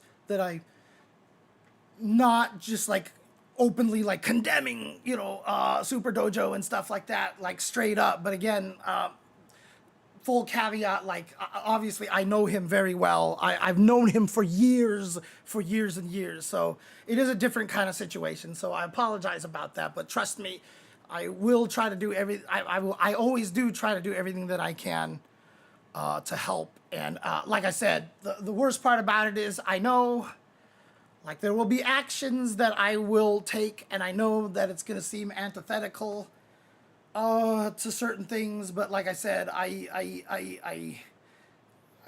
like being able to afford food. So, you know, but like, it's hard because like, it's very tough being in my position. That's all I'm going to say. That's all I'm going to say. All right. So, thank you guys for tuning in. Thank you guys for watching. Oh God, it's so hard. It's so difficult to navigate a lot of this. So, but thank you guys for watching. Thank you guys for hanging out over here. And, wow, this stream was crazy. So actually, this might, the day that this podcast graced your ears might be the most important day of your life. God, Nathan, what are you doing? But for me, It was Tuesday.